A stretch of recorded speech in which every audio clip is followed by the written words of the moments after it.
go out like first break here or something like that. I always have that full look. Yeah. So I'll just go out like after that. There is one going in. Right. Yeah. I'll just pick up there after what you say there, yeah. Which yesterday we were so good there, you know, now when I was in there I put some something there, I was like, Yeah, we'll just go in. yeah, like, it'll black and all that. Yeah. Even before the drive, I didn't realise that I could do that, but, you know. Like I said, yeah, go out to proper controls, narrating, all cameras, you know what I mean?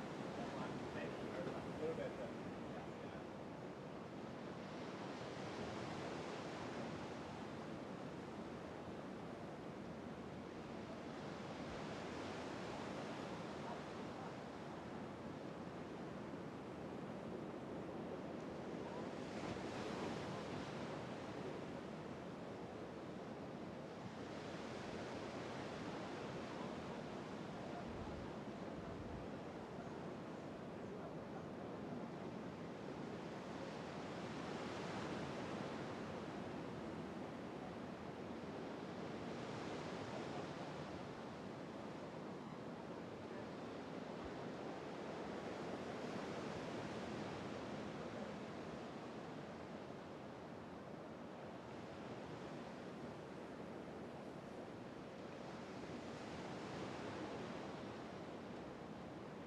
Alright, now mga nanonood, lalo mo sila, lalo manda, kaya manda mo sa pagpapilyo sa pataki.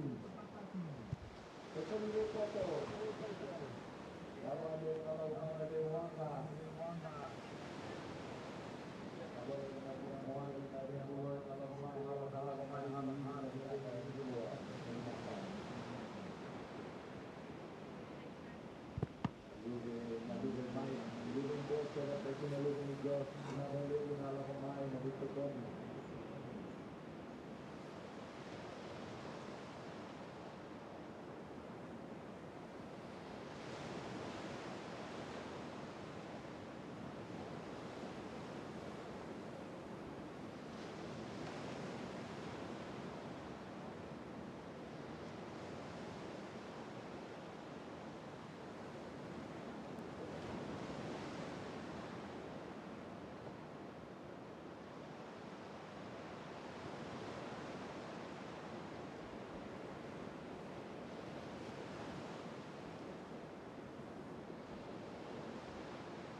Three surfers in the lineup, time to clear out. We are getting very close to making this thing happen. We are just over 5 minutes to go to the start. Surfers, go ahead and hold your positions out there. But we are starting on 7:35.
I think if you ask anyone who's watched any type of competitive surfing, they'll say that the most exciting events are waves of consequence.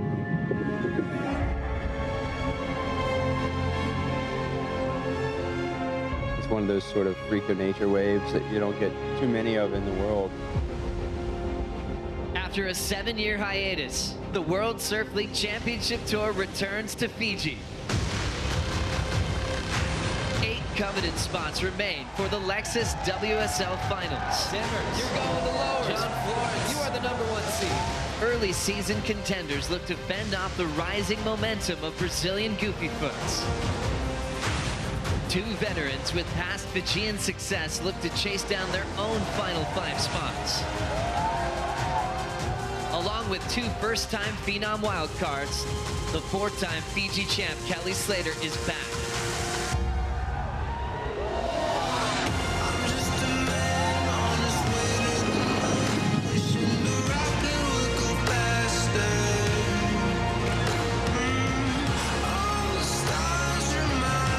Fates will be determined here at the Corona Fiji Pro presented by Bonsoy.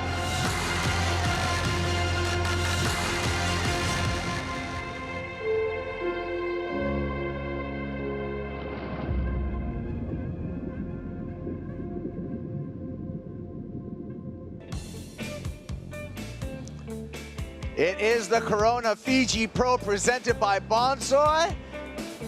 Cloudbreak, it's pumping this morning. Welcome to the show and preparations on board the floating Red Bull Athlete Zone. Preparing for barrels like that. The teenage phenomena, Aaron Brooks, the veteran, Joanne Defay, all getting ready for a big day. Second generation surfer, pro surfer Sierra Kerr coming up against Brisa Hennessy in the opener this morning. And what a beautiful sight it is.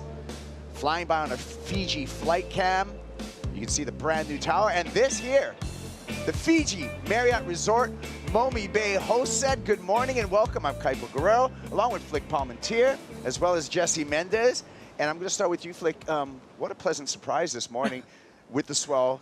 Actually, looks like it's bigger than yesterday. Oh, it does. I think Huey has done us wonders overnight, and that swell has sort of, you know, really held, and it looks solid. It actually looks way better than yesterday. It's clean. I'm actually super excited to get into these heats. I think, yeah, it's pumping, guys. I'm excited. It's so good. Jesse, there's a lot of consequence, starting from the very first heat of the day, Brisa Hennessy coming up against Sierra Kerr. I know. It's going to be a great heat, mostly against Sierra. She actually has a lot of experience here because she's been here plenty of times, and she's a great tube rider. We've simmed some barrels this morning, and what a way to wake up, expecting half the size, and we still have the same size at least, and it's cleaner today, so excited. So excited. Let's go straight out to the water for the call with AJ McCord. Thanks so much, Kaipo. We are on top of that floating Red Bull Athlete Zone that you mentioned with Jesse Miley-Dyer. Jesse, we can see the conditions behind us. Cloudbreak looks beautiful. What can we expect for today? It's another big day for us, maybe even a bigger day than we had yesterday. We're going to be straight on, obviously, with the women's elimination round. We're then going into the men's round of 16, and we're going to be running the quarterfinals as well. But the big thing for us right now is to be able to watch these rounds and you know, to see if we're going to continue with overlapping. We're going to start with the overlapping format.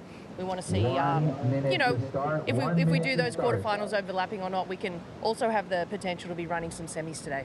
So a big day ahead, you guys, and of course the first heat in the water, like you mentioned, Kaipo, Brisa Hennessy against Sierra Kerr. Brisa actually got hurt during her opening round heat yesterday. She pulled up here to the Red Bull Athlete Zone with a big plastic bag around her foot. She had multiple stitches that she had to get yesterday after her heat. I got a chance to catch up with her, and she said, yes, it is painful, but she is ready for today. A massive moment for her to start this day here at Cloudbreak, because if she wins this round against Sierra Kerr, she locks her spot not only into the next round here at Cloudbreak, but into the Lexus WSL Finals. Yeah, so we talked about a lot of the consequence there. Brisa Hennessy, to echo what AJ says, this is a must-win heat for Brisa Hennessy if she wants to make her way to the Lexus WSL Finals. She's coming up against a phenomena in the way of Sierra Kerr, but we've seen the Wounded Warriors perform here before at Cloudbreak 2015. Sally Fitzgibbons took a win here with a ruptured eardrum, surfed through the entire event after that ruptured eardrum and came out a winner. So we've seen that. Can history repeat itself again, Jesse? I mean, why not? Like you see, actually plenty of times this happens. People with injuries just ended up going all the way and taking the win. I guess those those professional surfers or any athlete, they're warriors, you know, they're able to just take that negative and turn into positive. And let's see what's happened with Brisa right now. Well, Brisa probably fueled with adrenaline as well as Sierra Kerr. Look at the waves coming through here, Flick. Oh, wow, it's absolutely pumping. I'm so surprised, right? I think we all thought, and that's the beauty of the ocean and Mother Nature, but we all thought that, you know, the forecast was saying, hey, that it was going to drop off today, but, you know, I think what's happened is this swell's arrived later than expected, and it's just held through the night, which is super exciting for us. But it looks so much more organized. It looks clean. I mean, you just draw comparisons to yesterday morning. Obviously, it was filling in. It was unruly. It was warbly. But this morning, it's a lot more ruler-edged, and we've seen some great waves. And when we're talking about South Pacific, it kind of has that Hawaii similarity to, like, early mornings usually tend to be a little more wonky, and today woke up with like very glassy, clean conditions already. So it can only get better from now on. So excited for what's ahead of us. Yeah. So no waves written as of it. It's 40 minutes on the clock. Brisa Hennessy out there in world number 3 in the rankings coming into this final event of the year. A quarterfinal finish will ensure her place in a final 5. She's made finals day the entire year. 4 semifinals this year. The only time she has not made finals day was an injury she sustained. It was an ear injury. That was in Portugal. So Brisa has had an incredibly consistent year, coming through also as a wild card in 2024, but proved her worth with her performances so far this year. So we'll see how she goes. She's coming up against a teenage phenomena in the way of Sierra Kerr. Sierra, 17-year-old, second-generation professional surfer.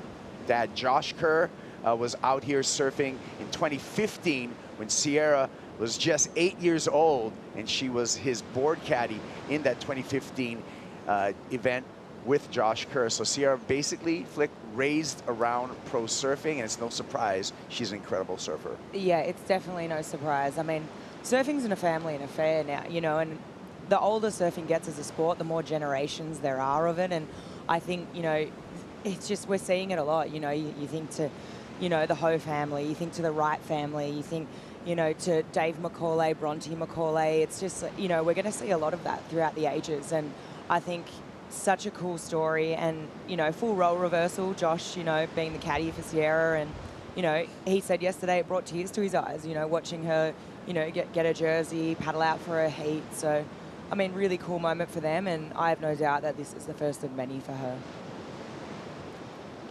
Sierra full-time for the first time on the Challenger Series. There's Dad Josh right there, Jesse. Yeah, probably a bit nervous, I would say. As much as he's so excited just to watch her, she has no pressure, but still, you know, when you're watching someone that close to you with the potential of doing damage like she has, she's so talented, mostly in waves as a consequence. She charges. He's probably biting his nails right there. Interesting that we're seeing waves come through. I mean, they're not the epic ones, but we're seeing waves come through right now, Flick, and neither surfer has really pulled the trigger. Neither surfer has gone. So playing the patient game, 4 minutes off the clock already. Yeah, I think that's just a testament to how good it is, right? It's obviously pumping. We've seen, like, there's been some fun rippable waves. If you're out there for a free surf, you're pulling the trigger, no doubt. But right now, I mean, this is a big heat also for Brisa. I mean, we know that if she makes it through this heat to the quarterfinals, she clinches. So it's super important, and I pay that also. The fact she's got this injury, like, you want to be selective as well to what wave you're going. Like, you're going to pull the trigger and push hard. Let's do it on a good quality wave. Yeah, I totally agree with you. And I also, like, it's just that clean right there right now. And, like, those waves kind of came from more of a southerly angle, which it starts up the point a little bit more, but it lacks a little bit more of a stretch face in front of them. So that's why they're probably avoiding those waves as well.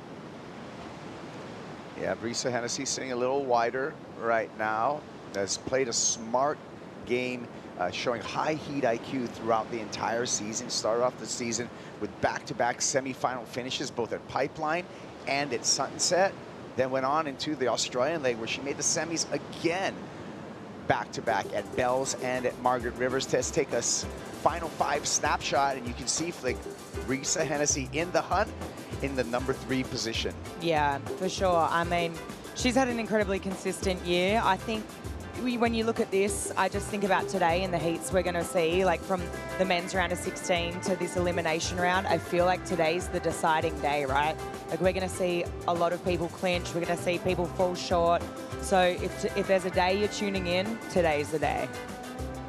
Yeah, and by the way, we know that Katie Summers, she's going to be the #1 seed. She will have the yellow jersey at lowers. Caroline Marks has clinched her spot, but seeding yet to be established for Caroline Marks. It really is going to matter on the finishing of Brisa, Molly Picklum, Gabriella Bryant, Joanne Defay, Tatiana Weston-Webb, and even Sawyer Lindblad and Sakura Johnson have an outside chance. So still, this is a day of consequence across the board for our women's field, Jesse.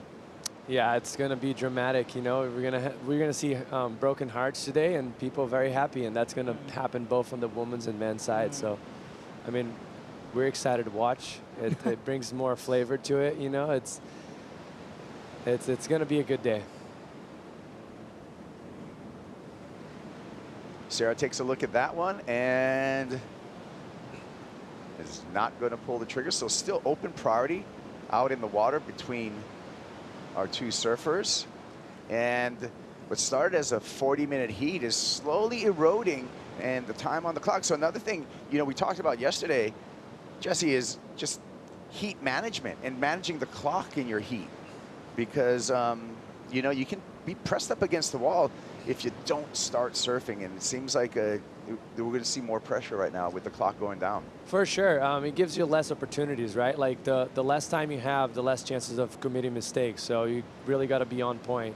Obviously, both of them are kind of taking a slow start. But for their advantage, they have the first heat off the round. So that means they're going to have priority throughout the whole heat.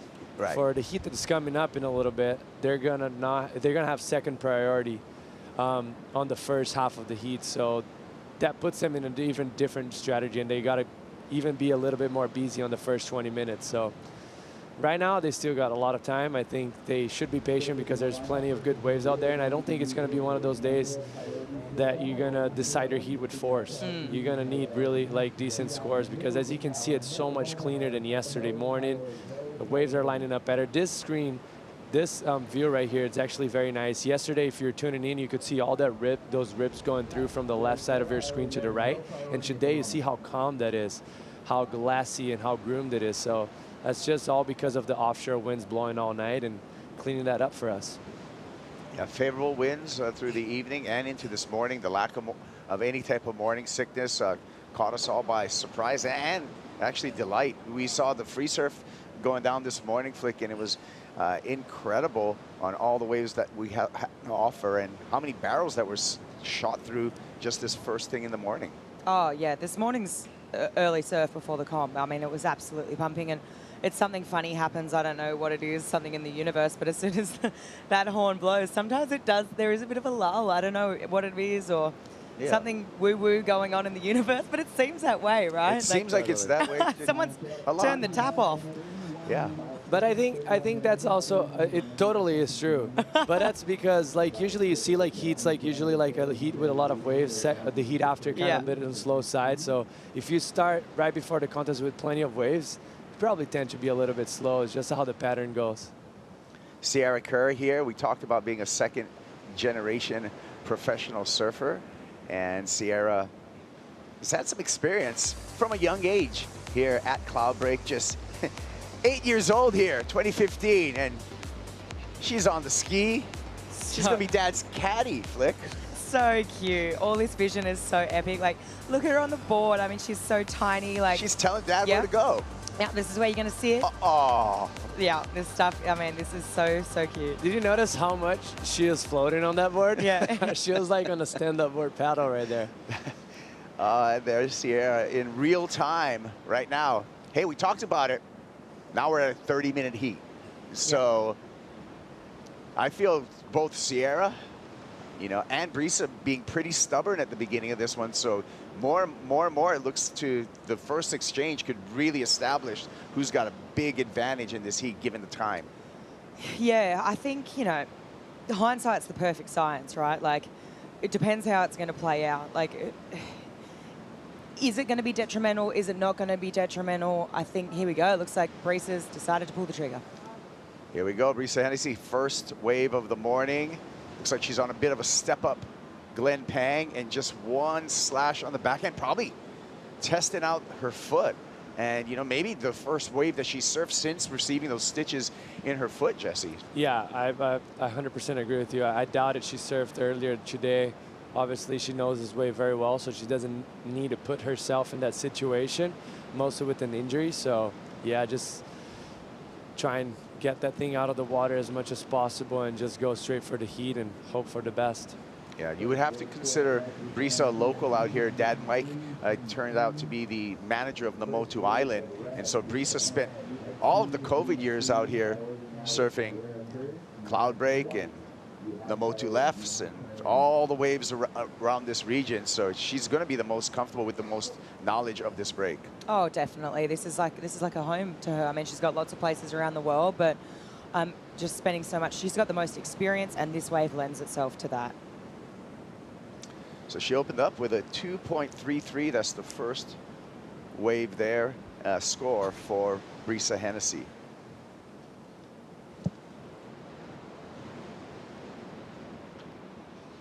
Priority now shifts to Sierra Kerr.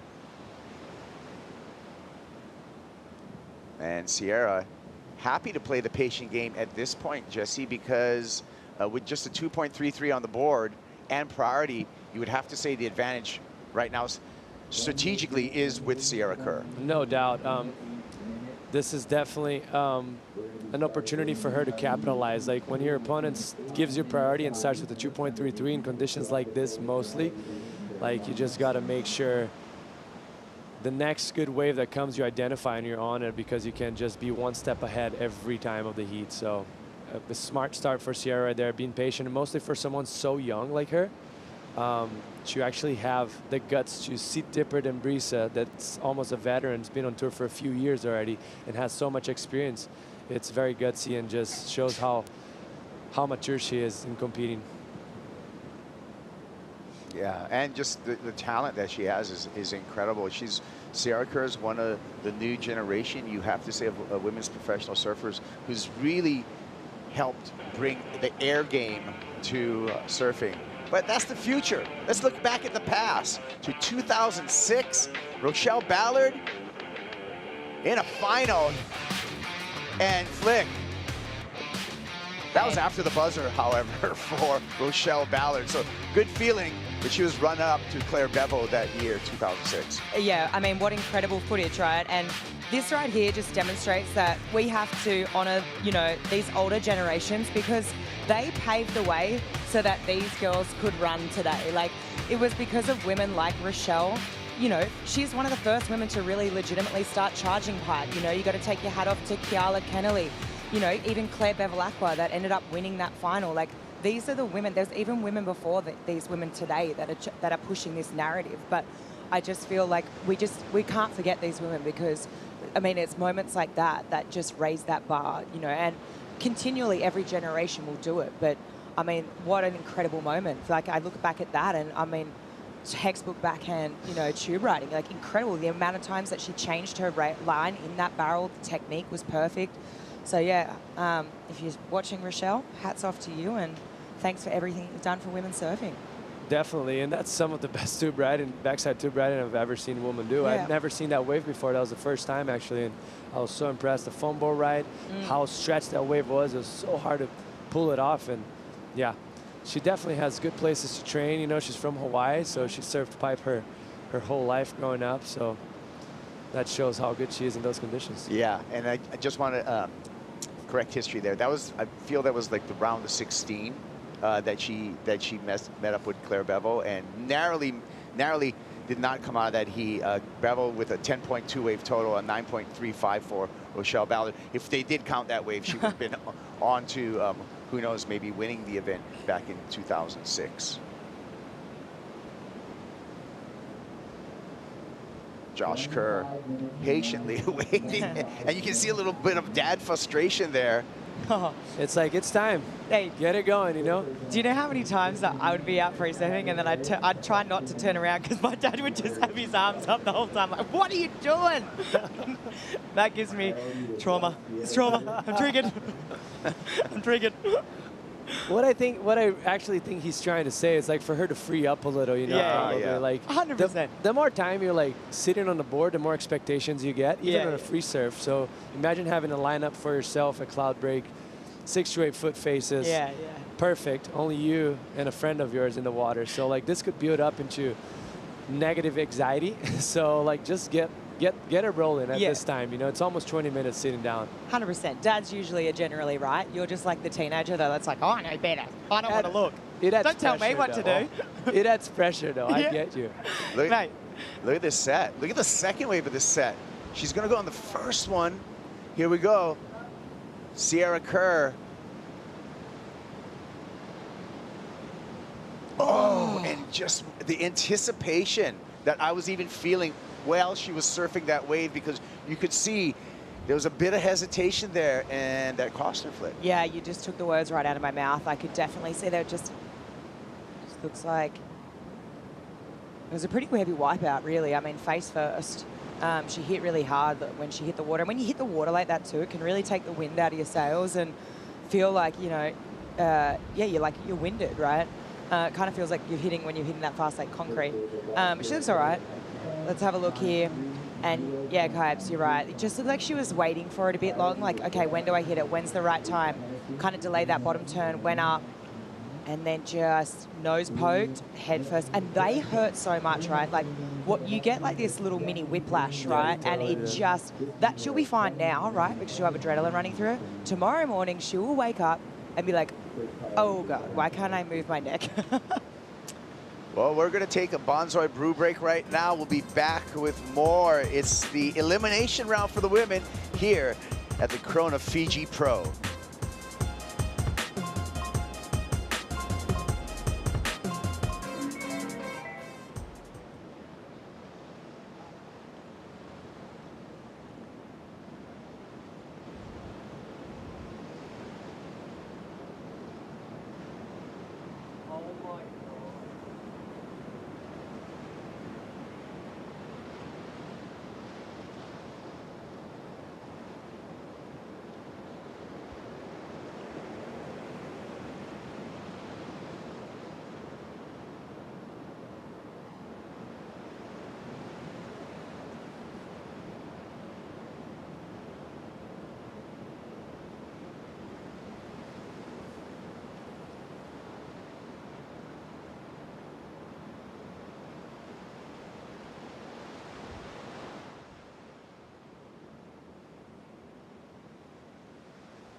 The Corona Fiji Pro, presented by Bonsoy, is brought to you by Corona. This is living. By Tourism Fiji, strategic partner of the Corona Fiji Pro, presented by Bonsoy. By Bonsoy, official milk of the World Surf League. By Jackson Fiji, official apparel partner of the Corona Fiji Pro, presented by Bonsoy. And by Fiji Marriott Resort Momi Bay, an official accommodation partner of the Corona Fiji Pro, presented by Bonsoy.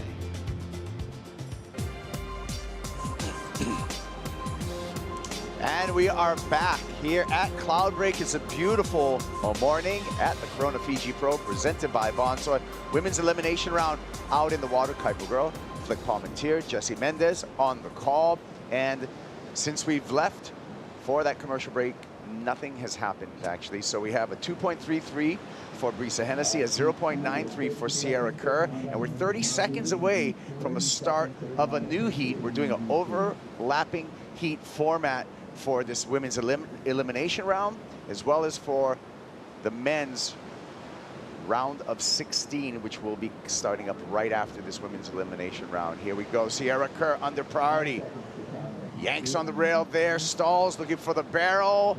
Gets a little pit ride there. Eases off the bottom, cranks off the top there. And rides this one all the way through, kicking out safely in the channel. Here we go with Brisa Hennessy. Brisa looking for a pit, finds it. traveling through this one, spit comes out, and Brisa still stays in there.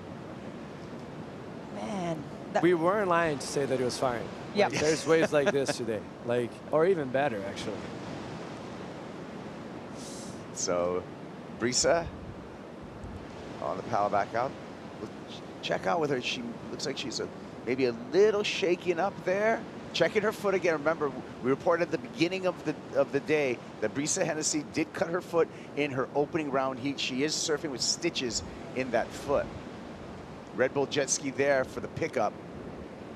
And you can see how shallow it is, although it's high tide. And we have a new heat out in the water right now in this overlapping heat format. Second heat of the day features a former champ out here, Joanne Defay, up against Betty Lou Sakura Johnson.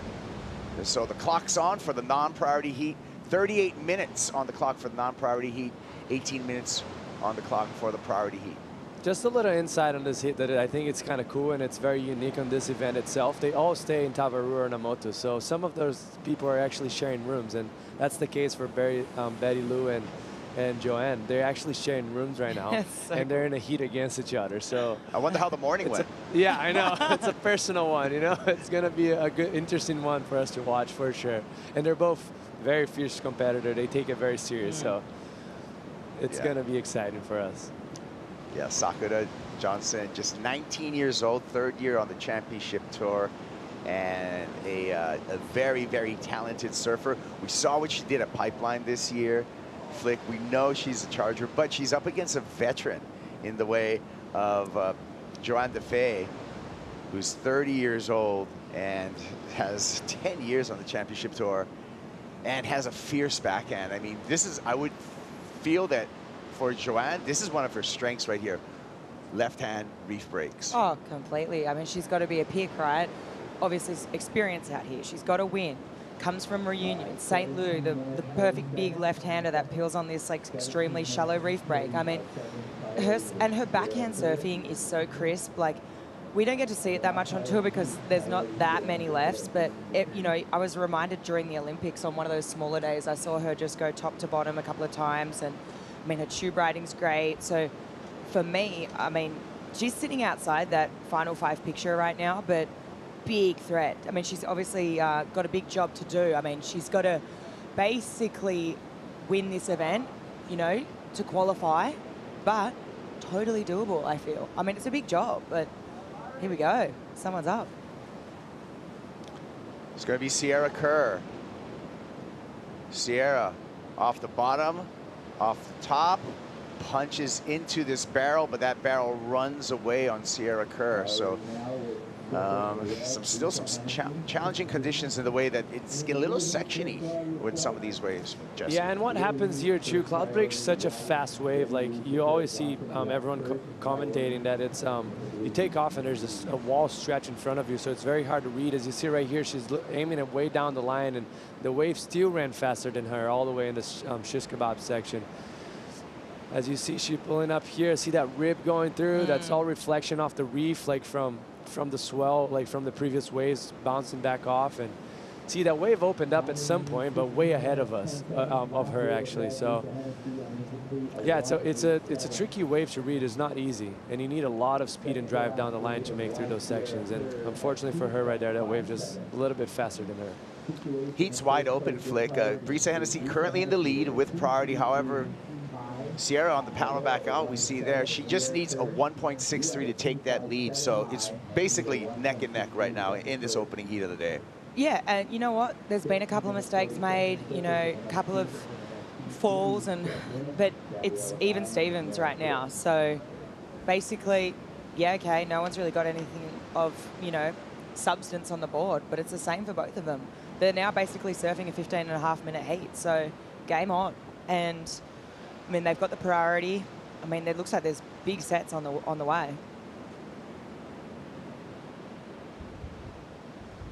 Looking at our tower out there on the reef, which is now property of the Nabila and Momi villages, as we see a quick turn by Brisa Hennessy, looking to better her low of a 1.87 and increase her lead over Sierra Kerr.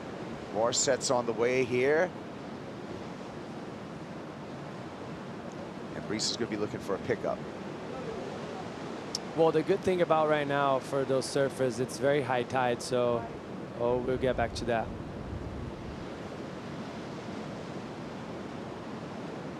Sakura in the non-priority heat and cannot find any opportunity on that wave.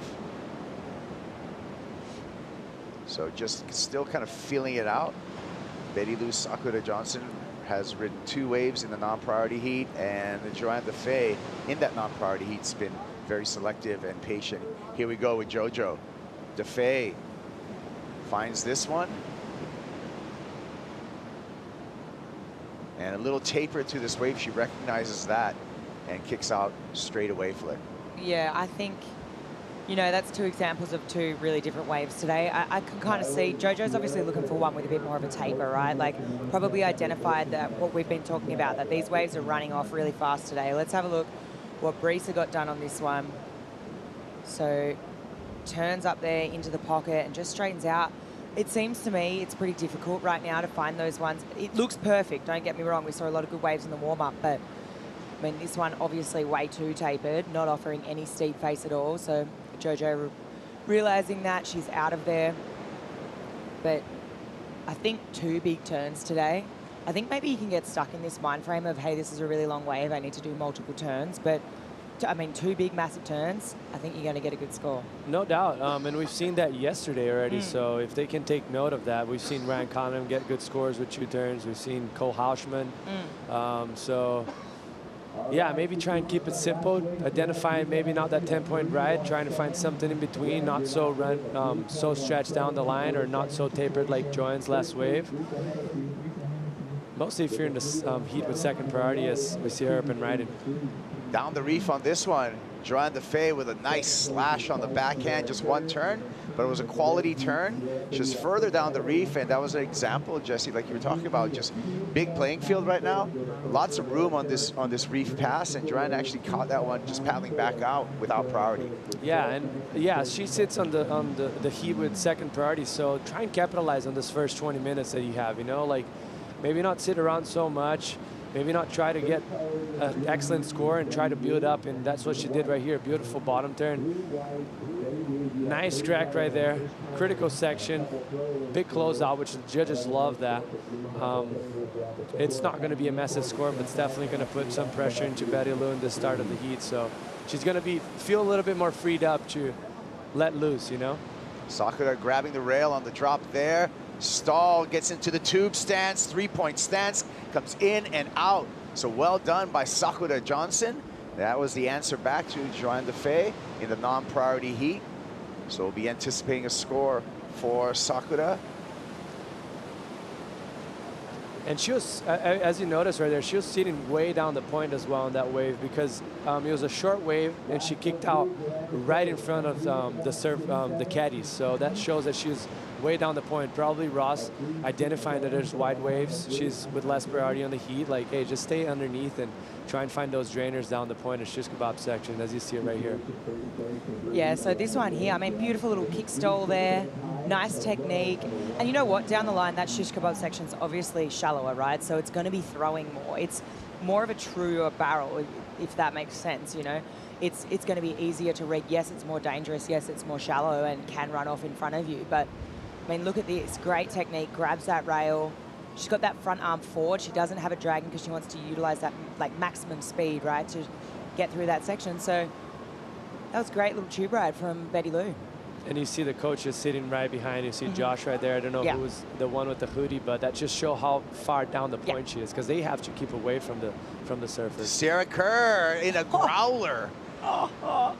And going for it, the 17-year-old, and did everything right, but that wave just was rifling down the line, but absolutely charging. Hey, man, you could have drove a bus through that thing. That was a giant keg. It was big, and she just committed. I just love to see that. That was epic.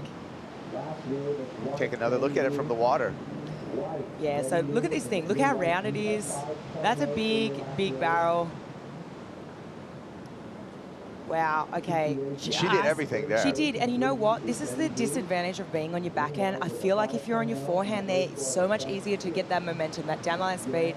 This is Brisa, just a little bit out in front of that one. Gets another turn done here and kicks out. But yeah, I mean, it's the advantage of being on the forehand, right? I feel like if you're on your forehand, maybe could have potentially made that one. Joanne Defay. Big turn off the top for Defay. Streaking down the line and picks a point and exploits the lip there with 2 back-to-back hooks, and the fist pump right there, well deserved for Joanne Defay, Jesse. Yeah, she's so smart. She's just a good competitor. Always putting her best strength into her into the heat, and we see Betty Lou up and riding right now. Sakura looking to answer back. Stalls at the beginning. Big section in front of Sakura, and she gets caught on her heels there and has to eject.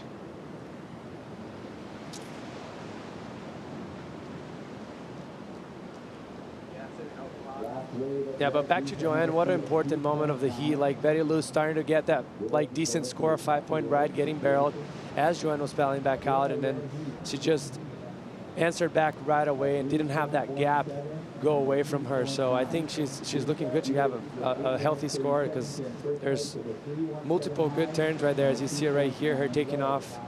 Nice, beautiful setup, bottom turn. More of a down the line, but still critical turn right there. The wave was running, and right here you're going to see her getting more vertical, applying more pressure in the back foot, and straight into another one. She has textbook bottom turn, and that's what sets her up always in the perfect spot for backside surfing.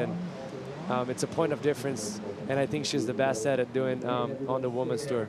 You can see just getting a little air underneath her on that first turn, projecting down the line.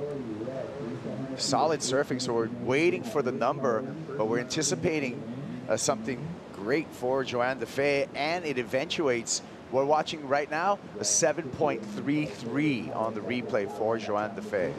Yeah, I mean, big score. And you know what? Deservedly so, because that was a big section. It was a bigger wave, set wave. And I mean, just so crisp she is. But that first turn, that was super critical. Yes, it was down the line, but the way that she came back down from that first turn, and I mean, obviously those last two were great too, but the way she came back down, all the air under the board, like, it was so critical, just demonstrates how tight she was in the pocket. Let's go out to the water with Strider Wazalewski. Strider. Yeah, good morning, Kipes. How you doing? I'm doing great here. How are you? Oh, man, amazing. Just a lot of water moving today, kind of more of what we were looking for out of the swell yesterday. Well, it's better today. We got a nice line on it. And let me tell you, there's a lot of water. And when you go down out here, it's kind of panic mode. You go underwater, you're all over the reef, and then you end up coming up. And these young ladies, when they're coming up, and they're like, whoa! Tell that, you know, they're getting wrestled underwater by some heavy water there. And then each wave, as tradition happens, comes down further the reef, so you're going to take 2 or 3 on the head every time before the skis get to you. It's a lot of work. It's for us, too. Oh, sorry. Oh, God. Oh, well, we're going to get back to Strider, but he's underwater. Let's see if the mic's dry on the other side of that. Strider, you still there?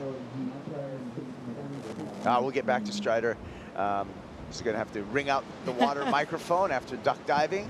But Flick, what he's saying is accurate. You know, you pay to play, and especially on days like today, and not every wave's makeable. The consequences are a bunch more waves on the head after you get held down. Yeah, this is the kind of wave too. You get a hold down here, it drags you underwater. There's waves that are notorious for it, and Cloudbreak is one of them.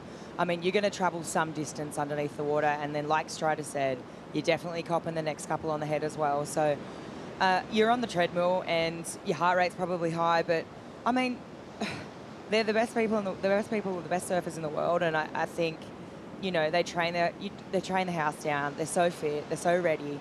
Yes, it's like, whoa, okay, this is a lot, but I feel like they should be ready for this, you know, and they are. So I personally, these are the best waves to watch in the contest. Wave of consequence, like, gets everyone excited, gets everyone, you know, frothing, and as we see a big set just stomping through the lineup now, someone just looked like they bailed their board. Surprise, Jess. That's not the surprise you want to have, but it happens, you know. Hey. Mostly out here, it kind of has that sunset vibe, you know, like everyone sits kind of further down in the lineup because the wave is better there, but there's those wash through sets, and on a day like today, they're going to happen every once in a while. Anyone who surfs, who's done some surfing out here knows that there's the surprise factor just like that. You know, there's certain waves in the world, doesn't matter how far out you sit, there's always going to be a bigger set to clobber you. Here, main break, sunset. I was going to say Margs, yeah. Duran finds a corner here, and our heat leader in the non-priority heat still with a solid backhand approach there, safely kicks out in the channel. Duran Defay looking to better a 3.67 and make the job for Sakura Johnson even more difficult. That sharp eye that she's on right now looks great under her feet, Jesse. It does look great. She's been tuning in with sharp eye for a few years, so like they've been working together, and yeah, it looks great under her foot, no doubt about it, Kipes. I think Strider's in clear water right now. Strider, what do you got going on? We're back. We got back above water, but you know, JoJo, her face and her relationship just kicking out of that wave clean. She was very happy about that, and we were just talking about those sets that come out of nowhere. Man, it is like a beautiful thing, and it, you know, you guys talked about it a little bit, but you come up from getting pounded a little bit, and you're like, oh, okay, I'm still alive, I'm good, and you have this full rise of adrenaline, and then you just jump right back into the party, and you're just excited about doing it. And that's what that's what just happened. There was a big set, rolled through, you know, rolled everybody down, and then right back into it, and then you see a wave, and you're so pumped from the adrenaline, you're just going, and I love that. That's what we want to see out of these young ladies. A quick note, they're just surfing the inside bowl here because of the shorter period. So that shorter period creates, you know, a more opportunity. Oh, we got to go. Okay, get out of there, Strider. There you go. Strider Wazalewski, veteran at Cloudbreak, spends many, many years here, including a tour of duty as a Tavarua boatman. So he knows this wave intimately. Replay here, Flick, of Joanne Defay. Yeah, and just once again, that beautiful bottom turn up into the lip for that second one. Second one not as clean and crisp, but she's just trying to back up that that 7.33. I mean, she's trying to drop her 3.67. First turn was pretty solid, thinking that she might be on her way to do that. And let's just remember, she's still in the first half of the heat without priority. So starting off with the 7.33 in her first half, that's a huge advantage. So she's just trying to back it up as good as she can right now with the clock running down. So when the heat's on and she has priority, she can actually sit at the back and play strategy mode. Yeah, speaking of the clock running down, Brisa Hennessy in the lead over Sierra Kerr and priority. So heat control to Brisa Hennessy with just 2 minutes remaining. Again, Brisa gets out of this heat and she's into the final 5. So this is an important 2 minutes right now for Brisa. Oh man, I mean, it definitely, she's thinking about it. There's probably some head noise. This is a lot of time still left on the clock, so potentially there's going to be a set and she's going to have to make a decision, right? The scoreline, not huge. She's going to know that even if she lets one go, Sierra might get the jump on her. So you've got to be thinking, if I'm taking off, I have to be bettering my situation. Here we go. Sierra's going to force the hand of Brisa. So here goes Brisa, uses priority. And gets shut down. So now some hope for Sierra Kerr. Well played by the teenager. Sold that one. Let's see what she does on this one. A little bit of froth on the face. Snaps. And just a single backhand snap. Probably not enough, Jesse. Yeah, I don't see that coming into the score that she needs. She needs a 3.5, which is the best score of the heat. And we have a 3.17 from Brisa that you can take into comparison. Both one-turn waves, but twice the size for Brisa, more critical. So yeah, I don't see that coming in a 3.5 right now. It's just too small of a wave, white watery. So unfortunately for her, but she's still got 44 seconds. There's still time to get something underneath, and there's sets coming. She is motoring out there right now, Flick, with 35 seconds on the clock. Let's see if she can put herself in position. It's going to be Joanne here. And Defay, again, patient and picking her spot. Wow. And just really clean surfing for the surfer representing France. Sakura on a beautiful looking wave, and Sierra uses her priority. That was a smart use of priority, but just too late on that one. Man, you got to think that she was a bit earlier into that. She could have just grabbed the rail from the takeoff almost. I mean, smart, but wow. Bad luck for Sakura right there, because that looked like a great wave, unfortunately for her. As you see it right there, beautiful carve, and she's setting up to actually get a good barrel down in shish kebab section. Look at that wave, it's just doubling up, beautiful, clean, but she had to give priority, give it away to Sierra. Unfortunately for Betty Lou right there, it was a great opportunity. Well, it's Brisa Hennessy into the quarterfinals and clinching her spot in the final 5. Work done this morning for Brisa Hennessy. Got more action on the way after this.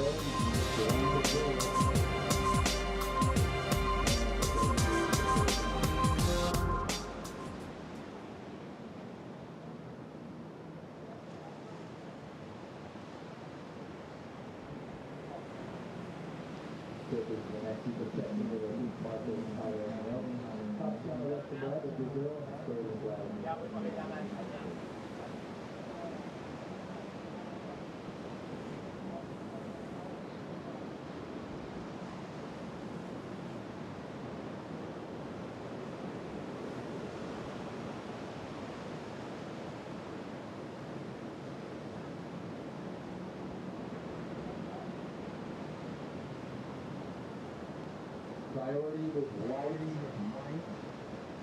Surfer Betty Lou Sakura Johnson in the blue heat. Blue, White, Betty Lou, you have first priority. Last wave of Joanne Defay at 393. Still holding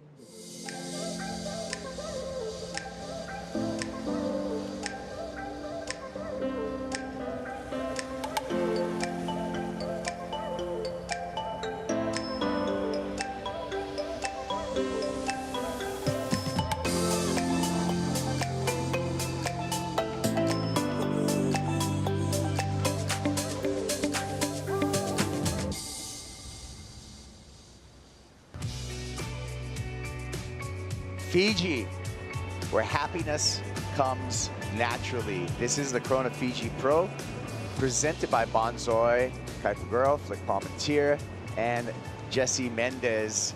And happiness in the lineup for Brisa Hennessy, who has just clinched her spot for the WSL Final 5. We're going to see Brisa at the Lexus WSL Finals at lower trestles.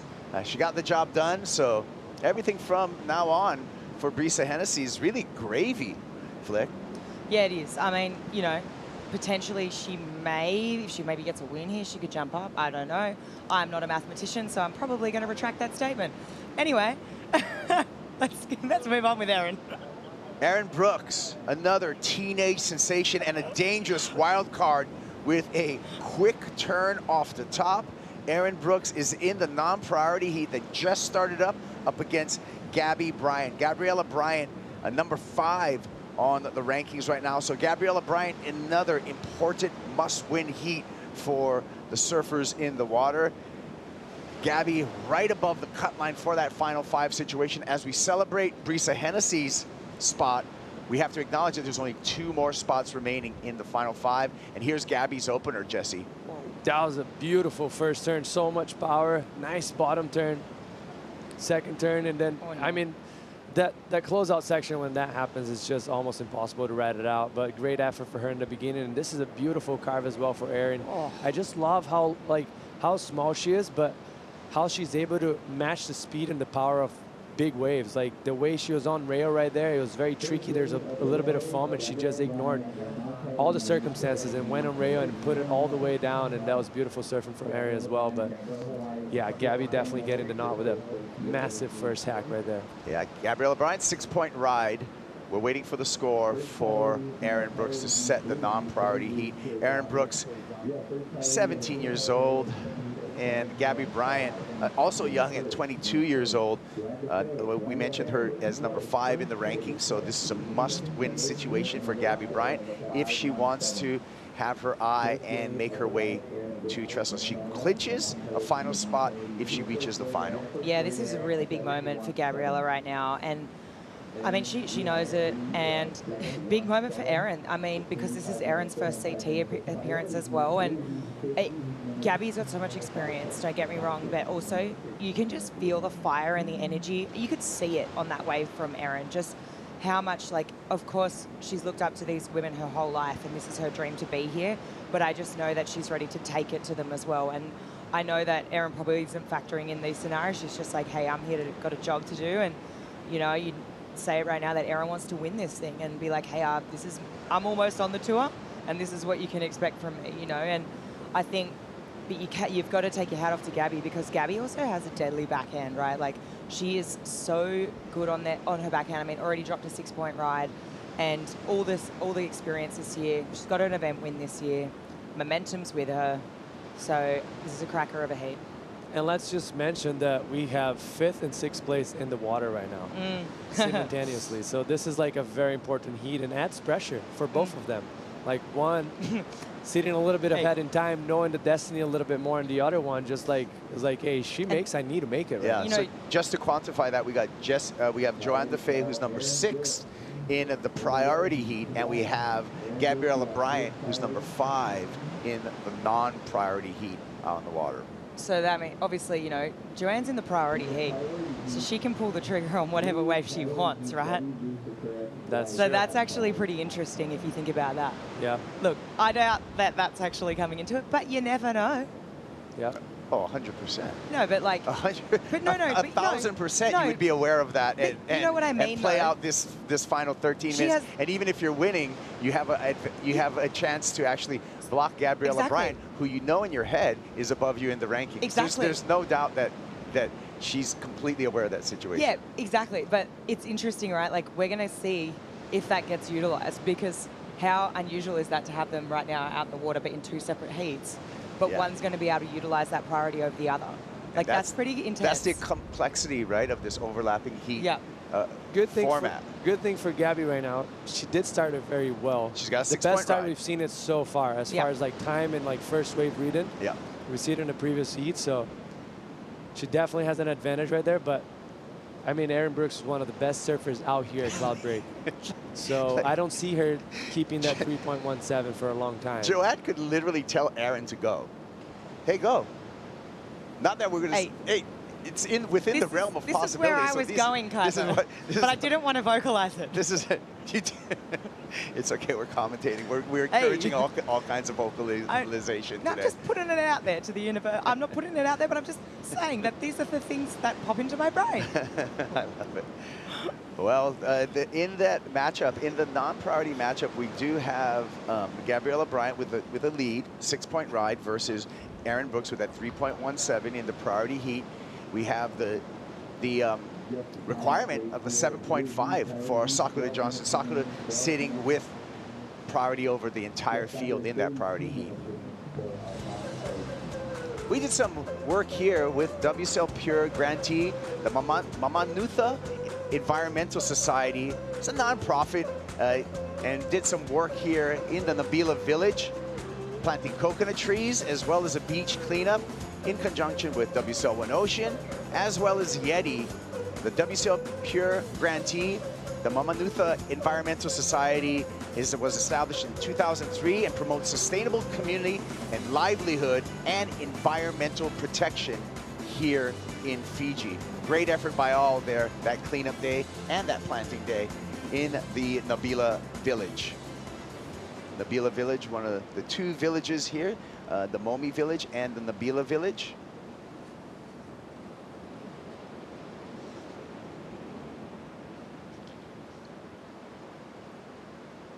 And a quiet Cloudbreak right now to just let everybody really think about all that could be happening in the water. This is when a surfer needs to stay pretty centered, because it looks like, you know, when these quiet, look at how close everyone's sitting, by the way.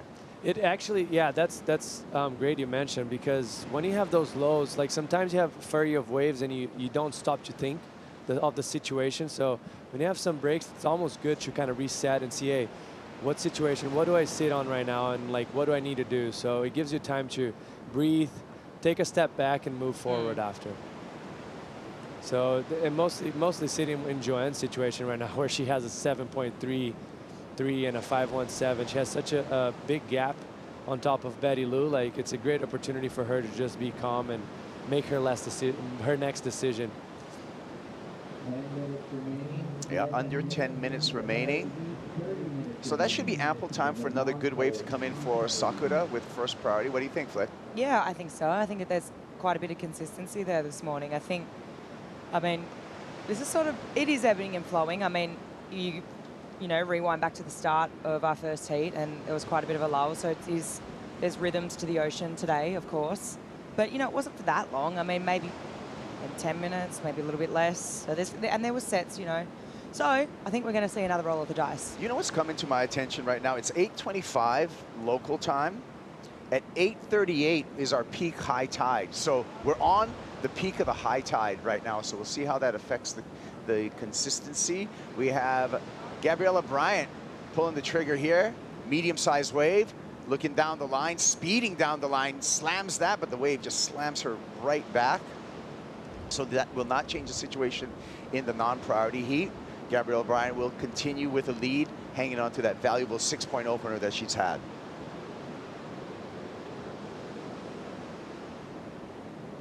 So Gabby, when we talk about this overlapping heat format, Jesse, nothing to lose there, because she was pretty much last in line when we look at priority. Totally. I mean, you got to swing it. You have a 6-point ride. You're in the second priority heat with less priority inside her heat. So you kind of have to give it a go. Looks like the girls are having a look here. Joanne's going to pull the trigger. Oh. Defay with the paddle. And oddly enough, that will not affect anything in this heat, because she's still in the priority heat, second priority, so she'll remain in second priority. So what would have been, if it was a head-to-head matchup, which would have been kind of a mistake, but in this case. In this case, yeah, no she problem. was okay. Actually, she just kind of blocked she Erin yeah, to catch that wave and maybe have an opportunity. I feel like they both were sitting a little bit too deep anyways. Yeah. But still, like, you never know when the wave's going to hold back a little bit, and you're going to have the chance to get a. Oh my! Here comes a set. Look at this one stretching way out. So we'll see the positioning of our surfers here. All four were in a pack. Let's see if anyone breaks away to find some space down the line. No takers on that first one. And that was a deceiving angle when you look at the channel. We don't know how many sections there were on that wave. The second wave, nobody wants a piece of either. A lot of froth on the face on that second wave flick. Yeah, I think the channel angle does a good job at disguising just how fast it is. You know, that one just like really ran off. Kind of, if you were sitting further up the point, you might have got one turn in before that section. But I mean, I think the women did a good job at letting that one go.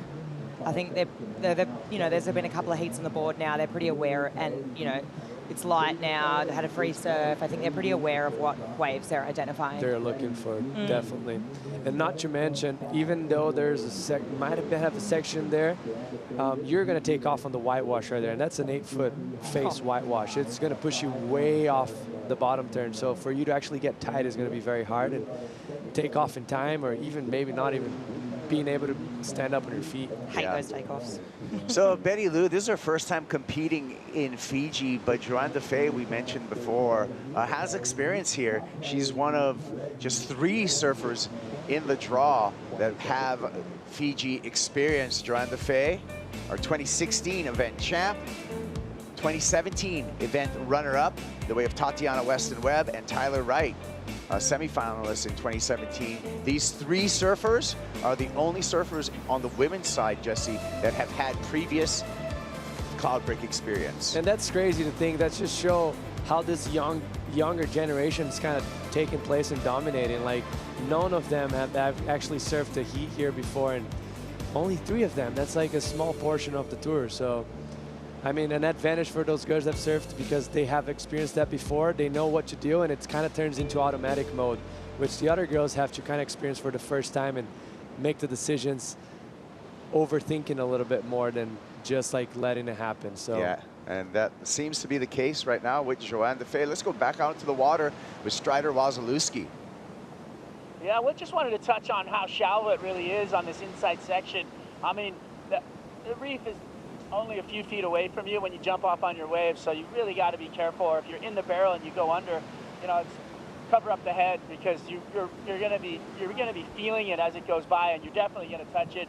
I mean, I've got a couple of tattoos from this place, and let me tell you, it's not fun. It burns, you know, you're bleeding all over the place, and then, you know, you got to get back out in the lineup. Erin Brooks this morning pulled into a barrel, didn't come out, and came to the boat. Her, you know, ankle and foot were bleeding, and she just wiped it off like nothing happened. But reality is, it's pretty dangerous on the inside here and on the outside.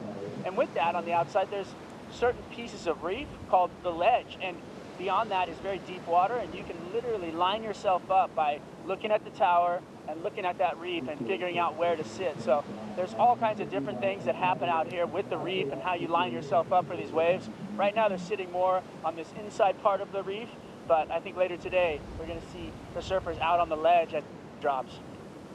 Great breakdown by Strider Wasilewski, taking a look back at that tower. There, a brand new tower that was built after the cyclone in 2021, taking out the old tower. So that new tower built to rigid standards, and actually that new tower was then donated from the World Surf League to both the Namomi and Nabila villages. So that's Fijian property right there, and they're able to use that tower as a revenue center for those villages. So great give back by the World Surf League, and a nice spanking new tower out in the water. 3:30 on the clock for Joanne Defay to hold off Sakura Johnson. Sakura with priority, and you can see, I can't tell who's way up the point there, way up the reef, but one surfer kind of breaking away. Maybe it's Sakura? I think it looks like Erin. Okay, so there we go. There's our vision right there. So Sakura just staying cozy with Joanne Defay. Which I think it's very smart from Erin right now. Like, she sits in last priority out of the four. She needs to gain room, so maybe try to get something that it's out of reach from them and capitalize on the moment. Like, mostly for her being the only goofy footer in the water right now, she can look at waves that the regular footers can't see it. Sometimes those waves that stretch up a little bit more, double ups that comes underneath, that sometimes backhands can't really look at that. So she's being smart by doing that, and let's see if it's gonna pay off her way. Well, tense times for Sakura in the priority heat. 2.5 minutes remaining, Flick, and maybe some opportunity coming here. Yeah, I think I'd just like to bounce off what you were saying, Jesse. I think it's super smart because there is waves up there that let you in only in that zone, but they don't actually let you in where those women, where Betty and Joanna and Gabby further down the line. So yeah, it's really smart strategy. I mean, look, here she's having a look here. Let's have a look. Erin Brooks with a long wall ahead, gaining speed down the line, and that wave is just, you could tell, was just going to run off in front of her. The set through comes through here, which is an important decision time for Sakura Johnson. With priority, needs a 7.5. She needs a big number in the context of today. Here comes a big wave, just mows through there. Maybe opportunity with the second wave for Sakura. And both surfers just got pummeled, so that's going to just eat up the clock in the priority heat. This is literally the dream scenario for Joanne right now. Like, have a cleanup set, wash everything up, create a lot of foam. So what that does is, even if a few smaller waves come right after that have a nice line to it, it's going to be too foamy for you to surf, as it's happening right there. You see it's all whitewash, so basically like water with air, and it makes like you don't have traction with your board, with your fins, and it's just not clear enough for you to surf. So dream scenario right now for Joanne. but we still got 50 seconds. It's still going to clean up, and maybe we might have a little, looks like a medium-sized set coming. Saw a little vision there on the Red Bull jet ski with Erin Brooks. It looks like she's got an ankle taped up right now. Yeah, or an ankle brace on. I was free surfing out there the other day, and I was speaking to her, and she said she actually had it on during the US Open as well, and she said she actually did it doing an air, and so she's got a couple of small tears in her ankle, but she said that it's healing up really well, and it's feeling nice, and yeah, it feels supported. So I mean, she's young too, you know what it's like when you do an injury when you're young, you bounce straight back. When you're old, not so much. Defay on the bubble at number 6 in the rankings, but this was an important heat for Joanne Defay, seeking a place in that final 5. Joanne Defay on to the quarterfinals, beating Betty Lou Sakura Johnson. So Joanne Defay, Jesse, still in the hunt for that final 5 spot. I mean, she's fighting. Looks like Gabby's fighting still as well. So I mean, for us, the more they make heats, the better it's going to be. So it sure is. Can't wait. Build up the anticipation. We're going to step away. We'll be back with more surfing here at the Corona Fiji Pro, presented by Bonsoy. The Corona Fiji Pro, presented by Bonsoy, is brought to you by Shiseido, official sunscreen partner of the World Surf League. By Eventbrite. On or off your board, you've got plans with Eventbrite. By Oakberry. Fuel yourself with the official acai of the WSL Asia Pacific. By Mophie. Official portable power bank partner of the Corona Fiji Pro, presented by Bonsoy. Mophie. Stay powerful. By Fiji Airways. Official airline partner of the Corona Fiji Pro, presented by Bonsoy. And by Tabarua Island Resort, celebrating 40 years of surfing in Fiji.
Special place, you know, where right, Mother Nature.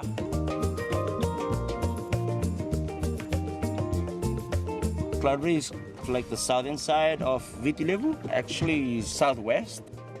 It's in the middle of the ocean. There's no beach there, there's no island there, just a reef. The outside reef, you know, the barrier reef, where the fresh swell arrives.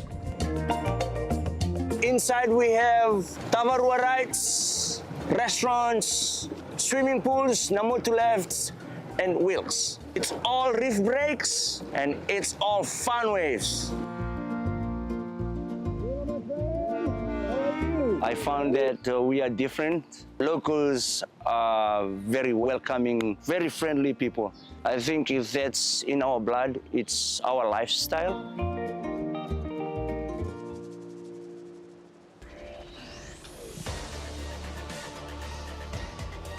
You're watching the Corona Fiji Pro, presented by Bonsoy. We're enjoying our time at the Fiji Marriott Resort, Momi Bay host set. Overlapping format, the waves are firing. That's why Jonathan Warren's hanging out with us to give us even more detail. Joe Chappelle, Richie Lovett, longtime CT standout. But Jonathan, I couldn't ask you enough questions this morning at breakfast. Now you get to share it with the world. We were so excited to see giant barrels this morning. Let's break it all down. How happy are you? Well, I'm very happy. I mean, I was excited to celebrate another birthday again for you today. Wow, it just keeps going in Fiji. Yeah. Thanks for that, Joe. Another cake for breakfast. Yeah, why not? But yeah, I was on the early boat out. Like we left at 6 o'clock, and we got out there, and you know, you can see the white water on your way out. So like, you know the waves are up. And so as soon as we pull up to the channel, I was just like, this is on, you know? I mean, it's what I was expecting, you know? I was definitely expecting a lot of juice to be left over for today. You know, just a little bit smaller from yesterday. I mean, to be honest, probably a little bit more pop in it than I thought it was going to be, which is a good thing, you know? There's still some pretty sizable sets coming through, you know? And so which gives me pretty good hope for Saturday morning to be even a little bit more juice left over for then too. Yeah, we got the call this morning from Renato Hickel, and he had so many things in there. It was like, hey, semifinals even on standby to take advantage of today, Rich. Yeah, well, it would be mad not to just have a look at these waves that we have in front of us here. This is the first ride of Sawyer Lindblad. And nice slopey looking left-hander here. She gets a couple of nice stretched out cutbacks. Brings it all the way through to the inside. The important finishing turn. And does she handle? Yes, she does. More waves here in the priority heat. Gabby Bryant, Rich. Yeah, Gabby Bryant. Important wave for her. Looking to back up that 6-point ride. This one looking like she's putting it together well. But again, that very tapered line on it. So I think our surfers need to be looking for that more of a horizontal swell line that's going to run down the point a little bit better. Always want to know what these surfers are riding, especially a wild card named Aaron Brooks. Let's go to a Fiji Airways board check-in with AJ. Thanks so much, Joey. Yeah, I'm in the Red Bull Athlete Zone for that Fiji Airways board check-in. Erin Brooks riding her 5-4 in the free surf, but she told me, hey, it doesn't feel great on the turn. So Stace Galbraith actually just came in here, switched out the boards. So Erin's right on her 5.5. It's a driver 3.0, but then she has a backup board of a 5.6 right now in the channel. Thank you so much, AJ. Yeah, it makes sense to have just a little bit more length on a day like today to feel the energy and the power here of Cloudbreak. Erin's been working with Matt Biolis for a long time now. Even though she's just 17, she became a pro surfer what felt like overnight. Getting her first wave of her life in Maui. You know, she's from Boerne, Texas, but when her family retired, you know, they ended up in Maui. She had a neighbor that took her surfing in Lahaina. All of a sudden, she saw Eli Hanneman's board filled with stickers. She's like, hey, Dad, I really want some stickers on my board. Jeff Brooks was like, oh, he earned those. You know, he's like a young pro surfer in the making. And she's like, okay, I'm going to earn it. Worked on it overnight. Next thing, her board was very decorated. And we've been anticipating her CT debut for a long time. Erin Brooks with priority in the heat with Gabby Bryant. And still with Jonathan Warren from Surfline. Big day of competition yesterday. Big plans to go all the way to sunset tonight. Potentially calling on the semifinals. Still on standby. As we roll in with Tatiana Weston-Webb. Gets her first turn out of the way. Not a ton of open face. There's a redirect, having to stop that turn quickly. More of a wind up down the stretch, hitting it off the lip, and she will float it and step out. Weston-Webb is a giant name here at Cloudbreak. All started with a wild card call-up in 2014, where she rode the foam ball on an 8-footer. And her reputation's been set ever since as a favorite to compete in this contest. Yeah, she's a formidable force out here, no doubt about it. Let's have a look at the replay. She had to do some work to get into this one. And nice looking opening section here, little cut down to start things off. Nice roping cut back into the power source. Now she starts to get a rhythm through this inside. The inside looking friendly at the moment, Joe, compared to what we saw on the lower tide yesterday afternoon. Take a look at the water angle here. Cut down.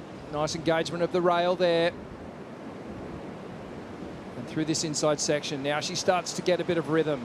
As the wave starts to bowl out a little bit more, you can see instantly the speed starts to really come into play through those final maneuvers. You can see Tati playing with that shoulder. You know that she's really focused on getting really barreled if she has the chance. A silver medalist in Tahiti for Paris 2024. As we look at Erin Brooks in the priority heat with Gabby Bryant on the board change, hits the lip. That turn looked great.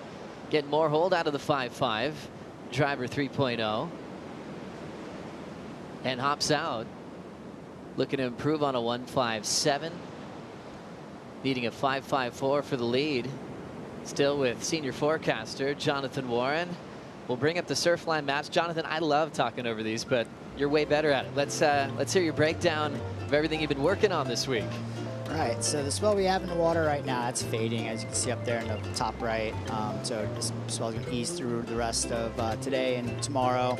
This other storm that moved through the Southern Ocean over the past 24 hours or so, it wasn't aimed all that well at Fiji. Didn't take that great of a track, but it was a sizable enough storm, still set up some waves for everyone to watch it for Tuesday. So here's the forecast right now for today. 6 to 8 foot on the face, just easing a touch into the afternoon, around 5 to 7 foot on the face again.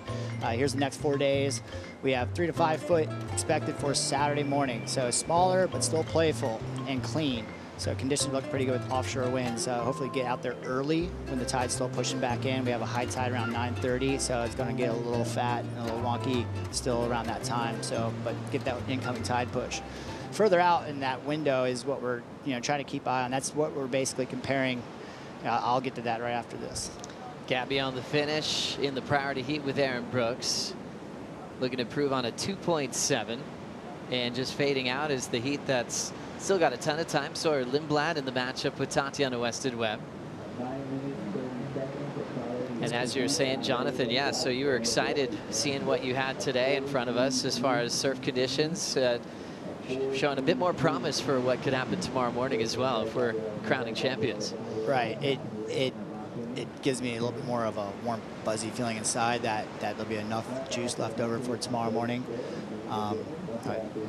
Here's Tati setting up a nice clean start.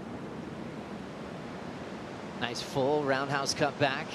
Now the lip right in front of her, tags it. Nice control off the bottom. This thing's really running towards the inside section. A quicker snap into another rail hook. So a good read and a celebration from a former runner-up in the world. Yeah, she's building. You can tell she's starting to get into this heat. She's starting to find that rhythm, starting to find that feeling.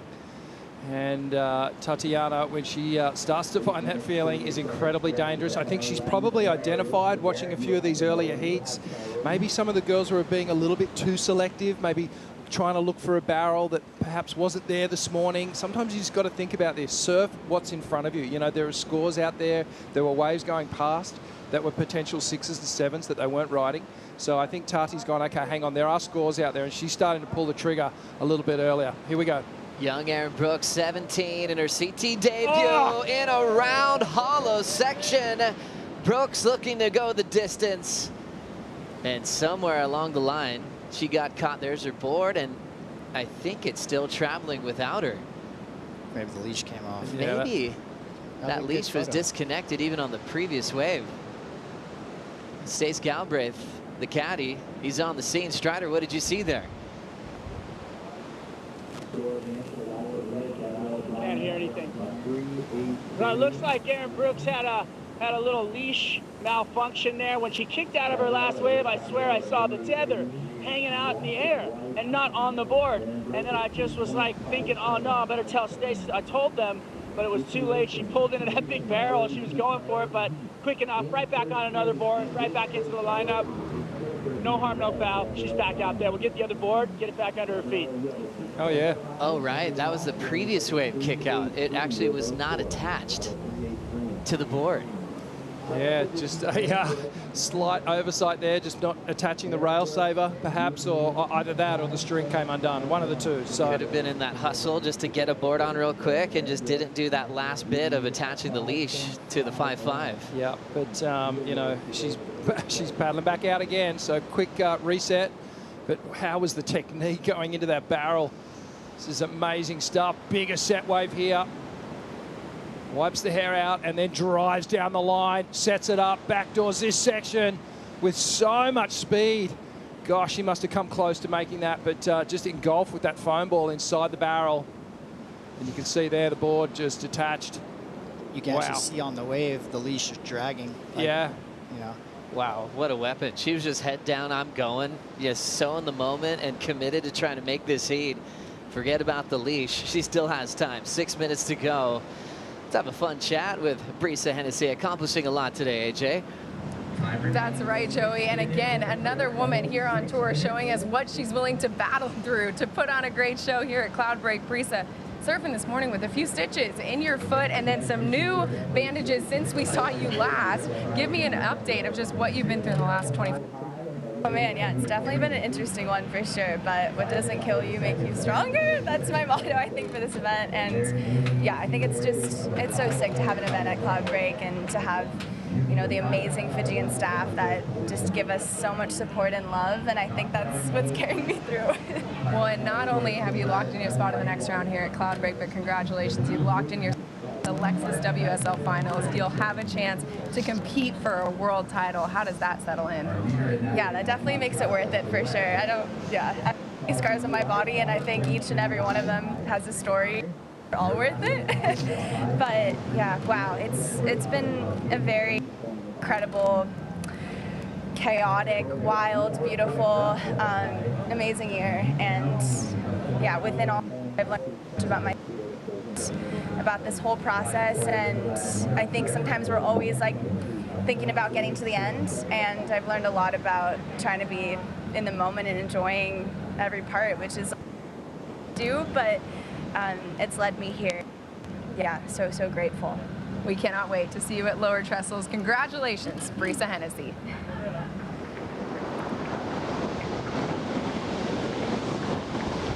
Beautiful execution from Hennessy. Brisa is honestly one of the most remarkable stories that we've seen. Whether it was the getting cut, whether it was the losing the sponsor. She's been focused on being the best version of herself and looking for that to translate to her surfing. Hennessy, current world #1. Wow. Sure-footed as always. Brisa Hennessy, she's so solid on her boards. Changing the game of women's surfing in our own different ways. And that's magical to witness and to be a part of. Keep learning. Every heat. Thank you. This just in. Brisa Hennessy clinches her spot in the WSL Final 5. Congrats to Brisa Hennessy. Can't wait to see her compete once again at Lower Trestles as we lock in with Tatiana Weston-Webb.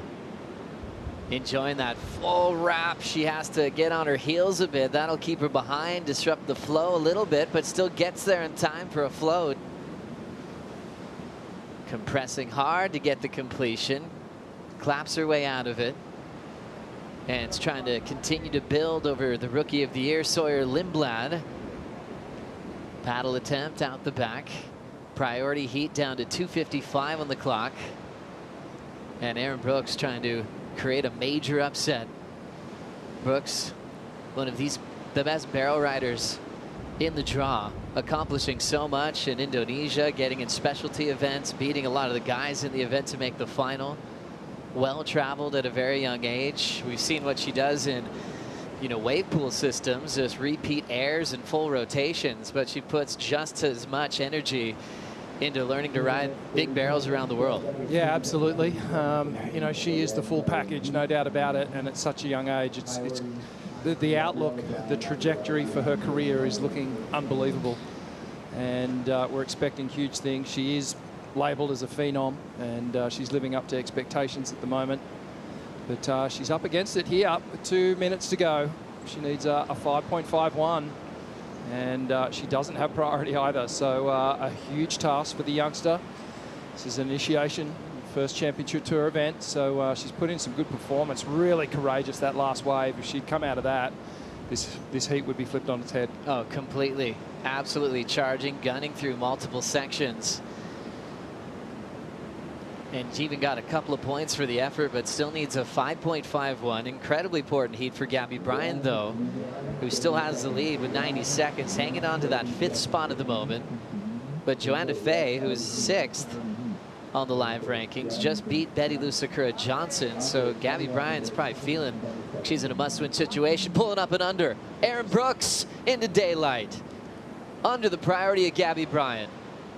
Top turn, carve, quickly whipping it off the lip. Last turn's going to take her down.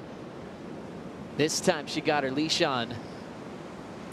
And what a way to flex that wild card energy, looking at a part of the lineup that Gabby Bryant wasn't even worried about, and is able to pull up and under for a completion. Wow, wow. So potentially huge mistake here from Gabrielle Bryant, just taking her concentration, taking her eye off Erin Brooks for a moment, and she's picked up a beautiful inside wave, got the nugget, got inside the tube. 30 seconds to go for Gabriella Bryant. So fades nice and deep on the takeoff, tucks straight in, gets some beautiful vision here, gets a nice wrapping hack there, straight up into that closeout section. Couldn't quite hang on, so the judges won't call that as a final maneuver make, but have a look at this, straight up into the slot here. Just, we call that the honeypot, and she is just perfectly poised in that barrel.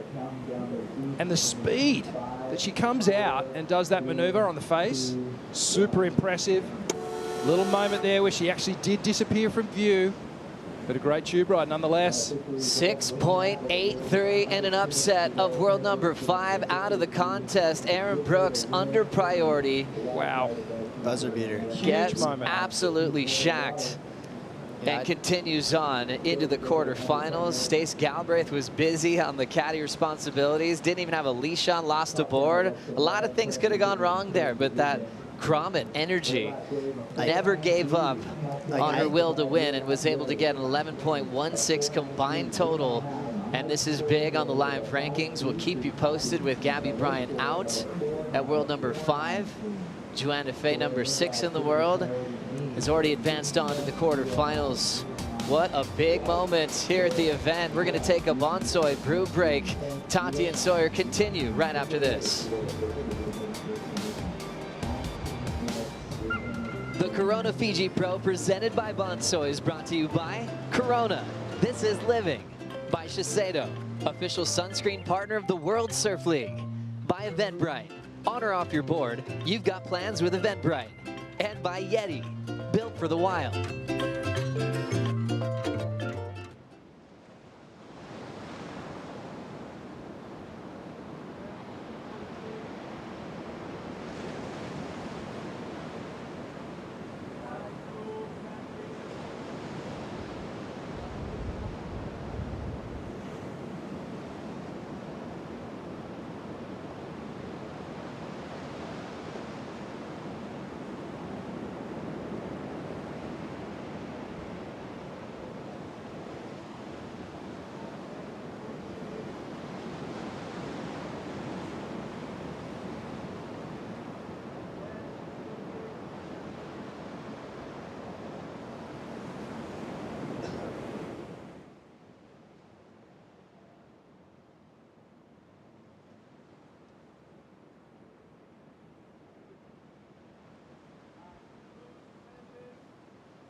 Fall is here, hear the yell, back to school, ring the bell, brand new shoes, walking blues, climb the fence, books and pens, I can tell that we are gonna be friends.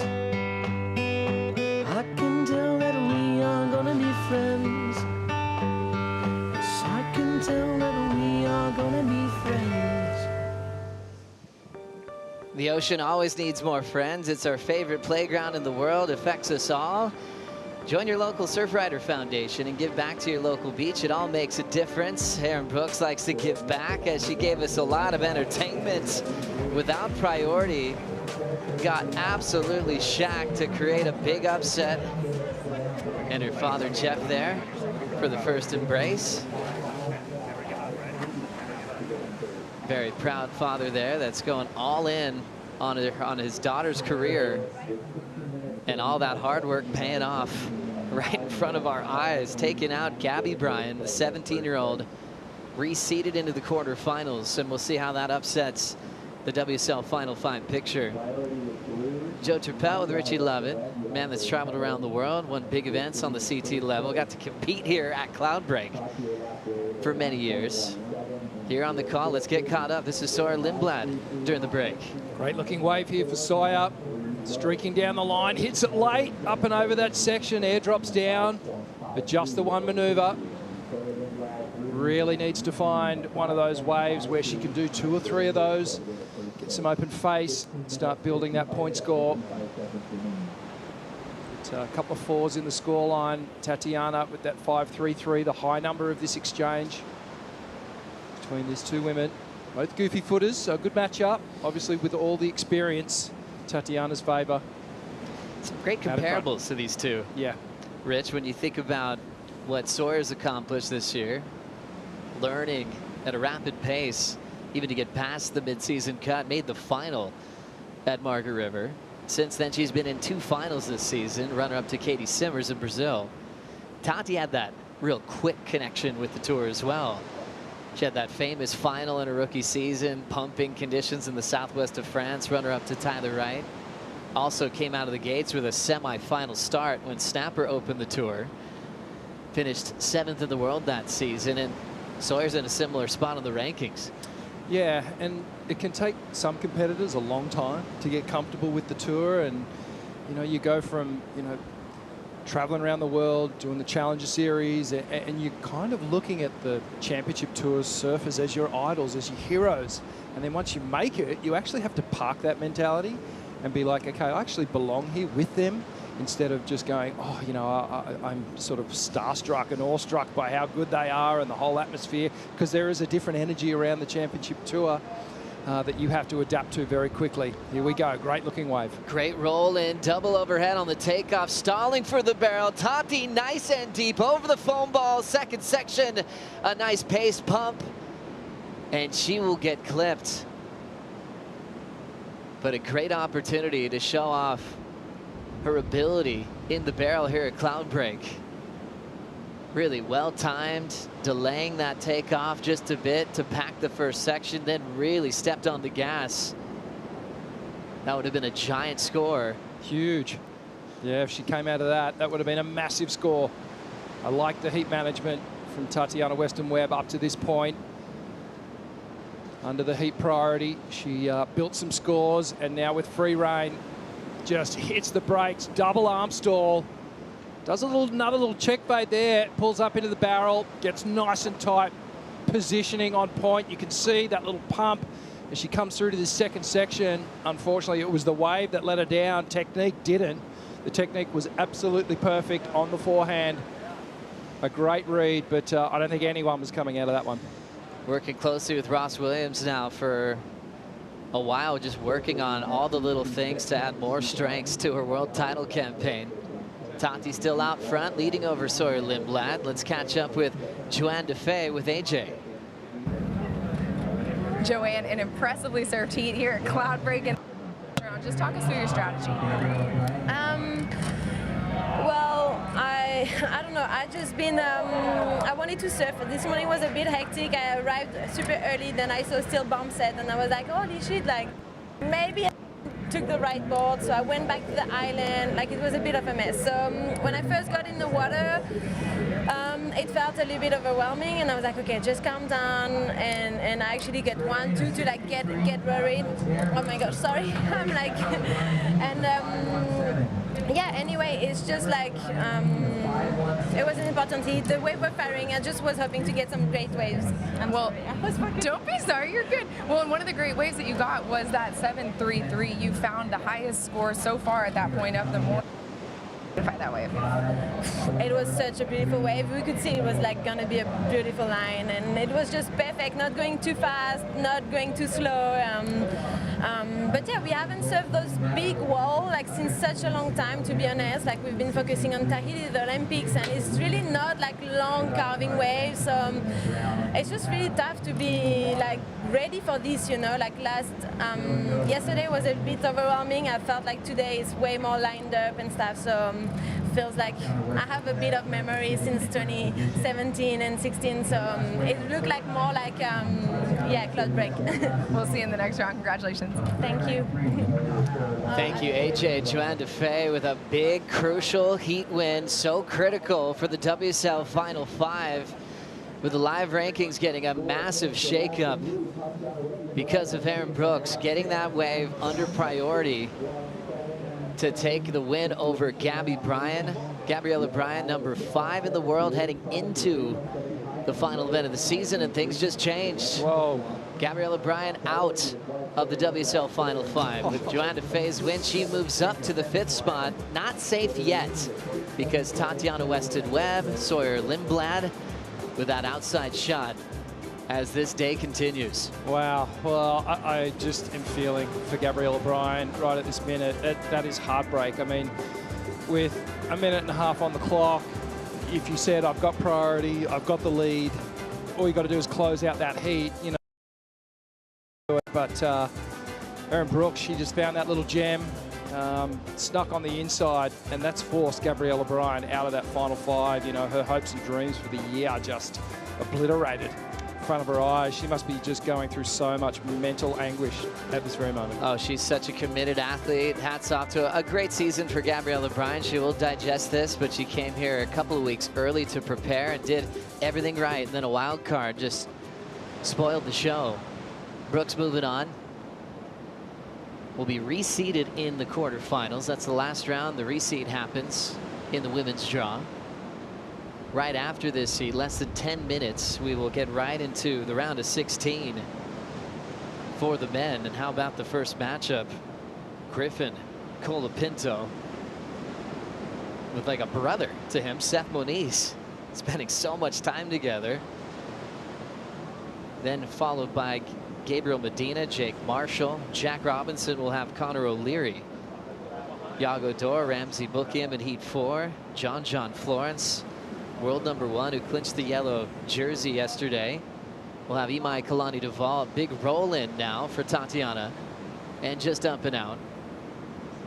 Wave selection, and always an interesting conversation no matter where we are. This one's starting to ledge out, air under the board of Sawyer Lindblad. She controls it.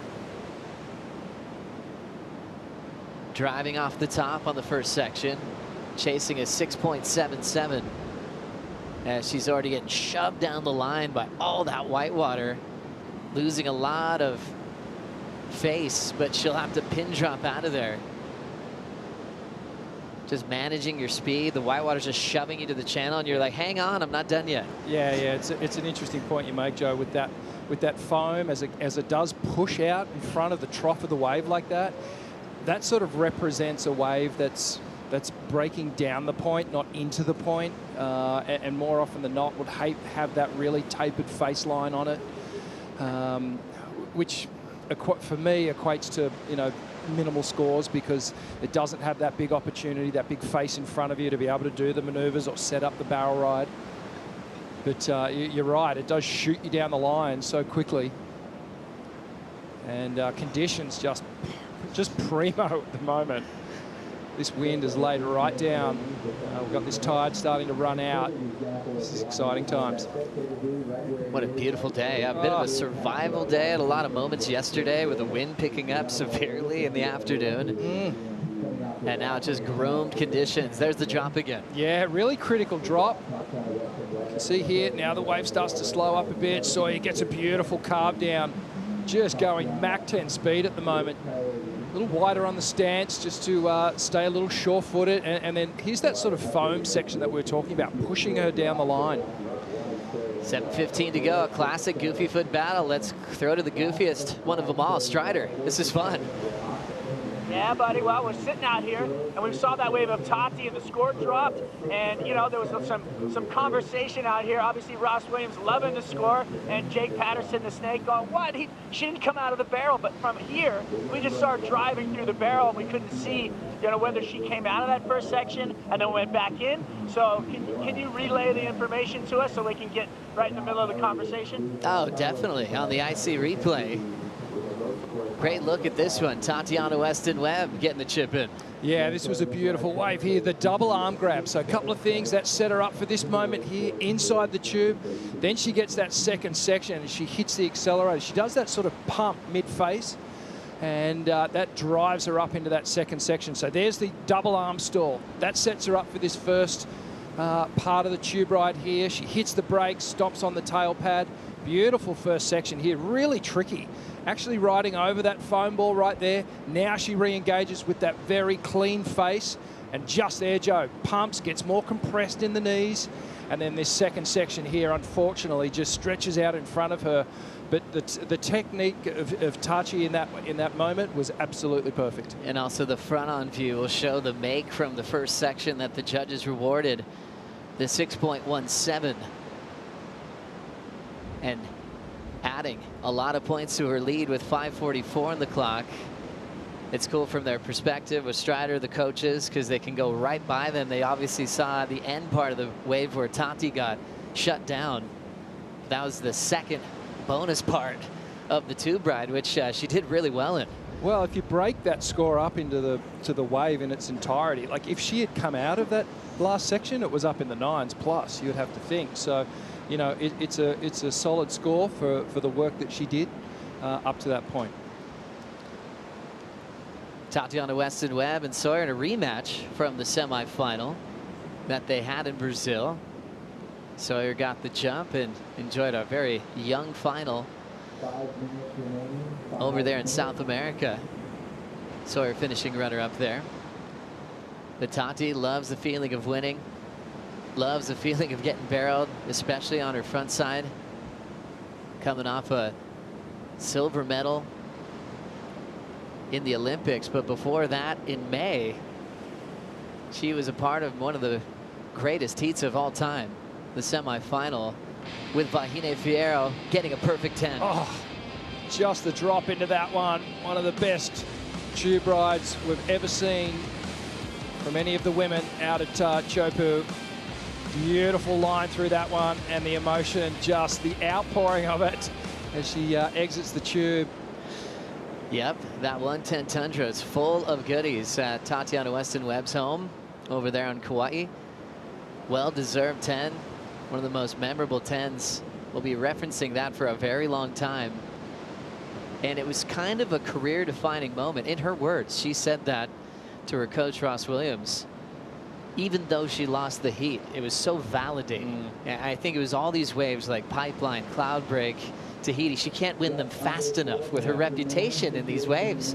You know, even a pipe, you're on the bike path and people are stopping her going, yep, you got it. And it was almost like, okay, I am ready. I believe in myself. And, you know, something would happen in the early rounds, but a lot of it was just maybe overcharging, if that's a thing. She would have big wipeouts taken up deeper than everybody.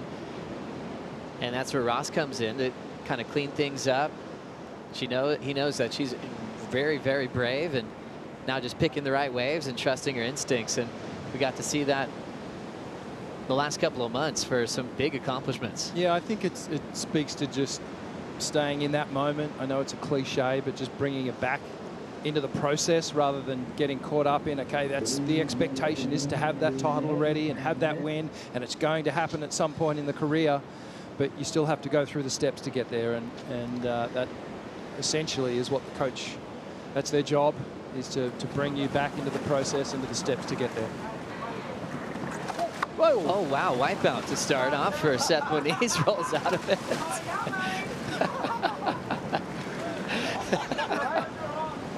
What a good way to break the tension. You know, if there was any. Even better that he's surfing with Griff, because they're going to laugh about that for a while. That was funny. And good to see that he was laughing about it too and not kind of all serious on it. I love it. Seth's awesome. Griffin's going to be having a blast with his good friend. That's starting in about 2:15 from now. In the round of 16. They're going to try to get completely barreled. They'll just imagine themselves on a free surf trip making movie parts like they have done for the last few years. But still 2 minutes in this one. Sawyer Lindblad accomplishing Rookie of the Year, bringing that title back to San Clemente along with Crosby Colapinto, getting that accomplishment yesterday. And you can only win it once.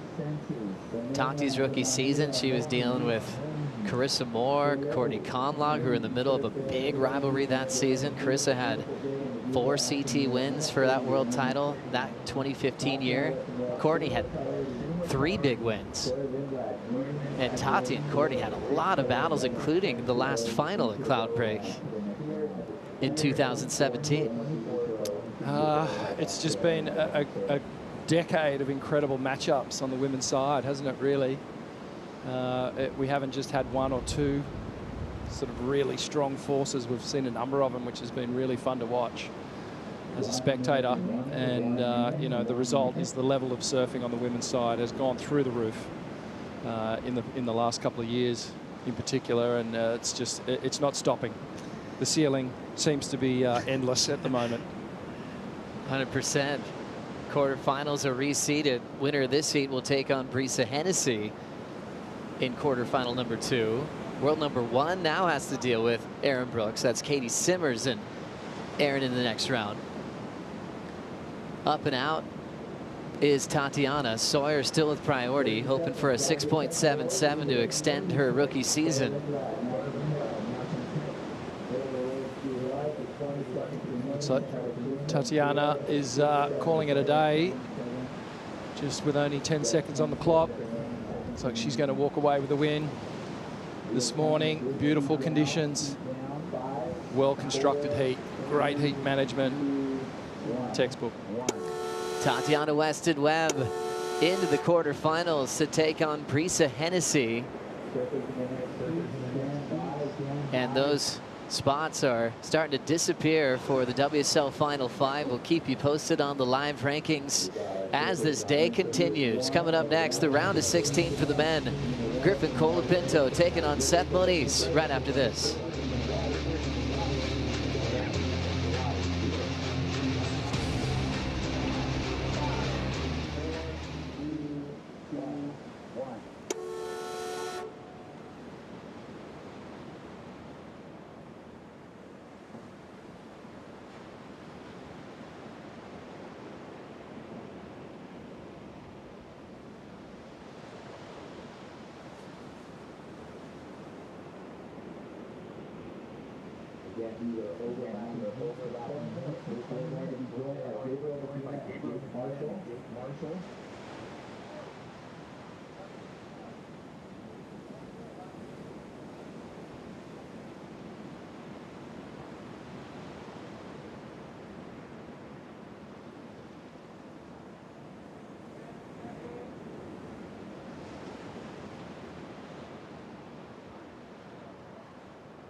Bulavanaka, the good life here in Fiji. The final stop of the regular season is the Corona Fiji Pro presented by Bonsoy. How about this heat?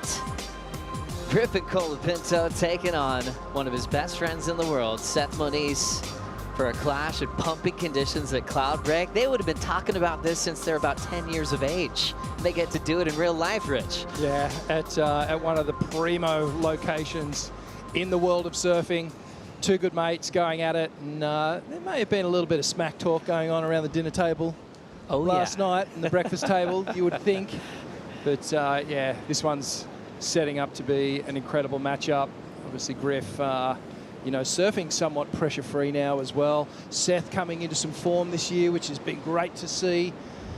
You know, the past couple of years, you know, he's sort of said he hasn't felt like he's been form, or the form's been a little bit inconsistent, but he's definitely found something this year, which is great to see. Here he goes, the replay, the first ride here.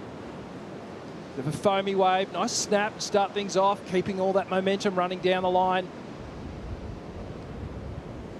Another smooth carve for Seth. Now he starts to tighten things up off the top. Coming through to the inside.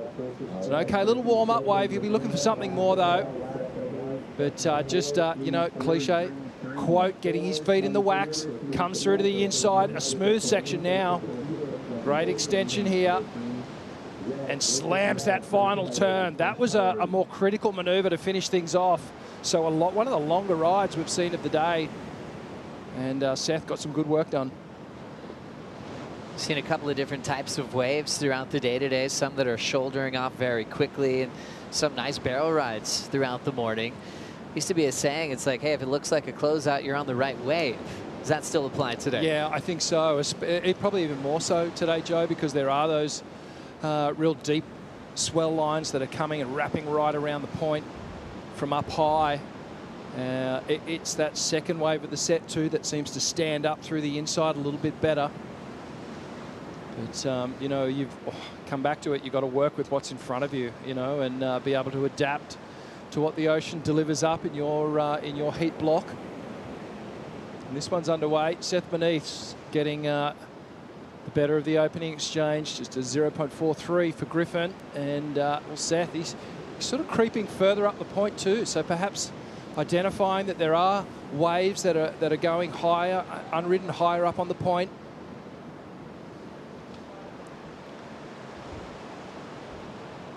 Seth Moniz, one of the best barrel riders in the world, making a final in probably one of the most memorable pipe events in history. Kelly's 56th win. Seth was a part of that. And it was emotional for Seth and Kelly. You know, they've known each other for a very long time. Kelly would be like an uncle to Seth. To share the final with Kelly, I think Seth already felt that he'd won. You know, how much that would mean to himself, his family, to Hawaii. But he didn't just sit there and wait. He actually sent it in that final. It was real gnarly pipe and back door that day. Really aggressive, like real powerful conditions. And got to enjoy that final with someone who means a lot to him. Since then, he kind of had some tough heats and he was trying to find himself. And then the rhythm was delivered this year. And a clutch performance at Margaret River, getting past Ethan Ewing under the coaching of Doug Silva. Still plenty of time to get this one started. Let's catch up with this wild card moment. Aaron Brooks is with AJ. Aaron, congratulations. What a massive performance for you to lock in your spot, your first ever quarterfinals on a championship tour event. And you went through a lot during that heat. No leash for a wave, changing boards multiple times. How did you stay calm? Had faith in the Lord. I was like getting really nervous because I made a bunch of mistakes in the beginning and then my leash came off and I was just sitting there, not even with priority at the end of the heat, just like, God, please help me to just catch one more wave. I don't want to go home. I love it here. And he gave me the wave, so I'm super thankful. Let's talk about that final wave that got you the win. What did you see on it that you knew this is the wave that could turn the heat? Well, there was only like a minute and a half left, so I knew it was probably like my last opportunity to get like a better sized wave. And I wasn't like trying to go too hard for it because I didn't want Gabby to take it from me. But I got it, and it had a nice little barrel in the beginning, so I'm stoked. As you should be. Congratulations. Thank you. Oh, can I say one more thing? Congratulations to the Bernie Little League team because they're doing so well. Thanks so much, Aaron. Aaron Brooks, wow, what a performance. Believing in herself, had faith there'd be one more wave, and she's still running in the quarters. But meanwhile, we got to see what happened to Seth's equipment here. Yeah, way up the point here. Seth starts off well. Clean snap. So as this wave comes down the point, Seth, a second maneuver there, and then hits the eject button. And, well, we know the result of this, the power of Cloudbreak coming into play here, and completely snaps Seth's board, clean in half. Just that single layer of 4-ounce glass, no hope against the power of Cloudbreak. Yeah, sometimes it's even on waves, you wouldn't expect it, but these guys push so hard. Sometimes there's like a slight buckle in their board already that maybe they haven't noticed yet. But man, that one just broke clean in half just on a kick out. Seth did get a 4.23. It already had a 4.33 on his opener. So as he makes the board change, he's out in front. Great job for the Water Patrol and the Red Bull skis. Got Azun, Kobe Graham, Glendon Ringrose, Michael Chan, Whippet, Lottie, Ipa, Siva, and Joella taking care of the best in the world. Yeah, the boys, great job. As we see Seth on the ski, straight back out there. The set's a little bit more inconsistent now, Joe, since what we saw in the warm-up, and that was expected. This swell was going to ease throughout the day, but still incredible waves, still highly contestable, and some of the cleanest conditions we've seen over the last couple of days. But just thinking back to, you know, Seth's 2 scores here, both, you know, around that sort of mid-4 mark. And the first wave, multiple maneuvers, a long ride all the way down the point, and a very similar score just for 2 more major maneuvers outside. So, you know, if what I take from that is if he can find a wave that has those big major maneuver moments on it, perhaps a barrel, then that is where the score is going to start to go north and up into the excellent range. So fun heat just getting started with plenty of time. We will start the overlapping format at the halfway mark with Gabriel Medina and Jake Marshall. Now this beautiful scene out the back, we've got to check in for some Oakberry surf conditions with Strider. Oh man, it is really nice out here right now. The wind has laid down. We have 6 to 8 foot faces just off the high tide, which is a good thing where you're gonna have a little swing. The current's gonna go the other way, coming back down the point or over the reef, and then we're gonna see this inside right here, how shallow it is. I mean, we're just going over wave right now, and let me tell you, a little bit later, about 2:30, my feet will be grinding on the reef right here. So the conditions are going to change drastically through that time, and it's just going to get better and better. We're going to see that outside ledge start wrapping down, and right now it is so glassy, bro, as they say down here in Fiji, and we love it. Let's go. How good, man. What a difference a day makes with conditions, Strider. I mean, I just want to get your take on what's happening with the boys right now. Seth and Griff, man, great relationship, but they really want to beat each other today. What are you seeing so far? Oh, well, you know what? Griff, a good game plan, staying inside over the reef. I think Seth was trying to take him up the top where, you know, because there's waves there. A mind game. You see out, but the better, more quality waves are down more on this inside ledge where they're sitting now. So, you know, that's where we've seen the majority of the waves ridden today. And I think Seth's game plan to suck him up there to get him off that point didn't work. So Seth now meeting him again, and they're just going to go wave for wave, hopefully now. We just need a couple sets. Let's go. Let's go. Great job, Strider. I'm going to send you a second breakfast. Enjoy the morning. Strider Wazalewski on the call in his happy place in the channel. Waves on the way. Priority with Griffin Colapinto. Seth taking a look. And Griffin already clinched his spot to compete for the 2nd time at his home break this year at the Lexus WSL Finals. Seth's clear and safe for next season as well, so they just have to go blow for blow and enjoy this moment here at Cloudbreak. Let's catch up with winner of the last heat. Tatiana Weston-Webb is with AJ. Thanks so much, Joey. Tati, a great performance by you this morning. Just talk to us a little bit about what you wanted to showcase on those waves.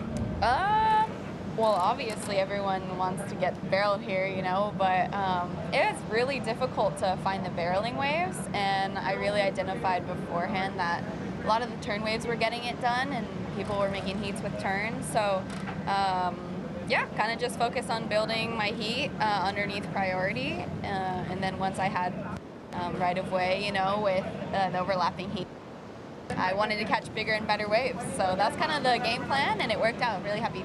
It worked out incredibly well. Now you're on to the quarterfinals, taking on Brisa Hennessy, who obviously knows this wave so well, but you have a lot of experience out here too. What are you going to lean on from your experience out here at Cloudbreak in the past, or even in this trip, to help you get that edge? Yeah, I guess just lean on the good vibes. I love this wave. I love having fun in heats and catching good waves. Obviously, it's going to be a really competitive heat with a top 5 qualification, but I really just want to focus on myself and have a lot of fun, and as long as I'm doing that, I know I'm going to have a good time. Obviously keep the inner competitive beast mode going, you know what I mean? How do you feed that beast mode?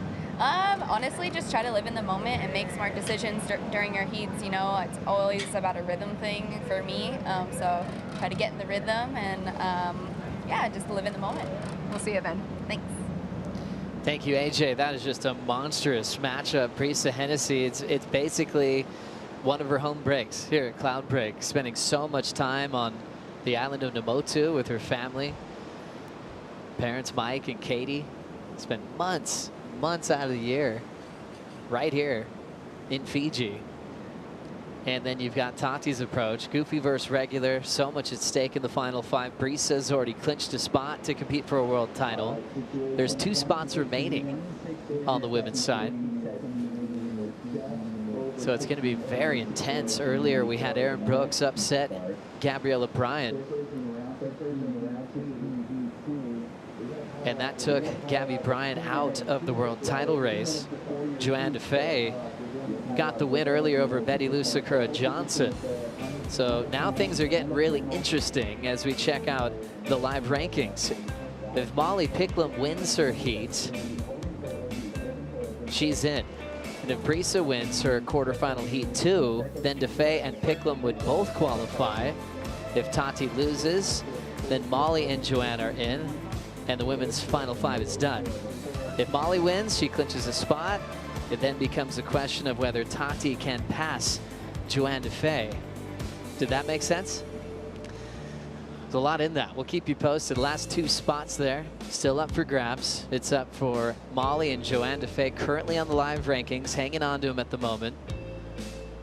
But you can see Tatiana Weston-Webb coming from deep on the rankings as you check out the final bracket. Caroline Marks already in. She takes on Tyler Wright, who is out of contention coming into Fiji. Brisa's clinched her spot. Tati's going for one of the last 2. Katie's already in yellow, and Aaron Brooks just wants to spoil everybody with this wild card. And Molly Picklum and Joanne Defay are meeting head-to-head, and that is a giant story, quarter 4, to see who could be potentially at lowers this September. Griffin tracking down the line, wide open pit. Wow, it stretched out incredibly fast down toward shish kebabs. He wanted to start off just getting blown out of a pit and had the right idea, just a little bit too deep on that one, Rich. Yeah, I don't even know whether there are any other options for Griff at that point. Just lock into the tube, see if you can travel, find that little doggy door, but unfortunately that wave just clamped on him. But so you'd have to think, you know, at this point in the heat, Seth has managed the heat well. Griff was incredibly patient. Good looking wave from the takeoff though. Nice slash on the backhand. Now he starts to think about the barrel ride. Driving, staying nice and high on that line. Now he locks in, Pig Dog grabs that rail. And you can see that that wave just stretched out, clamped down on him. No chance of making it out. So good effort from Griff, but getting shut down there. Current world number 2 went down to Ethan Ewing last year, and he's just been delivering each and every year. Heartbroken the season before in Tahiti when he just fell out of contention. The whole stress for Griff was also, man, I want to compete on my home break. As we all know, the WSL Finals moves to Cloudbreak next season. This is the last time, maybe in history, never how things go, that he might be able to crown his title home turf on home turf. Yeah. So he's going to be able to have that chance again. John's already the #1 seed, but Griff would love to be the #2 seed. Yeah, absolutely. And if last year's anything to go off, he's going to have incredible hometown support from the San Clemente crew. And, you know, Griff's probably dissected what happened last year as well and went, perhaps I could have approached that a little differently. My performance in the actual heat maybe wasn't up to par or what I was wanting to deliver. Maybe caught up in the whole world title scenario, but yeah, he's going to get another shot at it, which is incredible. A couple of good-looking lines approaching here. This is perhaps one of the biggest sets we've seen in the last 10 or 15 minutes. Let's see if it produces any gold here. It looks like Seth Manise is going to, he's going to commit. Nice controlled takeoff from Seth. And throws out that first turn, tried to extend it. Resets off the bottom. Big arc with an airdrop on 2 big sections. Rides out, steps off. Let's hope that board stays intact. Much bigger wave than he had on his previous 2. And able to throw a couple of arcs in the pocket. Looking to extend his lead over Griffin. 2 good turns, and we know that the wave prior, the 4.23, was a much smaller wave. Let's have a look at these turns. A late takeoff Grab rail to steady himself off the bottom. Nice hook up under the lip. Sets it up again, and another one with a bit of an airdrop there. So 2 solid turns. Feels like to me that board swap for Seth Moniz, you could see there, just almost catches that toe side rail. And just have a look at where his heel is as he came down off that turn. The heel was basically right on the edge of the board. That's a bit cleaner. And gets that little airdrop. But I feel like Seth's gone maybe to a slightly longer board, and as a result, that first turn, he was just getting used to it, was in danger of catching that edge, but managed to get enough pressure on the tail so he could ride out clean. But a good 2-turn combination with a couple of little hiccups in between. So the score will, I think it'll be his best score for sure, and it's dropped in. Seth Moniz locking in a 6.33 and still leads over Griffin Colapinto as we will start the overlapping format. Medina and Jake Marshall about to get started. We'll take a Bonsoy brew break. The Corona Fiji Pro presented by Bonsoy is brought to you by Corona. This is living. By Tourism Fiji, strategic partner of the Corona Fiji Pro presented by Bonsoy. By Bonsoy, official milk of the World Surf League. By Jacks of Fiji, official apparel partner of the Corona Fiji Pro presented by Bonsoy. And by Fiji Marriott Resort Momi Bay, an official accommodation partner of the Corona Fiji Pro presented by Bonsoy.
Download TrueSurf to your mobile device and surf some barrels with some new graphics, new players. We've got new players on the water here in the way of Gabriel Medina coming up against Jake Marshall.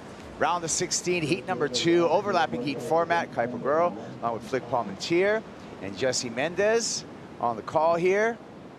And Gabe Medina in another one of those heats that we're going to see a lot of them today in a must-win situation, Flick, if he wants to make it into that final 5. Yeah, this is another massive heat, but if you're just going off yesterday's performance and how in tune he looked, I mean, it was incredible, right? Like, it's hard to deny that. You just can't. It was amazing surfing. He had this ability to just, you know, pick the eyes out of it. Yesterday wasn't an easy day to read, and yeah, identified where those good waves are. He found 2 of them, and you know, today's even better. So good things in store, I'd say. Totally, Yeah. I totally agree with you. Like, I guess on paper, 99% of the times you have Gabriel against you, mostly in conditions like this, he's going to be the favorite. But I like to mention that Jake is not afraid to kind of swing against, you know, being an underdog and going against big names. We've seen him beat John a few times, and actually in John's prime conditions at Sunset before, and he's good at just picking the right waves and the good waves of the heat. So it's going to be a great match no matter what, and I can't wait to unfold. Your thoughts on priority heat, Flick, out on the water? It's Seth Moniz on top of Griffin Colapinto currently. Oh, yeah, I mean, this is interesting, right? I mean, but 2 good friends going at it, and I feel like sometimes when you have good friends in the water, you kind of tend to go a bit harder. And let's get caught up with this replay. This is Griff. Big backhand belt there. straight up into that second section, a little bit more lateral, and gets the finish here. So 3 really nice timed backhand turns. What did you say, Jesse? I think what I really love about Griffin's backhand surfing, it's we don't see it so much because we have so much rippable rights on tour, but his bottom turn setups is just second to none. It's kind of almost reminds me like of Joanne on the woman's side, you know, have that type of bottom turn that is very calm, but drives through from behind and generates a lot of speed. So that's the setup. That's what's setting you up for a great turn. And he has that diet on his backhand. I love the position of his arms and everything. So I thought that was beautiful surfing because that bottom turn just kept him in a good rhythm throughout the whole wave, and he did damage and getting rewarded very well. So Seth with a slight advantage right now on Griffin Colapinto, and Seth with heat control, Flick with the priority and the lead. Yeah, he's got the priority and the lead, but I mean, the big score out there right now is that 7.67, right? And in the context of that heat, it's the highest wave. Griff's only looking to back up a 2.33, right? I mean, you've got to be thinking he's definitely going to do that. So right now is a critical moment for Seth because he's got to improve on this situation. I feel, obviously he wants to improve on the 4.33, but I feel like he's kind of got to keep it pace with Griff now that Griff's dropped this number. Colapinto. Nice hook off the top. Searching for more space. Finds it there for a second hook. And it's going to straighten out. Looking to get rid of that 2.33. I think he got the job done, Jess. I have no doubt on that. And once again, let's see Gabe up and right on this double up. Medina fades into this double up. Now, projection down the line. The white watery barrel, double arm drag, gets in the barrel again and tries to fight for the exit. And Gabe never gives up. Barely getting clipped there at the end, Flick. Yeah, I honestly thought we were going to see him flying out of that thing. He still looks in great form. A good read on that wave. It's a tricky barrel, I feel like, Cloudbreak, and he had a good read on it just to project down the line, get all that speed. But, I mean, it's early days for this heat right now, and I'd say he's just warming up. And also all the foam that he was going through. It's like hard itself for you to manage whitewash in the wave, but in the barrel it's even worse, like because the lip line is not so clear. It's hard for you to see where the lips landing, so for you to direct your board, the nose of your board throughout, it makes it very tricky. He did as much as he could on that wave, pretty much. Caught off guard because as far as he went, it looked like he was going to come out, but to get to that point was very critical. Another look at it here, Flick. Yeah, I think, you know, to your point, Jesse, your fins are basically like cavitating when the water's like that, right? It just feels like you don't have as good a grip and or as good a drive, I guess you could say. Cops a little bit of the foam to the head there, but he holds strong. It was just that little last section there that ended up clipping him, but good effort. Yeah, speaking of fins, Gabe Medina has a new signature set of fins out on FCS right now, based off of the Performer template on that fin. And Gabe Medina also made an adjustment when you talk about fins on his Cabianca surfboards with extra large side fins and a large rear fin. So slightly smaller trailer fin on the thruster setup for Gabe Medina, as you can see him paddling out. And there we can see that new Medina template fin, based off of all around the template in the Performer model from FCS. And Gabe with a little throwback to some of his early graphics from Grommet Hood on those Cabianca, the quiver of 10 Cabiancas that Gabe brought over here to Fiji.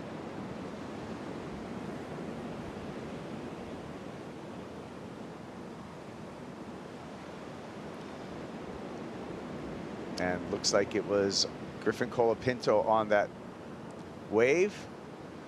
An incomplete ride for Griff.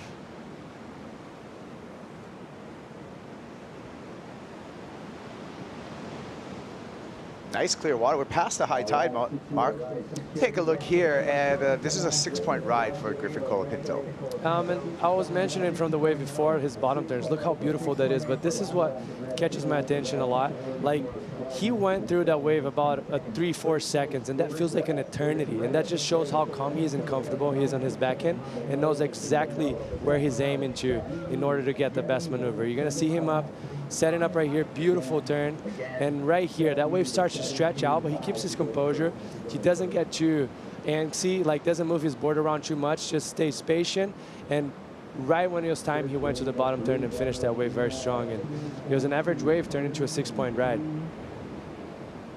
So Griffin with the lead over Seth Moniz. Moniz with priority needs a 7.35. And just a couple of quick starts for our non-priority heat with Gabe Medina and Jake Marshall.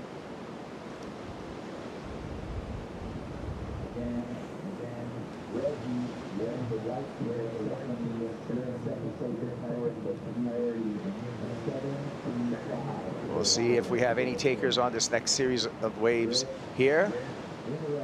Marshall with priority up against Gabe Medina. Let's see if Jake can fire back. The 25-year-old out of Encinitas, California flick has been a roller coaster year. Started off pretty good this year, but was able to survive the mid-season cut. We'll see him next year on the championship tour. That'll be his 4th year on the CT. Yeah, he impressed me. I think the start to the year impressed me. I mean, he was up there in that top 10, top 5 conversation, and I think best results coming from Portugal and Bells. And then I feel like sometimes takes a little bit to find your feet on tour. And yeah, Jake's just impressed me this year with the composure he's maintained. And also he's showing in Tahiti as well. There are a couple of really good moments. And I'd like to say, you know, just sort of echo off what Jesse was talking about before. He's not going to back down if, you know, a big sizable wave comes his way. So I think, you know, this matchup between himself and Gabe is a good one. All right, we see Jake sitting right now. Obviously on the up close screen, you can't see much difference, but if we go to a pulled back shot of it, you got to notice that Jake right now, it's probably sitting about 200 yards or 200 meters away from the other surfers. Maybe I'm exaggerating, maybe 100, but this is the first time I've seen someone position themselves that far. Look, we still can't see the surfers. We're just about to see them right now. And he's sitting way up the point, which it gives him room. He sits with 3rd priority right now, let's say it, and up and right, and he is. Let's see if it's gonna capitalize on the gap right there. Way up the reef. So just a different flavor of wave up there, and you can see that different flavor in the way that that thing just did not connect all the way down the line. Yeah, I don't mind. It looks like he's moved down now, but you know, realized that, yeah. Yeah, but oh, here we go, up and riding. Moniz trying to make a comeback now. Again, needs a 7.35. Gets clipped in the barrel. So not doing the job there, Jesse. Yeah, unfortunate for him. That looked like it didn't have much potential afterwards anyways, but it's interesting. Like, maybe he wasted some time. Yeah. Maybe it could have paid off and he could have gotten underneath, like, very deep wave. That it happens every once in a while. But I guess it's just how surfing is. It's so unpredictable that he got a gamble, and I feel like that's probably what he felt at the moment. Maybe get some room from his opponents, mostly from Griffin and Steph that had priority over him at the time. But now he's definitely back moved over. But he was way far. Yeah. We haven't seen that in the whole event so far. I don't mind it, you know, just trying to create that space. Since you're in the non-priority heat, like, you actually might create an opportunity for yourself, and you get first right away. Like, you're out there, you're 200 meters away from the other competitors. It's obviously didn't come to fruition, and yeah, Jesse, like you said, sometimes you just got to roll the dice. And that's kind of like a Gabriel move, right? Like, you see him doing that at Chope a lot. Yeah, that's like so you see true. him like going deep and like finding waves that doesn't really exist and pulling it off. So maybe he tried to get in his mind right there. But realistically speaking, like, have Griffin and Steph, some of the best tube riders, most chargers, surfers on tour. Like, the chances of them letting a good wave go by is very slim. Not gonna happen. Yeah.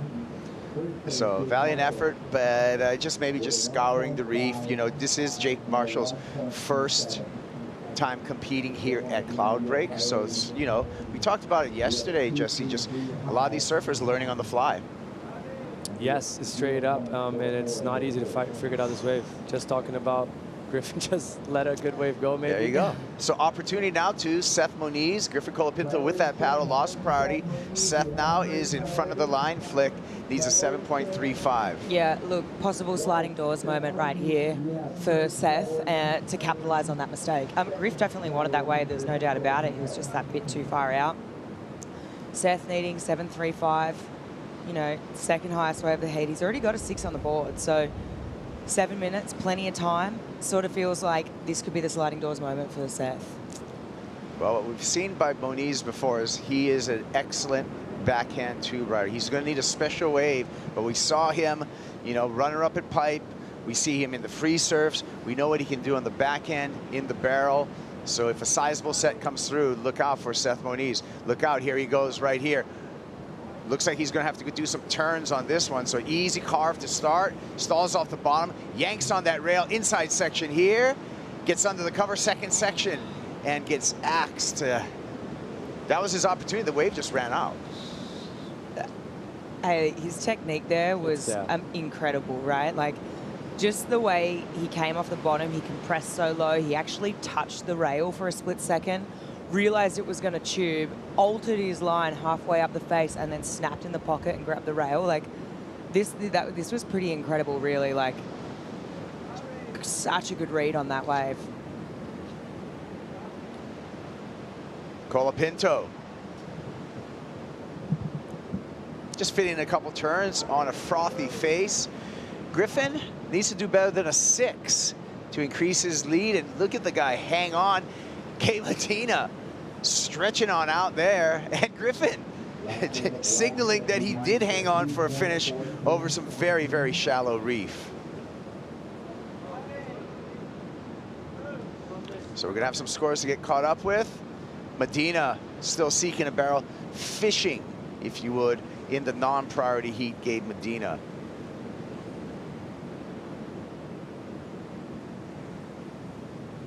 Five minutes remaining between Griffin Colapinto and Seth Moniz.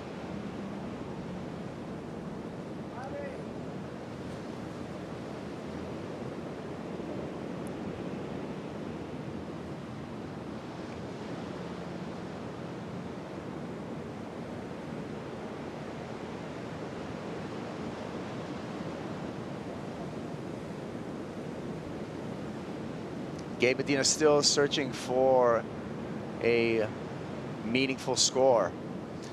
Seth Moniz coming so close, but did not get the number. Still looking for a 7.35. Sets coming through here. And priority sitting with Seth Moniz, so still an opportunity for Seth to turn this heat in the final 4 minutes and 20 seconds. So let's take another look at Seth Moniz and his last effort.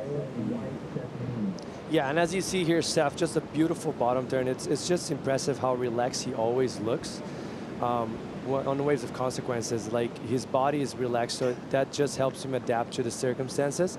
And right here, beautiful open barrel. He starts to drive through, and it looks like it's going to be a dreamy day, right?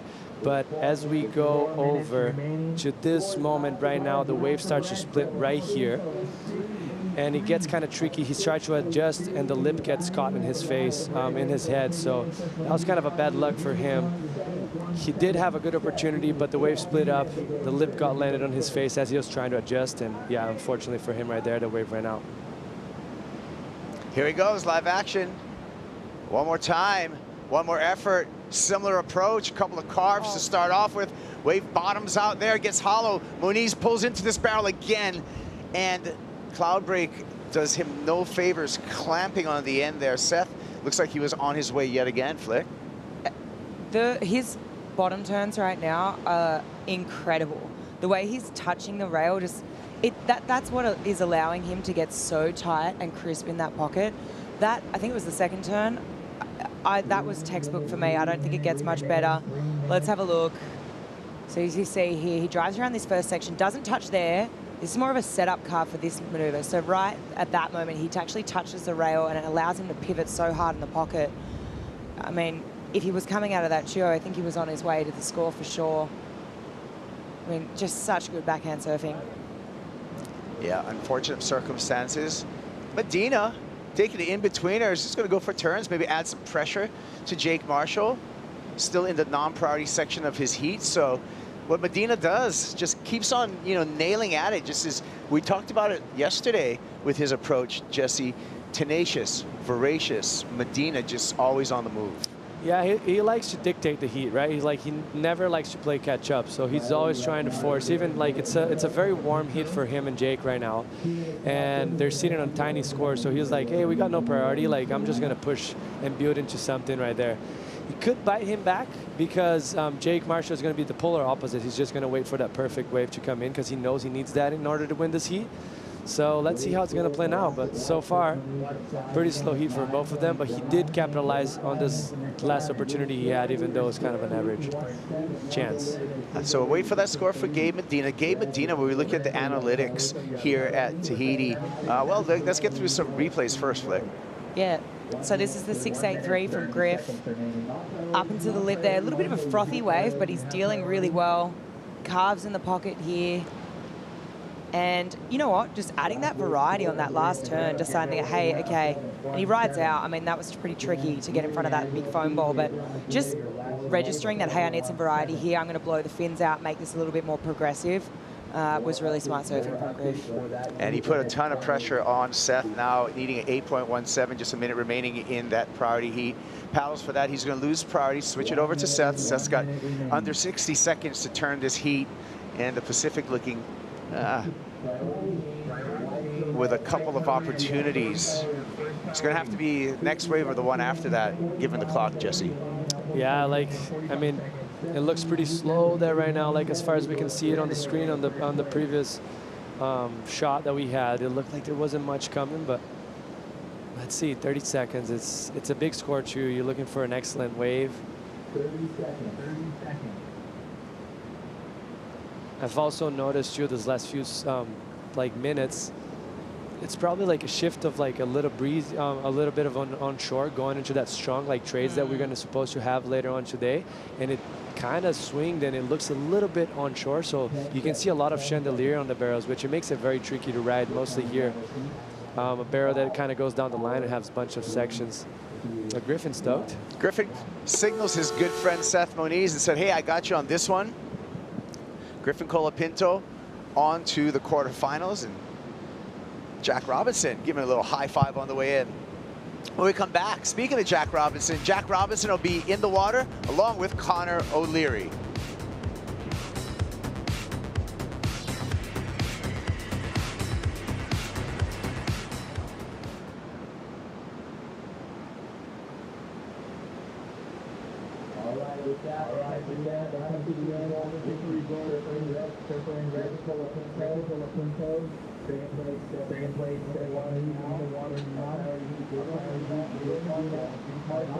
Our non-priority in red, John Robinson, right up against Shepherd, and the white,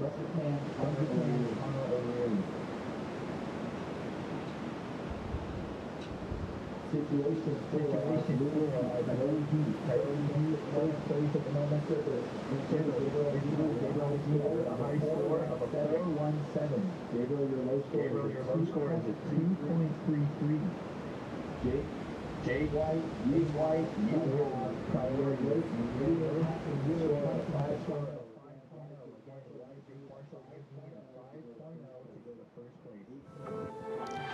Get ready for the Bonsoy Pulse. Get you caught up with the women's elimination round this morning.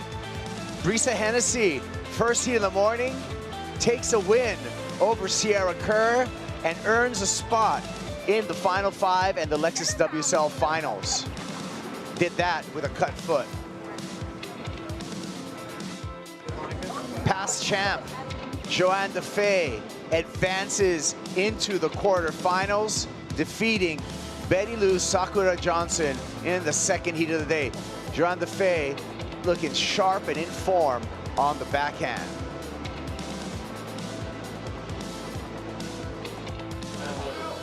Aaron Brooks, the young wild card, had to get a lot done in this heat up against Gabriella Bryant. Aaron Brooks takes the win. Big wild card upset, the 17-year-old. on to the quarterfinals. Broken leash, board trade, all came into play, but Aaron still came through. Check this out. Last wave, a 6.83 for the barrel, and that turned the heat for Aaron Brooks. Lastly, Tatiana Weston-Webb on to the quarterfinals. Tati, strong performance at Cloudbreak. Tati defeating Sawyer Lindblad in heat number 4 of the elimination round, and that brings us all into our final bracket for the women, where we can see some of the matchups with a lot at stakes. Caroline Marks up against Kyla Wright, Brisa Hennessy, and Tatiana Weston-Webb. It's going to be a must-win for Tatiana Weston-Webb if she wants to make the final 5. And Joanne Defay up against Molly Picklum, another important heat. Not to mention, look at the youngsters coming out. Heat number 3, quarterfinal 3, Katie Simmers, Aaron Brooks. Wow, Flick. Oh man, I'm excited. Jesse and I were having breakfast and we were actually talking about that heat. It looks, all these quarters are really exciting to watch, but that one for sure. 2 young Grommies going to go at it. New heat in the water. Jack Robinson coming up against a former runner-up here in the way of Connor O'Leary. Put into context in this heat number 3 of round of 16. Jack Robinson makes this heat, and he will clinch a spot in that final 5, and we'll see Jack Robinson at Trestles, but he needs to make it past Connor O'Leary first.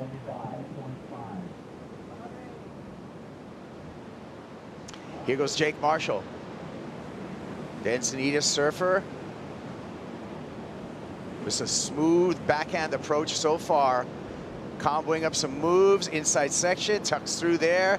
Little lip on the head, but does not get knocked off. A nice completed ride for Jake Marshall. Just a 5-point ride will give him the lead over Gabe Medina. Non-priority heat, and Connor O'Leary finds the bubble and finds an exit.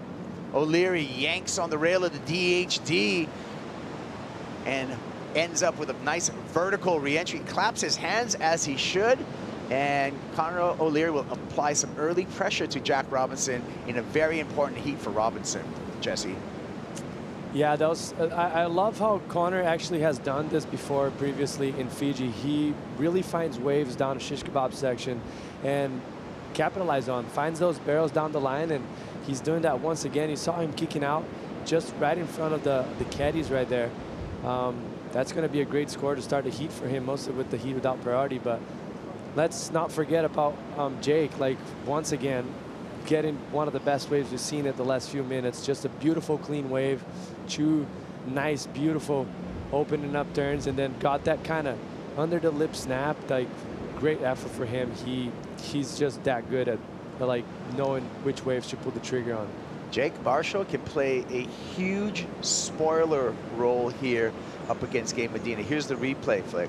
Yeah, this was a bigger wave, cleaner wave, and no doubt going to be the best probable wave of this heat.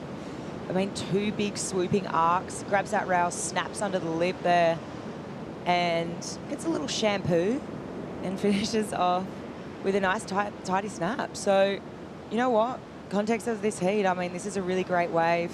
Going to be applying that pressure to Gabe. And just a really paced approach, you know, not over surfing anything, just, and like to what you said, Jesse, great wave selection, you know, the pace of this wave, obviously his surfing was good, but wave selection really played a big part in that. Here's the opener for Jack Robinson. This was a 3.5, Jesse. Nice opening turn right there for him. Great board control with nice release right there.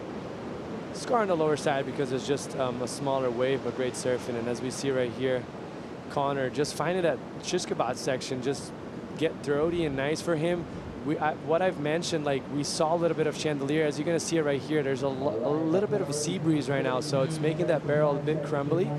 But he's still, that was a great wave for starting the heat, no doubt about it. He lost his rail a little bit right there, but good wave start for Connor. Yeah, Connor, another one who could play spoiler role here up against Jack Robinson. So both Gabe Medina and Jack Robinson in the hunt for a final 5 position. Here goes Connor O'Leary. Likely a backup score Quick to react, the surfer from Cronulla, and a big whip there. Obviously, you can see his comfort at Cloudbreak, a place where he's made his only CT final in his career right here, Jesse. And you can see, what I'm seeing is a very comfortable Conor O'Leary. Totally. So what that does, like the more repetition in a jersey you have out here, the easier it's going to be, the more natural it's going to be for you to react to the situation. So that's what he's doing right there, finding that wave, that wide wave that was nice and throaty, got a nice barrel, and then getting a wave kind of underneath everyone and applying good turns, looks comfortable. His board looks great as well, very spicy, floating nicely and cutting the water well. So yeah, it's a good start for him so far. Yeah, second time surfing competition at Cloudbreak's Conor O'Leary. He's got some impressive numbers, a 71% heat winning percentage and an average heat score of 12.31. So we're waiting for 2 scores for Conor O'Leary, and here comes Jack Robinson, tucks into a small barrel there, but threads it beautifully. Robbo up in the lip, great board control there. A little warbly water, but doesn't bother Jack Robinson on the attack all the way to the channel. Yeah, I think right now, like, smart move from Jack. He has to keep it pace with Conor, right? And you got to take your hat off to Conor because he's putting so much pressure on Jack in the non-priority heat. We'll get back to that. Medina, the machine, looking down the line, way up in the lip there. Powerful carve by Medina, having to resort to turns. You could tell he's kind of wanted a barrel on this one before he decided, hey, I got to get some turns going, Jesse. Yeah, he was, I mean, he looks for waves like this that have a lot of intensity and speed down the line because it's just more critical. So, oh, he's going to get caught right there. Even the best in the world, that's only probably a 2-3 foot wave tall, but it's so shallow that you can't even duck dive pretty much. So he had to bail right there. Yeah, scrape your knuckles on the duck dive, ding the bottom of the board. For sure, but gets flushed out there right onto the Red Bull jet ski. Yeah, sorry, just back to what we were talking about, his wave. It gives him the opportunity to get a lot of speed and apply massive turns, and that's what he did. That first turn right there was impressive. Obviously, he was probably hoping for a barrel down the line, but it didn't happen. It was a bit crumbly, but he went down and did the most on that wave. Speeding back out, Gabe Medina. We look into the analytics with 7 starts here in Fiji. He's made 3 finals. He's won this event twice. 74% heat winning percentage with an average heat score of 14.12. He's way up there when we look at the numbers in context at competing here at Cloudbreak. Here's the replay flick. Yeah, just screaming down the line here. And I think what you said is true, Jesse. He's just kind of thought this wave might have barreled down the line at shish kebabs, but goes to turns, and even just the way he powers through that is, it's not an easy wave. The way that wave was angled was almost like out to the channel, right? So to be able to bring your board back around and actually carve through that is really difficult. It's actually really easy to just like skip out, but he just, I mean, muscled his way through it. So also, I mean, you know, you got to be thinking Jake's now locked in, you know, that 3-turn wave from Jake, 5, 6, 7, kind of needs to keep it pace with him, and he's doing just that. Yeah, Gabe's going to turn the heat right now. He just needs a 3-point ride, and he gets a 5-point ride. So Gabe Medina on top of Jake Marshall. Marshall sitting with priority. Marshall, to turn the heat back in his favor, just needs a 3.5-point ride. So this is back and forth, Jesse, between these two. And Gabriel is making the most. Like if I look back right now as far as quality of waves, like if we compare the 5, 6, 7 of, I would guess we'll get back to that after Jack's waves right here. Beautiful barrel from him, coming out clean. Kind of placed the board in an awkward position right there.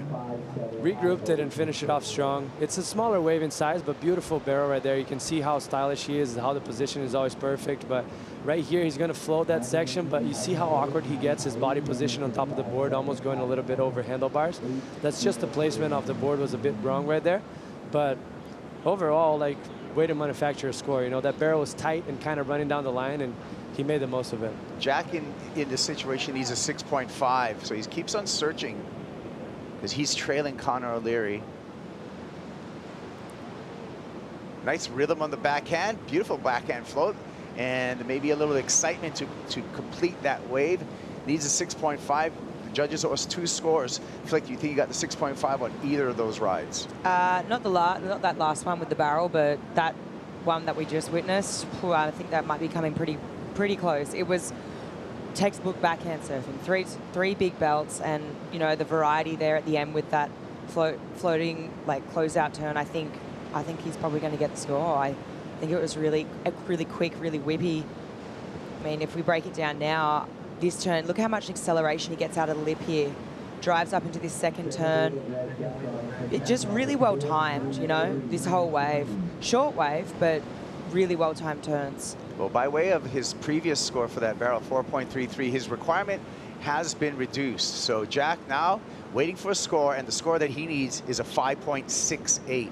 So doesn't need the 6.5 anymore, Jesse. Just if he gets a 6, he's going to turn the heat. Yeah, I think he's looking good to get that score, in my opinion. Like you mentioned, just back-to-back 3 solid turns. He just didn't overdo anything, but everything was right on money. Like, it was on point, a lot of power, which usually he already carries that regardless. But yeah, good surfing for Jack. Griffin Colapinto on to the quarterfinals, and Griffin's with AJ. Thanks so much, Kaipo. Yeah, Griff, on to the next round here at Cloudbreak. I know it's never easy for you going up against Seth, but you told me yesterday you wanted to be all in this competition. How'd you apply that to today's heat? Pretty much just hung out last night with Seth, just had some laughs, shared some stories. Uncle Kelly was there, he was giving us all the stories from back in the day. So yeah, it was so fun, and I don't know, it felt super relaxed out there. We were just joking before the heat, and we're in Fiji, sorry.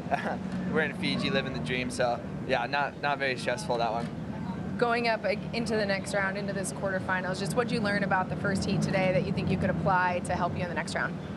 I kind of learned, I noticed out there with the high tide and there was like a reverse rip that started, and the barrels on the inside started to rip out and they went away. Like this morning we were surfing, we were getting drained, and then I was kind of planning on doing that again, and then almost just had to adapt to turns, and I kind of realized that halfway through, and that's when I got my 7. So yeah, just adapting, and every time I'm surfing out here, I'm learning something new. I haven't surfed here since I was 17, so it's like all over again.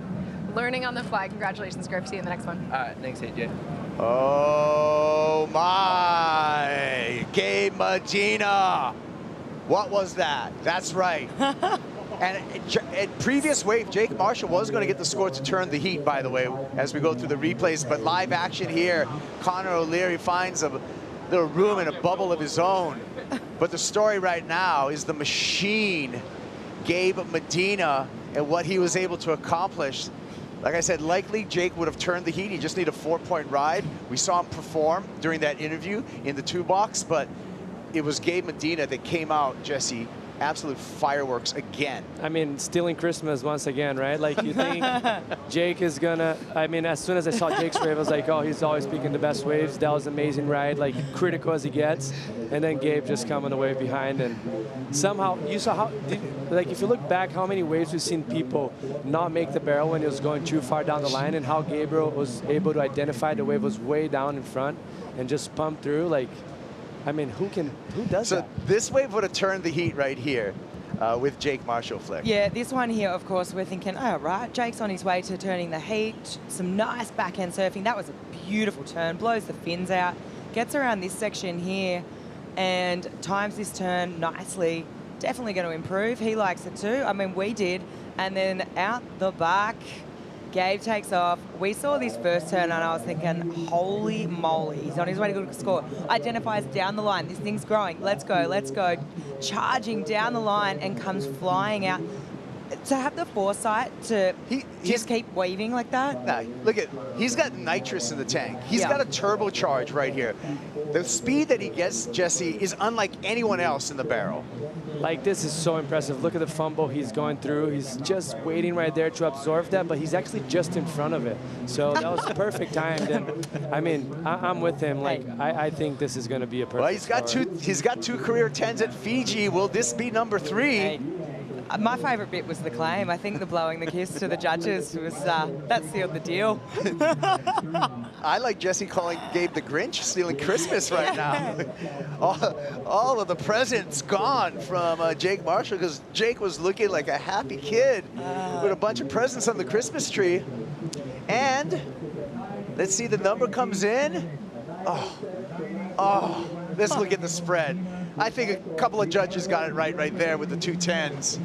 I mean, I agree with the 210s. Like, I don't think you could surf that wave better. The read, like, when you're taking off on a wave out here at Cloudbreak that is that big and that stretched out, it looks like a straight closeout. And the fact that he was able to go straight to the bottom turn, massive turn, and then cutting it short just enough to get that speed down the line. And yeah, that was as good as a wave could be reading out here, mostly on a day like today. 5 judges in the tower, but we got a couple of judges in here. We both gave them 10s, but ours don't count. Here's Connor O'Leary, and O'Leary continues to perform out here. He's just so comfortable at Cloudbreak.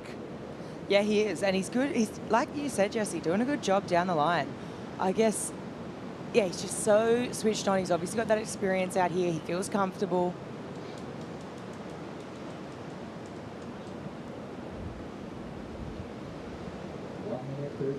So this was before Medina's 9. This was the first wave of the set with Jack Robinson flick. Yeah, so Jack here on the backhand. Oh my goodness, are you kidding me? That thing was crazy. The whip he got out of the lip, the tail slide. Oh, and does he stick it?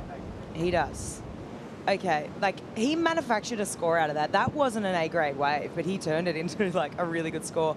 Then we see Connor behind him just getting a little tube time and finishes off here with that float. But back to Jack's wave, he's just sort of manufacturing scores. Like his wave selection hasn't necessarily been the best. Like obviously they're in the non-priority heat, but far out. I mean, the way that he blew the fins out the back of that wave, the acceleration he got out of that was pretty mental. Yeah, still trailing, waiting for Connor O'Leary and his number. Jake Marshall trying to fight back here, needs an 8-point ride and gets a nice tube and has to fight for an exit on that tube ride, but needs an 8-point ride to turn the heat at this moment. Your thoughts, Jesse? No, that's not going to come to an 8-point ride. Yeah, that was an amazing heat for Jake. Like, I mean, if you think about it, look back, like if you would have got that 6.93 and Gabriel didn't make that 9.87, which he was very close. When you get that deep on a barrel, you're that close from not making it. He would have been in a very good spot right now, but Gabriel's one of those guys that can pull these things off, right? Sure did. There he is, Gabe Medina, paddling confidently and moving into the quarterfinals, eliminating Jake Marshall with some giant numbers, 9.87, 5-point ride. We're going to take a Bonsoy brew break and calm down a little bit. The action's been incredible here at Cloudbreak. We'll be back after this Bonsoy brew break.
We're back at the Corona Fiji Pro presented by Bonsoy. New heat in the water, heat number 4 of the round of 16. It's Yago Dora up against Ramsey Bukhayam in a battle of the Goofy Foots. And you got a few Goofy Foots on the Fiji Marriott Resort Momi Bay host set. Kaipagura along with Flick Palmentier and Jesse Mendez, and that's right, we all surf with our right foot forward. That's why we like being here. Flick, your thoughts on this heat? New heat in the water, Yago and Ramsey. Another must-win heat for Yago Dora to hope to get into the final 5. Oh, mate. I just think it's another cracker. It really is. Like, yeah, I mean, these two guys, I just think back to, you know, the last wave of consequence we had on tour, and Tahiti and May, and two of the best performers. Ramsey had his best CT result to date with a 3rd place there. Yago, you know, 9-point rides. Like, just, it was actually incredible. And two goofs, the goofs, I feel like have this advantage. We just clearly saw it from Gabe in that last heat as well. You know, that right foot forward proving to be pretty strong today. And we're seeing it in the priority heat as well. Connor O'Leary currently on top of Jack Robinson. Yeah, no, I think this is another cracker, and I'm excited to watch it unfold. I mean, obviously big implications for Yago too. I mean, different styles from both of the surfers, but like the approach is going to be very similar because both are amazing on tube riding and on rail. Just, I mean, I guess a little bit more flow maybe for Yago right there, just because how he looks, like a little bit more lanky, like, you know, he lets the board rides a little bit more. He's a little bit more effortless, but on the other hand, you have Ramsey, that is one of the most powerful surfers we got on tour, one of the biggest guys, most fit. It's going to be such a good heat for us to watch. And I like the positioning right here. You see on the left of, on the top of your screen right there on the left, it's going to be Yago sitting way up top, maybe trying to find those underneath double up waves that kind of goes and read them for the surfers with priority. And on the other hand, Ramsey just way down below, trying to get some space and identify something. Yeah, Yago, I mean, he had an outstanding heat yesterday in that elimination round up against Kelly Slater. Yago went a 9.33 and a 7.5, an excellent heat total of 16.83 for Dora, where he was one of the standouts yesterday. Yeah, he was. And if you're just going off performance so far in this event, I mean, it was pretty telling. Ramsey had his post-end interview. He's like, oh, I hope to do better tomorrow. You know, I didn't quite, you know, it's not the way you envision winning. Like, if you're going off performance, yeah, sure, Yago 100%, and here he goes. Yago with the opener. Straight to the lip there. Some acute angles on his turn. Bashes that second turn and slashes a third. So, smaller wave, but some great variety in that performance, Jesse. Yeah, and that's what he was looking for, you know, trying to get some room from the heat with priority right now. So he set very deep, and Yago's one of those guys that has the X factor that could turn a average wave into a good score. So right there, obviously it's not going to go huge, but well served for him. Got the feet on the wax, which was call it just to warm it up, and you know, it's game on. Gabe Medina, incredible, and on to the quarterfinals, AJ. Incredible indeed, Kaipo. That's one of the words that I heard to describe that wave that you got, the 987. Everybody here in the Red Bull Athlete Zone was like, how did he make it through? What did you see on that wave? Yeah, that was such a good wave. He got the first one, and then the second one came. I was a little bit late, and I was just pumping to get the speed. And yeah, I didn't know if I was gonna come out because I got so much speed when, I think on my third pump, yeah, I got really fast, and then I hit the fun ball and went like over, and yeah, and I came out, so that felt pretty good. And yeah, I give up trying to get a 10. Well, you haven't given up on getting the win here at Cloudbreak, a place you've gotten it before too. What is it about this wave when the stakes are the highest that just brings out the best in you? Yeah, it's such a good wave, you know. It's good to go out there, just express yourself. Being so grateful here. We have such a good wave, and it's a good opportunity for me to surf, enjoy, you know, my time, and yeah, I will give everything I have. Congratulations. Thank you. Thank you. Yeah, there's the replay. Gabe, I'm going to give you a 10. I'm going to give you a 10. My score doesn't count, but can't do it better than that, Jesse. I'm with you.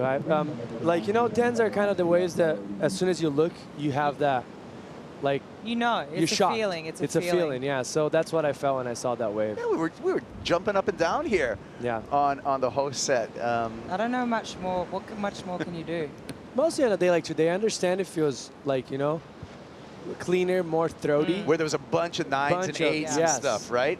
This was an like an X Factor wave. Like it was different than every other wave it came. Like they had a massive opening turn, critical section, and combo it up with one of the deepest barrels we've seen. I think Iago's barrel was deeper than that yesterday. But yeah. Let's take a look at our live rankings after Gabriel Medina has moved into the quarterfinals. He's up 1 spot to number 7. Still needs to hunt for a finals appearance here if he wants to get above that red line. That red line is the cut line for the final 5. And look at Iago Dora, who's currently in the water, right ahead of Gabe Medina. So all Dora has to do, Jesse, is keep in pace with Medina. Yeah, basically, like he needs to match what he's doing, and it's gonna be so exciting. They're so tight, this 5th, 6th, and 7th. So right now the pressure is into Iago and Ethan. You know, Gabriel already did his homework. It's up to the other guys. Yeah, Flick. Ethan Ewing, he's gonna be coming up in heat number 8 of this round 16, and that's gonna be a pressure-filled heat for Double E. Oh man, that is the heat you want to be watching, right? I think that's the biggest tell of how the rest of this thing's going to play out. If Ethan wins, he keeps this dream alive. If he loses, opens up the door for Iago and Gabe. You know, Gabe's doing his job, like you said, Jesse. He's keeping the dream alive. But yeah, all eyes on heat 8. I mean, is Ryan Callanan going to spoil Ethan Ewing's dreams? Yeah, you don't want to miss any of the upcoming action. Heat number 8, Ethan Ewing, Ryan Callanan. Heat number 7, Italo Ferreira, who also wants to remain in that top 5. Ferreira will be coming up against Baron Mamiya, and Baron will be surfing absolutely pressure-free. And that's dangerous, you know? Right. Like, yeah. Mostly when you have Baron, like, in left-hand barrel conditions, like, he could be deadly. Here goes Iago. Stomps on the pad, looks down the line. Looks like he's looking for a ramp, does the alley-oop. Lands on the roof with that alley-oop. Continues down the line, and is going to show us some variety with a couple of snaps. Very conscious of mixing up his turns and having variations as well. So even though he's catching smaller waves, Flick, I'm really impressed by the surfing that Iago's putting down right now. Yeah, I think this is so smart, right? Ramsey can go to the air, but I feel like the air is where Iago really comes to life. And I feel like, okay, he's taken off on a smaller wave, but he's identified that. He's like, let's just go straight to the air. Let's put this point of difference that separates me a little bit from Ramsey. Right now, I'm in the non-priority heat. Let's go. Priority heat, here we go with Jack Robinson. Extends through that first turn on the backhand, another extension of the body, looking for a 6.73, needs a little more on the end here. Settles for a lip glide and already is calling for the ski. Connor O'Leary right behind him, second wave of the set. Beautiful float to clear some ground there for Connor, late to there, and is going to pay for that. Not going to change the situation for Connor O'Leary, so all the focus is going to be for the score for Jack Robinson. You know, like, I just think back to those last waves of Jack's and similar sort of waves, and they're not giving it to him, are they? So I feel like Jack is going to need more. I really do. I think they're just... What about a Red Bull jet ski race? Is this fun? Yeah, this is really fun. You know what's really fun? Being a water bogan, going fast on a jet ski. I don't know if there's any better feeling. Really? Like, who doesn't like to go fast? Do you like to be straight in the saddle or side saddle like Jack when you're the passenger? It depends on how big it is and what we're doing. No, I like to be straight on because you can go maximum speed. 100%. Hey, you don't want to be going side saddle. I mean, well, side saddle, look, you just go on and back out into the lineup here. Yeah. But if you want to hit maximum velocity, you need to be hanging on for dear life. That's right. And you need to be on your feet, right? not on your bottom on the seat, because that's how you jar your lower back. One more look at Jack Robinson. We're waiting for this score, Flick.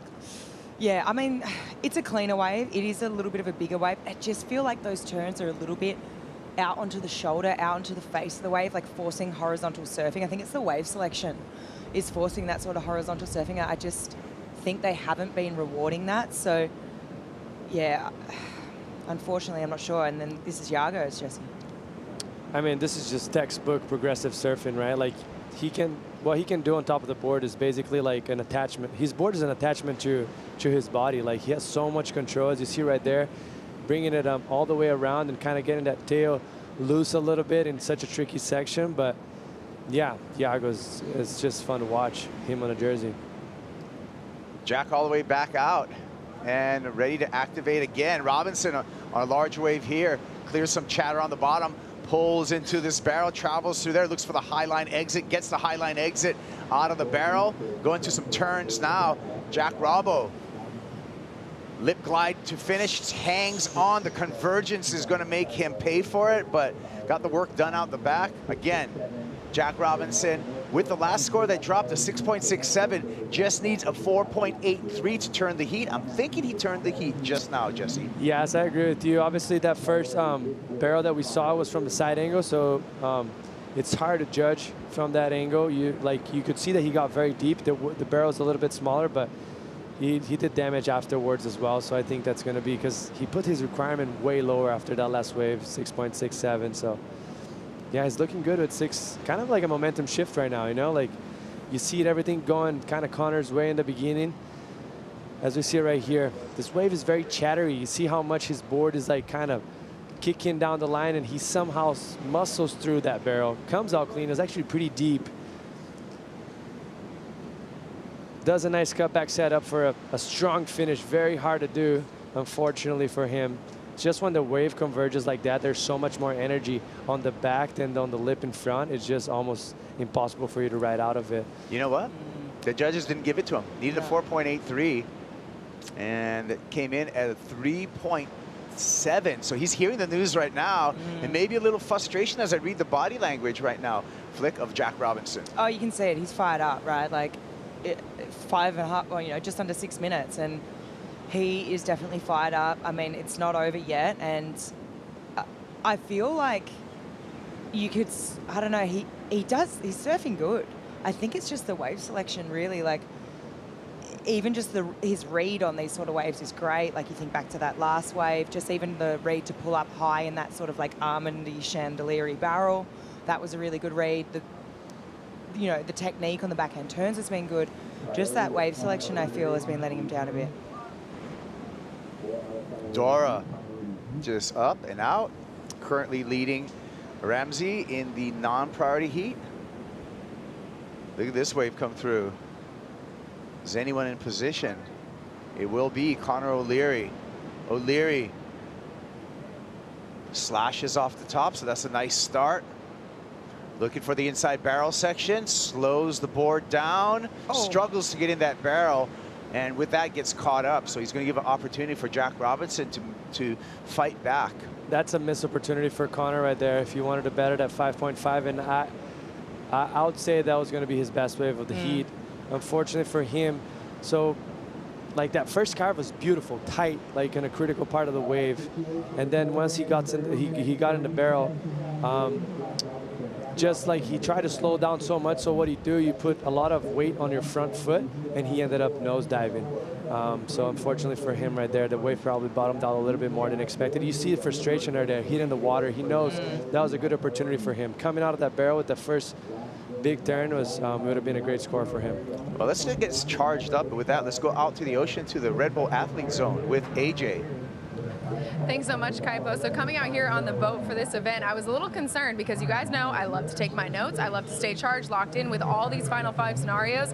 Thankfully, we have a fantastic Mophie portable charging station right here in the Red Bull Athlete Zone. Mophie is a leading manufacturer of portable power banks and wireless mobile chargers. They've got portable power banks, wireless charging solutions for phones, home, car, travel power solutions, wall chargers, cables. As you can see, Molly Picklum headlining their ambassador program, has been riding for the brand since June of 2023, and look, I've even got one on the back of my phone. So that way, the very latest scenarios, the very latest scores, I've got it all locked in all day long.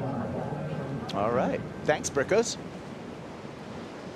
Live action here with Iago Dora. Iago looking smooth, contained, Beautiful top turns. He's been showing variety in every single one of his rides. And surfing, you know, doesn't get the choice waves because he's in the non-priority heat, but he's making the most of it in this first 20 minutes of his matchup flick. Yeah, he is. He's applying the pressure, and I'm liking what I'm seeing. He's just sort of continuing that momentum from yesterday afternoon. So far, Yago Dora with a 5.83 and a 5.67 is way ahead of Ramsey. Ramsey's going to have to wait till the priority section of his matchup to try to mount a comeback here. Connor O'Leary is hanging on up against Jack Robinson right now with 2 minutes and 25 seconds to go. Connor nearly improved on his score. He's going to find another one. Oh, no, it's Ramsey has to give way actually to Jack Robinson. Robbo with a big snap on the backhand. Looking for clear face. One more snap. Finishing fist pump, 4.83. 4.83 is the need. Jesse, what do you think? I mean, I think that's the score, in my opinion. Those are critical turns. I guess we'll see that back again, but like the first turn was very critical, and that's what comes to mind for me. Like the judges are kind of like expecting that first turn to be big, and that's what he did. It's a wave on the smaller side, but I think he did enough damage for getting the score on that one. I think it was almost a replica of his other two flips. Yeah. So I think in my eyes, yeah, it's the score. I thought the 4.77, the very first one, was probably going to be a little higher, so maybe they'll get on this one. But look how much that was very critical. So a lot of power. Second turn right here, just very smart, kind of aiming down the line to finish it off strong. Critical, like the 3 turns, like I see him getting the score. He got the number. He got a 5.67, so Jack Robinson turns the heat on Connor O'Leary. O'Leary now only has a minute to respond. Connor, who's been leading the entire heat for 38 minutes now, he's a 6.35. And it really all came down to that mistake. I think we have a replay from Connor. So this just happened. Let's see what happened. Oh, wow. Okay. Only 2 turns, chasing a 6.35. I don't think it's it. And the sliding doors moment is the moment when Connor used that priority, took that big wave, nose peaked in the barrel, and left the door open for Jack Robbo. That was the big mistake, because I seen that wave of Connor that he nose dove. With the first big turn, he got a 3.1 just for the first turn. Had he came out of that barrel, which was a decent barrel, maybe combo it up even with something else, would have been a great score for him. Unfortunately, Connor, that little mistake cost him so much, and Jack just taking the advantage on that situation. Yeah, Jack coming through in a pressure situation, and Jack Robinson is 5 seconds away from clinching his spot in the final 5. And with that horn sounding, we can congratulate Jack Robinson. We'll see Jack at the Lexus WSL Finals starting September 6th at Lower Trestles. Congratulations to Jack Robinson. Wow, I mean, that was close though. I mean, Connor really did give it to him. He was fighting back and super unfortunate with that last decision there. But I mean, hats off to Jack, because what an incredible year, 2 wins. And I mean, it felt right? Like, you got 2 wins on the board. You should be fighting for a world title. He deserves to be in the final 5, and we're gonna see him there. Jack Robinson. Now for the men, only 2 spots remain as the plot thickens here at the Corona Fiji Pro, presented by Bonsoy. When we get back, number 1's going to be in the water. That's John Florence.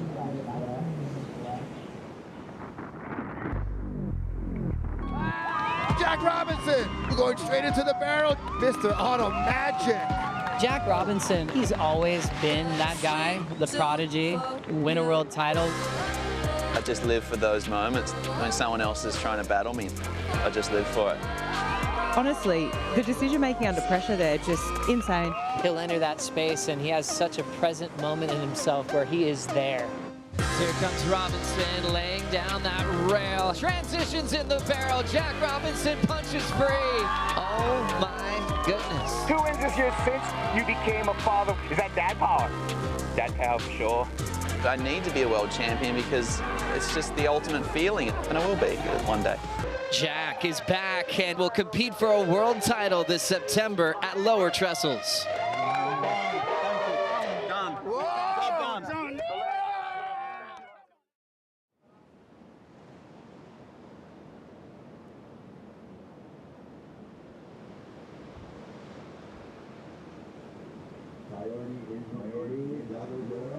Dora.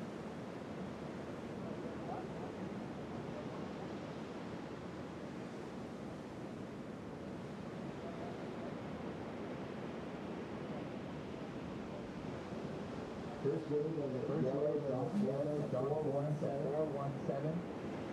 Yellow, John Florence, 417.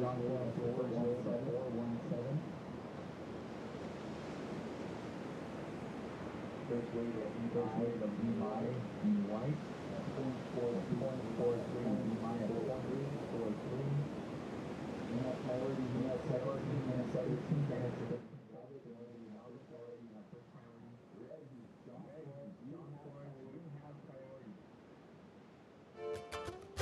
The Corona Fiji Pro, presented by Bonsoy, is brought to you by Shiseido, official sunscreen partner of the World Surf League.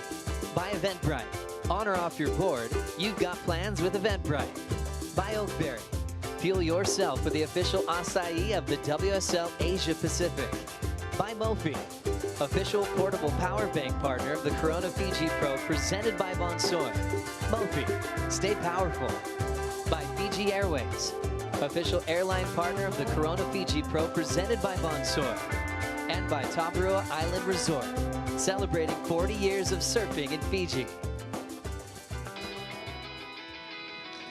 The overlapping round continues. John Florence, Colapinto just entering the lineup at Cloudbreak. Dora and Ramsey Bookiam are the priority heat. What a day, and congrats once again to Jack Robinson, clinching his spot in the Lexus WSL Finals once again, and he had to come back against Connor earlier in that matchup. Joe Turpel with Richie Lovett, longtime CT standout, surfing in over 100 championship tour events, including this one at Cloudbreak. 2005 was the last, bringing up a lot of great memories. Yeah, absolutely. It's crazy to be back here again, and you know, the wave hasn't changed. It's still as fun and perfect as ever, and our surfers are absolutely tearing it to pieces the last couple of days, and there's more to come. So sit back, relax, get yourself a cup of tea or coffee, and enjoy the show. Here we go.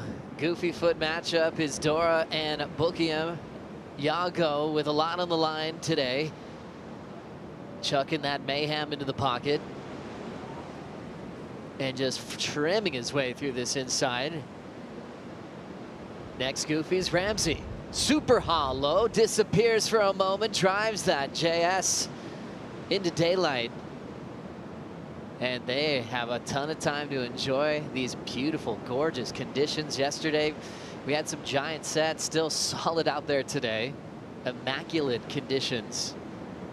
A lot of barrels, a lot of huge turns. This is what you're hoping for when you come to Fiji, as we see the non-priority heat getting started. Colaney-Devault from Maui, kind of feeling his way through that turn. Some was going maybe float, maybe snap. You can see him kind of thinking that one through. But you'd think that he'd be just going, this is the opportunity to compare my surfing to the current world #1. Yeah, and what a great opportunity that is for Imai. You know, he doesn't really have much pressure other than to put in a good show and really start to get in tune with Cloudbreak, perhaps thinking ahead to finals next year if he can find his way here. Here we go. Here's a look at John Florence's first wave. A huge snap to start things off. And, well, just tries to muscle his way through this final section. And does he right out of it? Not quite, but did well to hang on for as long as he did.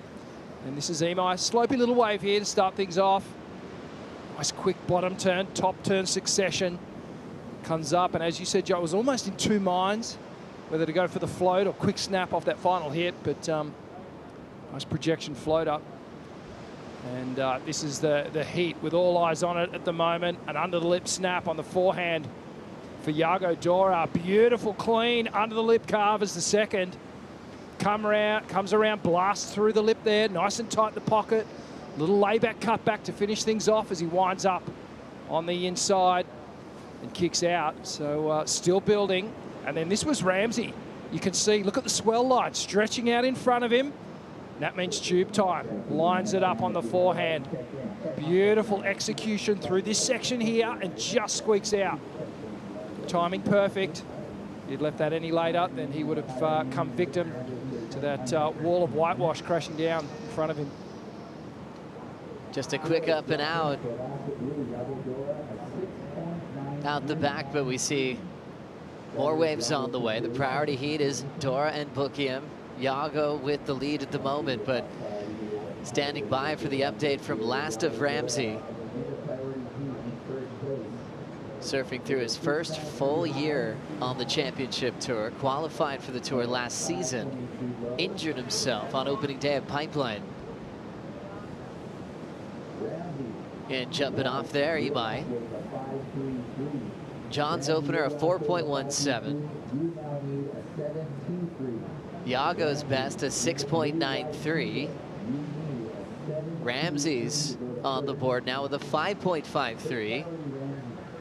His best so far, but still chasing a 7.23 to continue on. For Ramsey, what he said yesterday was, I just want to surf. He had a really kind of tough heat win for him as far as performance. It was just, I mean, it's a win, it's a win. You got to move on. But nothing feels better when you're on tour and you get to do your brand of surfing. And he's gotten to feel that quite a few times this year. Yeah, absolutely. I think he won with around 7 points yesterday, I think it was. So, you know, a victory, but not really in the sense of a great performance. And Ramsey was clearly frustrated yesterday afternoon. You know, obviously saying, I want to do better. I want to learn this wave a little bit more. I know what's possible out here. And he's getting another shot at it. It's only just 11 minutes on the clock for Ramsey to try and find that 7.23. Yago Dora, well, he's been building, establishing a relatively modest scoreline. 12.76. We know he's capable of more, and Ramsey's capable of more as well. He's just trying to find that little gem. Yago Dora coming off probably one of the most memorable heats of his career yesterday. As we see Ramsey in motion. Throwing down a hook. Bottom drops out. He's ready to pull in. Doesn't quite get barreled. Back to a beautiful carve. Throwing some power through the lip line. Tracking down on that nice wrapping section on the forehand. Ramsey riding boards from JS Industries. He's 6'1" himself, riding a 6'2" today. Very clinchful day. Very clinch your thirst, huh? Oh, clinch my thirst on that one. Yeah. Well done. I'll see you on the ladder. It was heat. It was good. I passed you and I went, good job, and then it was good vibes. Yes. Big heat. Hey, that you love those last finishes, don't grind it out. Oh my goodness, I love it. That was a congrats, but whoa, there's a there was the rivalry tension there. was simmering there, huh, Rick? I don't know. Did you feel that? Oh, I felt like it. There was congrats, but there was it was like two north magnets. Just they were kind of pushing apart at the same time, and that was a pretty cool moment. But yeah, Jack's obviously still in that heat moment, that post-heat moment where you're fired up and the adrenaline's running.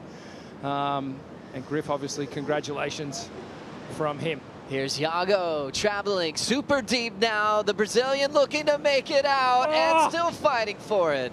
What an effort. Wow, travel time. Oh, the glory of Cloudbreak. If you can surf as fast as Yago and have the ability to shapeshift through all those sections on his front side, you can go a long way. Even though it won't be a big score to affect his top two. Really entertaining. See how much depth he has in his game, from barrel riding, giant airs, great backhand. He's really taken over one of the most popular surfers on tour from a lot of his peers as well. You know, even with that heat with Kelly. Kelly's like, hey, he's like my favorite surfer on tour at the moment. Absolutely. I was just noticing that whitewash line, which is sort of fading on the screen now, but it was almost a perfect line on that barrel that Yago was riding That was the remnants of it, but I think shape-shifting was a really good way to describe it. He had to just sort of keep crouching lower and lower and lower as he was driving through that barrel. That was a fun one to watch. 8 minutes on the clock. Let's get an update on the caddy situation out there in the water. Strider, what are you seeing? Yeah, well, we got Leo Fioravanti out here, and you know they're going back and forth about what the waves are looking like and what his performance is, and I could hear Leo in French that he was saying that the waves look a little petite, telling him to get a bigger wave. He needs something that matches his surfing. So Ramsey looked over, nodded, said, "Okay, let's do this. I'm gonna wait for a set." So that's the game plan right now for Ramsey. Get out there on a bigger wave that matches his style of surfing, how big and strong he is, will match up with a big, strong wave. Hey, Strides, I feel like we haven't seen the best from Ramsey Bookieam now. Perhaps having Leo, fellow competitor, fellow tour buddy, as a stand-in coach. How do you think that's going to play out? I just think it's great to have on tour, it's one big family, and if you're not up against each other, you can give each other as much as you can as far as information and vibe and caddying out here with them and sitting there waiting for them. So I feel like it's a really cool thing that these guys, they travel the world together, and Ramsey's, he's got a solid crew. The whole everywhere he goes, he's got love, which is amazing to see. So Ramsey's going to get back out there. He's got the love of Leo right now in the channel for him. We'll see if it works out. Thank you, Strider. Yeah, it's really cool to see all these relationships that are international. It's not just country to country. They grow up high-profile grommets that are highly decorated in the junior series. They become great friends. They travel together, and Leo was one of the first to celebrate Ramsey's return to the tour this year. It was heartbreaking for all of his close friends, including Leo, when Bookieam hurt himself on his rookie debut in the morning before his heat and was able to get back on tour this year as we look at Ramsey's last. Yeah, beautiful, clean snap, critical as the bottom of that wave drops out. A little curtain there, and then a nice big swoop. So really controlled with the maneuvers on this ride from Ramsey. Tags that section right through to the inside. Another clean wrap, so very nice surfing there, super smooth. And then this was behind him, so driving from the start, in the barrel, driving all the way through to the inside. And right at that moment there, we thought perhaps he was going to try and sneak out that front doggy door, bust through the curtain. But unfortunately, just not being able to execute on that one. But some incredible fun vision for Yago on that ride. Both these goofies had a brilliant performance at Teahupo in Tahiti back in May. Yago quarterfinal, Ramsey semifinal, as we see Dora up now. Nice big snap. Second snap just as solid for Dora. Laying into the down carve, flowing into the bottom turn, throws it through the lip line and hops out. Great combination of maneuvers there on the forehand from Yago Dora, and a difficult thing to do, Joe, when you're on the forehand like that. We've talked about how the natural footers on the backside, they can come square off the bottom, go straight up vertical, pivot really tight off the top. It's a hard thing to do on your forehand, and Yago just executed the second turn, I think, in particular, really clean. Let's check the replay here. So stays nice and high, drops down to the bottom. Beautiful fan of spray, keeps it projecting down the line. Bit more pivot on that second turn. And then this third one, a nice clean wrap to cup down. Clicks on that final maneuver there. A great four-turn combination. Important heat for Yago Dora, especially with Gabriel Medina with a giant win, almost getting a 10, getting past Jake Marshall just moments ago. Medina's moved up to 7th. Yago in that 6th position. Remember, Robinson just clinched a spot, so 3 surfers already guaranteed to be at lower trestles. Filling out the last 2, Italo, Ethan Ewing, Yago Dora, Gabriel Medina. A lot to talk about there. So Dora knows he's in a must-win situation. Came very close last year. The whole story for Yago is just brilliance in the back half of the season. Finished on the cut at Margaret River after a 33rd. Almost thought he was facing elimination from the tour. Everything changed. from that moment, pretty much, huh? That was it. Ramsey deep on this one, and he's going to have to get out of there. So now Iago sitting with priority. Bukiem running out of time and needs a very substantial score. An 8.53. Dora's last performance, his best so far, a 7.33 for some aggressive combinations. Yeah, I like that score. No barrel involved, but the maneuvers, the intensity of those maneuvers were really on point. Iago just feeding off the rhythm of yesterday, having one of the toughest draws you can imagine, the GOAT at Cloudbreak. And to be able to go into the 9s against him, it's definitely one of those key heats that he'll look back at his career and never forget.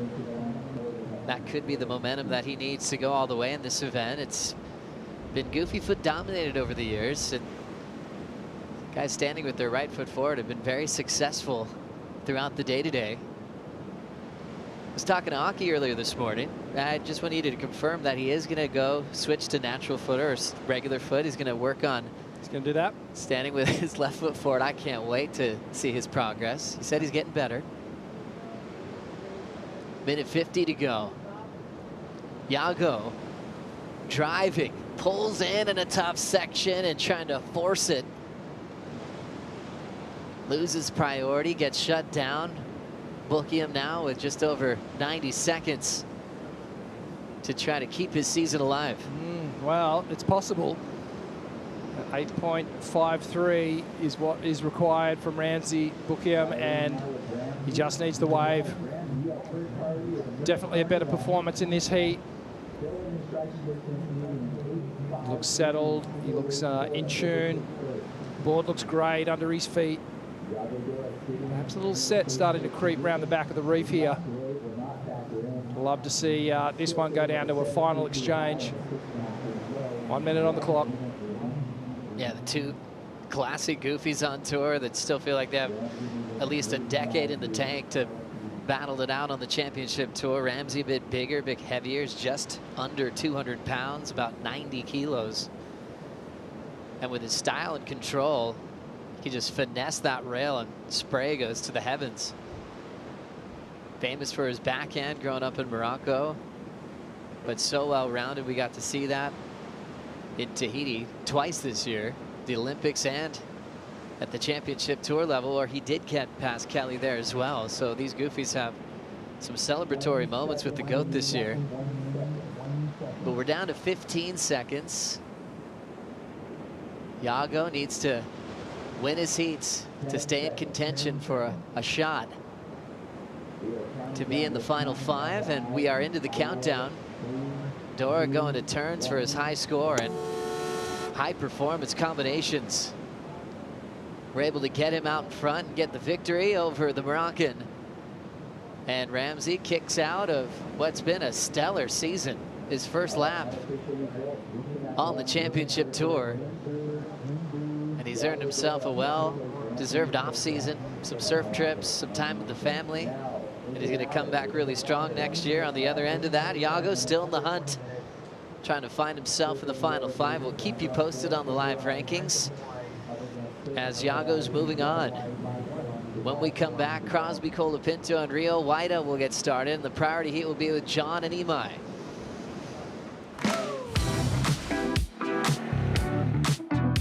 I feel like when you come to Fiji or you think about Fiji, you think of Cloudbreak. You don't realize there's lefts, rights, anything from a knee-high wave to double overhead waves, and pretty much anyone can come here and find something to surf. If you had some friends coming out here, what would you be telling them to do?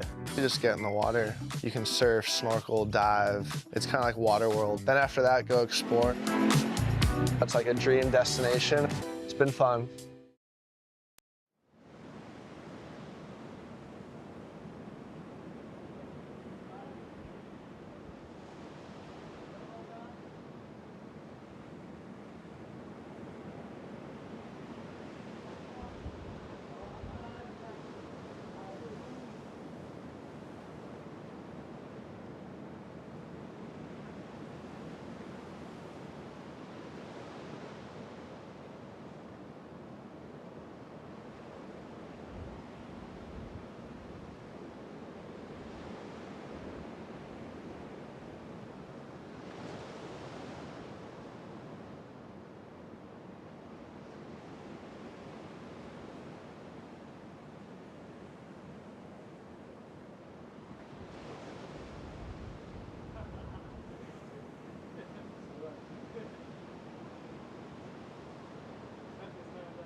It is time to crack open the WSL vaults going back to 1999. Aki won a world title.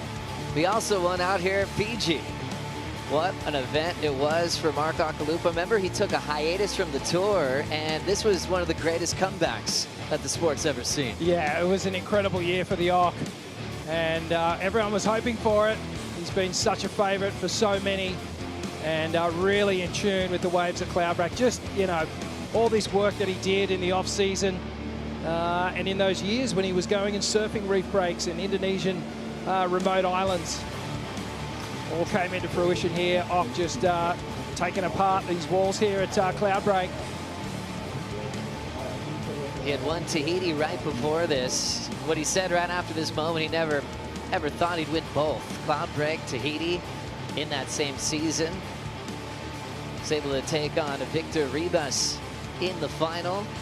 Took out the title, and asked Ock this morning, I was like, well, what do you remember about that? What's the thing that's popping out right now? He's like, the boat ride and the sunset, heading back to Namotu. Yeah, with the trophy. It was another mild celebration over on Namotu Island.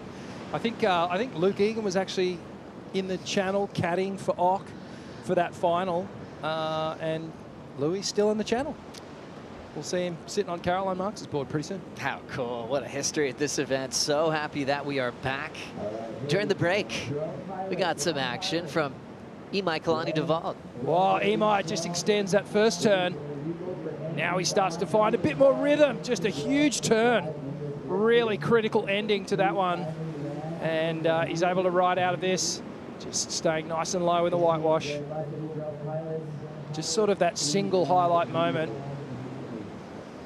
And then this is Rio. Nice clean turn off the top. Deep on the reef. Bang, hits the lip again. And he's been looking really good out here. He had a great heat yesterday. Nice extension on that inside turn. All the way through to the inside. Hits that oncoming section. Great warm-up wave. Winners out of this round go to the quarterfinals. Griffin, Colapinto taking on Gabriel Medina.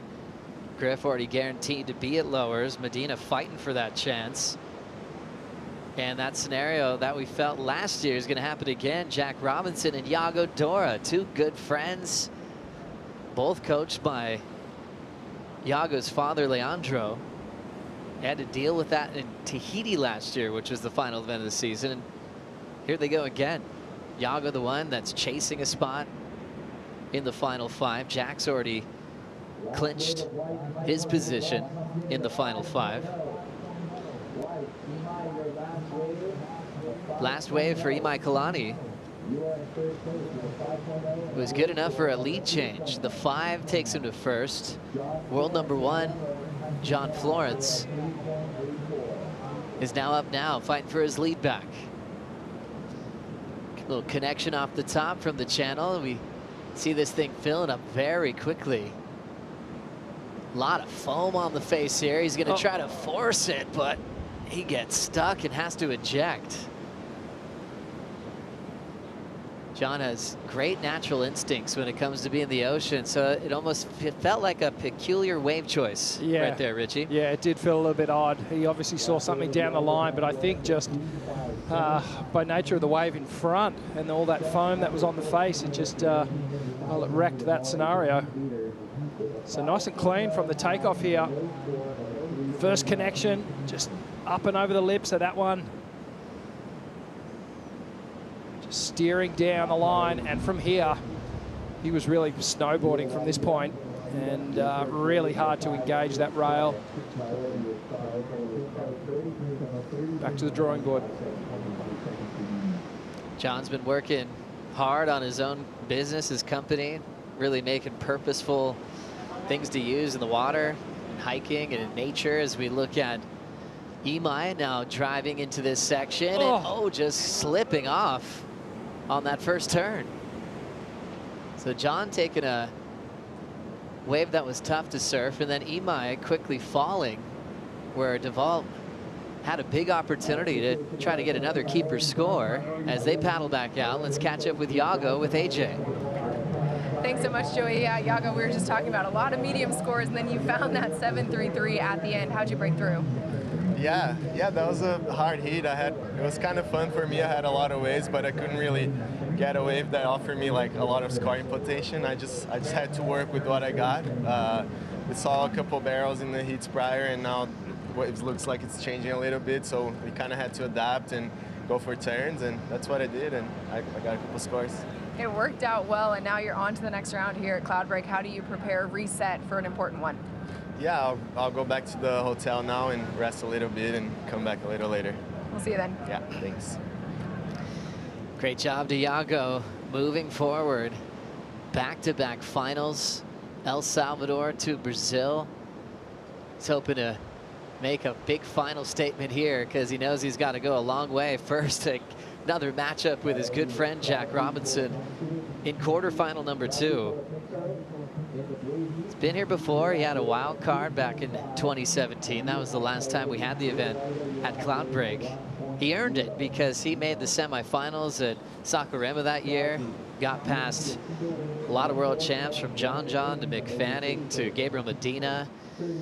Phone rang. Yago's like, yep, I'll go to Fiji. Ended up losing to Joel Parkinson in a close decision in round 2 back then.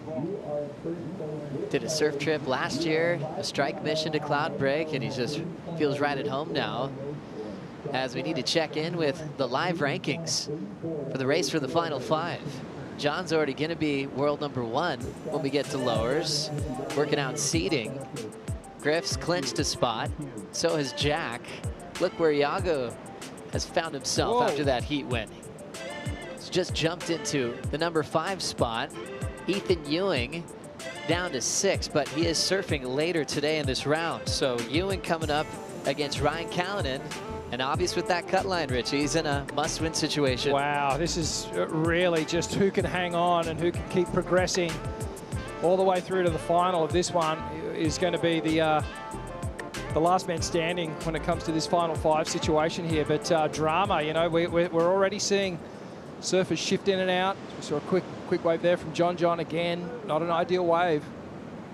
So only 10 minutes on the clock and a surprising scoreline from these guys right now. Now coming down the line, we've got Crosby Colapinto.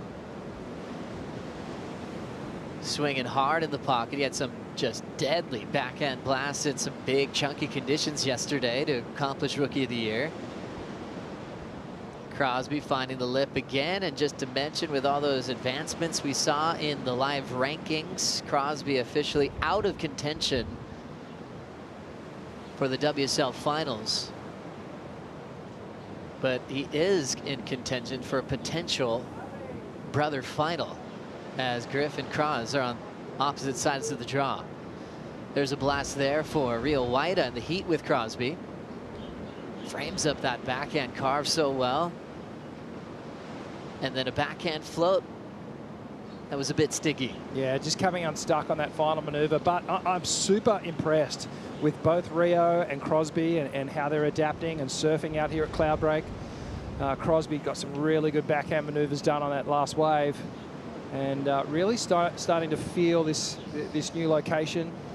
So yeah, great performances, and Crosby, congratulations on the Rookie of the Year. I doubt he would have had final 5 aspirations coming into this event. I think he would have been thinking, just get a win, see what happens, try and secure that Rookie of the Year title. And well, some pretty odd things needed to happen for him to find himself in that final 5. But what an incredible race. This is really starting to tighten up between Ethan Ewing and Yago Dora, and also obviously Gabriel Medina right there.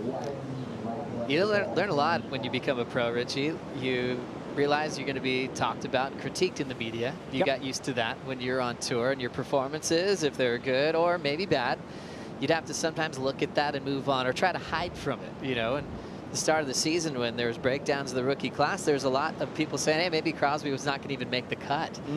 You know, and it's the days of social media, it's hard to avoid it. Sometimes it's a tag, it's an alert, it's in your hand, and you got to look at that as an athlete and going, whoa, no one's backing me. So I think that's awesome for Crosby to find that space to believe in himself, lit a fire underneath him, and got Rookie of the Year. So we see some work on the backhand Colaney-Devault trying to find control. John going upside down and sinks again. Another wipeout. A lot of mistakes happening. It's 3 in a row for in John. That heat. That's odd. You don't really see that too often. Looks like we've got a board change here from Imai. So he heads for his caddy, or heads for the jet ski. So Imai resetting on the Red Bull ski. We'll see if these guys can find their feet with 7:15 to go. One human we have found, which is loving life in paradise on the Top Rio live cam. Our good friend Stace Galbraith. Stace, how's it going over there? It's going really good. Got some good company, that's for sure. Who's right next to you? Who you got? Bring them into the pic. He'll appear soon. Everyone's hiding. I'll give you a hint. He was in that hockey clip. There we go. We found you. Hey, What's up, Kelly. Kel? Congrats on everything. Love your work.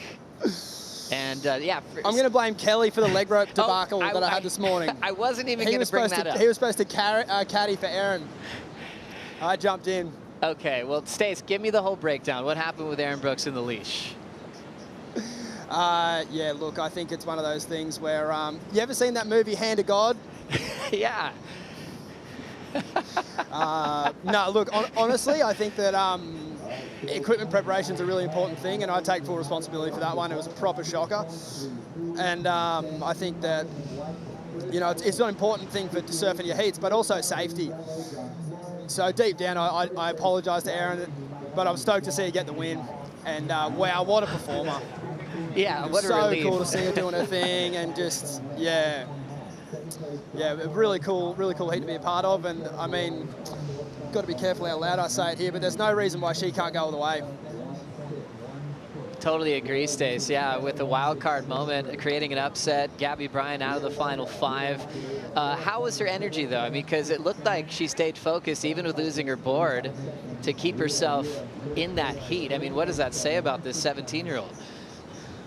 Yeah, I think she had some really good indicators, like the 317 was 1 turn, Gabby's 2 turns was 6, and, you know, I kind of explained that to her, and she knew that she was in the ballpark, and then she had a few really great waves that she didn't make. And that's the kind of how you got to surf as a wild card. You want to see her go for it, and she did that. She got a chance at the end, and it worked really well. Stace, how's the energy shifted as we go into a big day where we could finish today with our final 5 set? There's been some heartbreak moments already, but how's the vibe changed from what we felt yesterday? Yeah, it's definitely a lot tenser. Still a lot of high fives going down, though, and some really good surfing. I think even when you lose, as long as you get your opportunities and you're surfing well, it's a little easier to digest, but still never easy. Like Gabriel Medina, obviously very disappointing, and we'll see that later on this afternoon in the men when we go to more rounds. Pretty wild, too, Stace. Not everyone can win. We are getting a rematch of Jack Robinson and Iago Dora again. It's like a flashback from what they went through last year in Tahiti. Yeah, it is. Kelly, your thoughts on that? I don't know if I had any thoughts. Hey, Kelly. Yeah, I don't know if I had thoughts. Hey, guys. No, obviously Jack, he seems like he can't put a foot wrong in critical situations.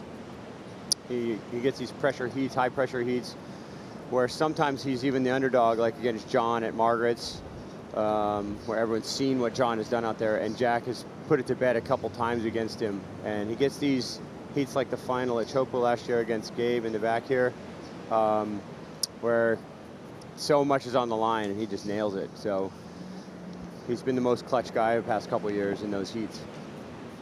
Also looking at Gabriel Medina, almost getting a 10 today. Now with Griffin, Colapinto as a matchup in quarter 1. Medina is looking like he's in beast mode once again. What have you seen from his performance? Yeah, well, you see all those the top 5 guys and the guys you expect to have a shot still in the event. It's going to be a fun quarterfinals on to see how those things all play out. But yeah, Medina has been also, he had a tough end of the year last year, just missing out on the top 5, but he worked his way into the, through the ISA, he worked his way into the Olympics. Obviously medaled, but didn't quite do what he wanted. So I think he's just, there's this carrot that's dangling out there for Gabriel that, you know, he has this drive that's beyond what he can even think about it. He just goes out and gets it done and performs every time.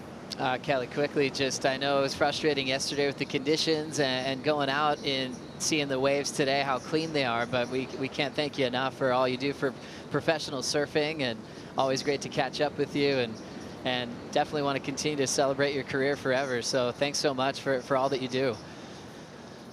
Thanks, guys. It's really fun. I didn't quite get in sync yesterday, but some good surfing's been going down, so it's fun to watch. Awesome. We'll continue to catch up with Kelly on the Tabarua live cam if we find him on the bar there, gracious enough to be surprised with the headset, as he always is, a great ambassador of the sport for, gosh, over 4 decades. As we look at live action now, Crosby Colapinto finding a bigger section to play with, draws off the bottom, netting nice and hollow, and just packing a closeout. But I love the tradition from a big hammer and then flowing into a wave that's getting more critical, more shallow, more hollow down the line. Yeah, really quick moment there, an adjustment, especially on the backhand as you're coming down from a critical backhand hit to get straight back on that heel side rail, set that line and find yourself in the barrel. And as we've seen, I guess over the last sort of hour and a half, a lot of these barrels running off and clamping down. The wind has shifted for sure. It's coming from around the point a little bit further now. Just pushing the lip of these waves down. So not the barrels aren't as cleaner as they were earlier. But some great surfing from Crosby. I mean, I've been so impressed with him over the last couple of years, just how much he's improved. And he spent a lot of that time in Hawaii around pipe and backdoor and off the wall, and really feeding off his brother's energy. But you know, those guys were just really on it and really dedicated. But Crosby in particular, his improvement has been exceptional. John Florence still fishing at the moment. He's in jeopardy of getting knocked out here in the round of 16. Needs to find a 7.16. Getting close to the countdown. And he's taken a lot of looks out there. He's been searching. He's caught now 9 waves. And his high mark of 4.17. Yeah, that just doesn't compute, right? It's not what you expect. You know, unfortunately, Fiji Pro title is going to elude John Florence in 2014, but looking at the positive, he will go into the final 5 situation as the #1 rated surfer. And congratulations, Imai Colaney-Devault. What an incredible heat, put together, managed it well, did what he had to do to get through, and well, he's beaten one of the best. Imai moving on to quarterfinal number 3. When we come back, we'll kick off the heat with Italo Ferreira and Baron Mamiya. Bonsoy Brew Break.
Do you know that Fiji has more than 300 islands? Very friendly people. Fiji is located on the South Pacific, about 3,000 miles southwest of Hawaii. It's amazing Fiji, you know, like if you don't have money, you still can live. If you don't have job, you still can live, 100%. This is our resources, ocean. Diving in Fiji's coral reef is like entering an underwater paradise. It's a truly unforgettable experience for any ocean lover. And we have mangroves, which is protect the shoreline as well, the coastline.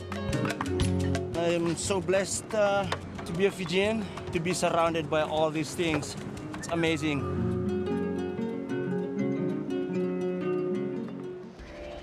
It's always fun watching Inya rip in the event, and always a great ambassador of light, great energy. Bula Vinaka, always fun to be here in Fiji, an absolute paradise. Italo Ferreira takes on Baron Mamiya in heat number 7 of the round of 16. A lot on the line for the world title race. All roads lead to the Lexus WSL Finals. Baron Mamiya out of contention, but Italo wants to compete for a second world title this year. Joe Turpel with Richie Lovett enjoying a life at the Fiji Marriott Resort Momi Bay host set. The Fiji Marriott Resort Momi Bay is Fijian owned, which is awesome. Managed by Marriott International Team for 7 years now. Very strongly connected to the local community. These villages being represented. The World Surf League building the new tower. The old tower was taken down in a crazy storm. And that tower gifted to these local villages from the WSL forever. So for strike missions, surf competitions, you'll have to connect with the locals to see if you can get access to that tower where the judges are on at the moment. You've got the local Fijians, a part of the water patrol. We got to see Tavita once again represent this year. Multiple-time wild card into the main event on the championship tour. Got nice and barreled, and let's get caught up here. Italo, of course, already finding a start. Ah, Mr. Busy, here he goes. Tags the lip there. So a 2-turn combination. Didn't even get his hair wet at that point. And then behind him, this is Rio. Slides into this one, streaks down the line, a bigger wave. Sets up this inside section, connects well. Sort of drifts the fins ever so slightly at another critical turn. So only 2 turns, Joe, but they were intense. They had purpose behind them. Really good surfing there from Rio. So much growth in Rio Waa, working with Glenn Micro Hall in the last couple of seasons on tour. They started off early this year. Had some off-season training programs. Molly Picklum was there as well, and a few other younger surfers. Rio's just attention to detail is amazing. Micro says it's just a treat working with him. As you know, everyone's different. They have to apply different things to different athletes. It's not just the same playbook for everybody in their stable. And Rio's just beyond dedicated, where he's willing to stay away from home for years, as long as he can accomplish all of his goals. Driving down the line in that bright red is a world champion. He wants to ramp up. He's got the speed, and oh my goodness, I got so excited. You could see him just reset. We nearly stood up off our chairs right then, because he was on the wind up, no doubt. And do you know what? This is the first time we've seen this wind. We've actually got wind coming at us over the lagoon here, right on the host set. So, you know, things have changed out there. There is almost an onshore, a really light onshore out there at Cloudbreak, and that spells the air wind. For Italo, he would be looking at that going, okay, I'm going to put this right on the front of everyone's radar here. That was very exciting. He held back, but he probably was going to do a 10-foot air at least if he decided to go for liftoff. Italo just starting with Baron Mamiya, and what a heat win. Imai just took out world #1. He's hanging out with AJ. He did, Joey, and we were just talking about that, Imai, how you got the win here at Cloudbreak against the #1 in the world. How did you dig in and find those waves? Yeah, it's crazy. I mean, obviously John's the favorite, I think, out here, and everyone could agree. And I knew going into that heat that it was just going to be about catching the right waves, because obviously his talent is next level. And I kind of just, when you're against guys like that, you kind of just have to focus on yourself and do what you could do. And I knew I just had to catch, you know, the better waves. And it wasn't a great heat waves-wise, but I found myself on the most decent ones. Speaking of focusing on yourself, making your first heat here at Cloudbreak since Margaret's, you're on to your 3rd quarterfinals of the year. What is it going to take for you to crack into that semifinals? Yeah, it feels good to make some heats. It's real rough last 3 events for me, so to finish off the year, like, it's a good confidence boost to go next year and on the off season. But yeah, just same game plan, you know, just try to catch the best waves in your heat and surf what you can, and hopefully it all goes your way. We'll see you then. Thank you. Giant heat win for Imai as we go right into action with Crosby. Big sweep, attacking a big section. His board's under his feet, and he will ride away. His wind-up on backside verticals are insane. So much power. He's got a lot of range with that tall frame, and he does not hold back.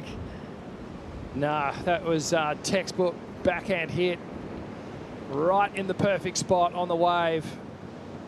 And, well, it's going to come in as a decent score. Mr. Busy down the line again. Ferreira now winding up, goes for a big alley-oop, a bit off balance, and he'll let go of it.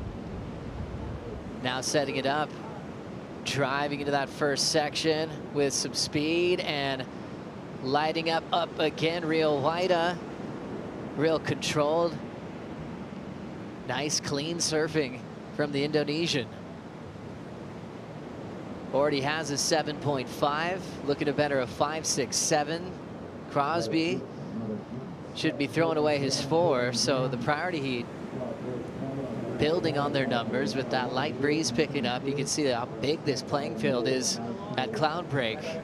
Taking off wide is Italo. Air drops, controls it for a moment until it launches him. He can't help himself, can he? We go. Remember when Italo was a rookie, he was going to all these locations for the first time. There was a session all of a sudden at restaurants that was going down. All you heard into the sunset was just, ew, ew, all these hoots. And you're just going, what's going on? And it was Italo. He was hooting himself out of barrels. No way. It was like one of those pinching yourself moments where he was just pure stoke. Just going, I'm here in Fiji, surfing one of the best lefts in the world. And it was so pure. It was so real. There's no one filming. As you see him catching his breath there. Yeah, I think that wave might have just punched the wind out of him a little bit.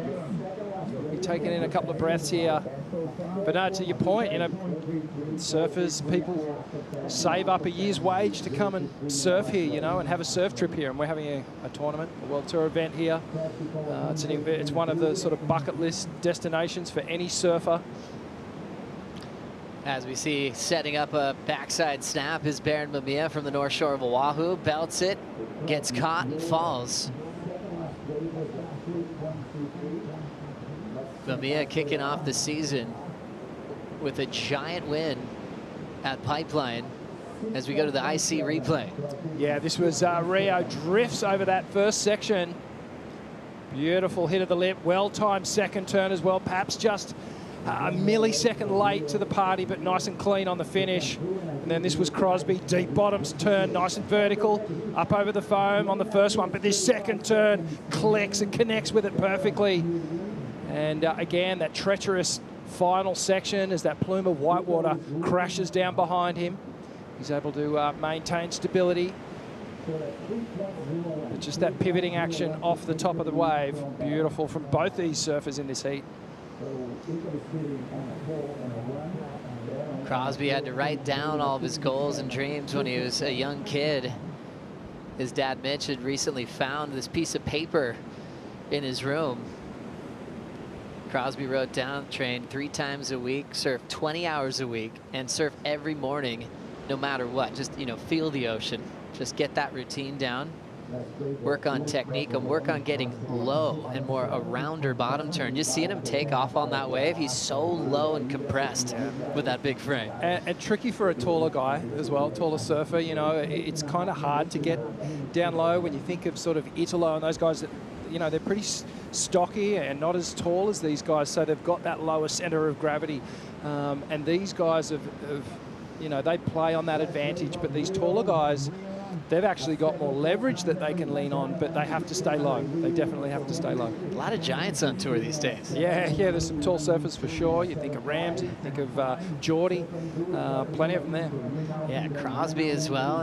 It seems like the average height has increased significantly on tour these days.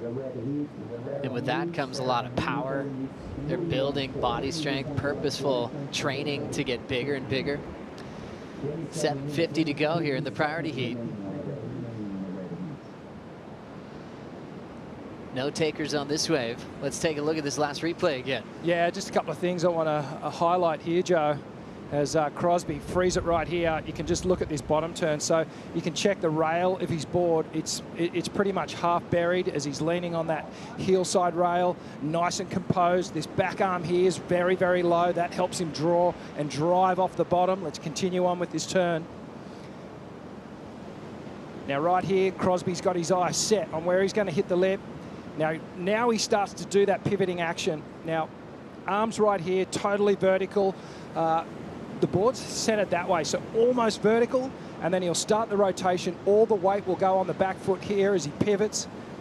And look at that, so tight, and look how compressed he is. That body is pretty much compressed, arm on the hand on the rail again, and at this point, total, yeah, he's going to go drop out. The wave at the bottom of this wave is going to drop out, and he's going to just negotiate this landing. All the focus is on staying on his board and just dealing with all that power and explosion behind him. Well done. What a classic power hack on the backhand of Crosby Colapinto, earning himself a 6.17. Low score now is a 5.23.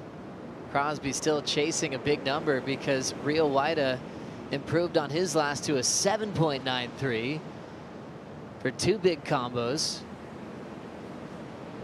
So Crosby needs almost a perfect score to kind of keep the dream alive of a final, potential final with his big brother being on opposite sides of the draw.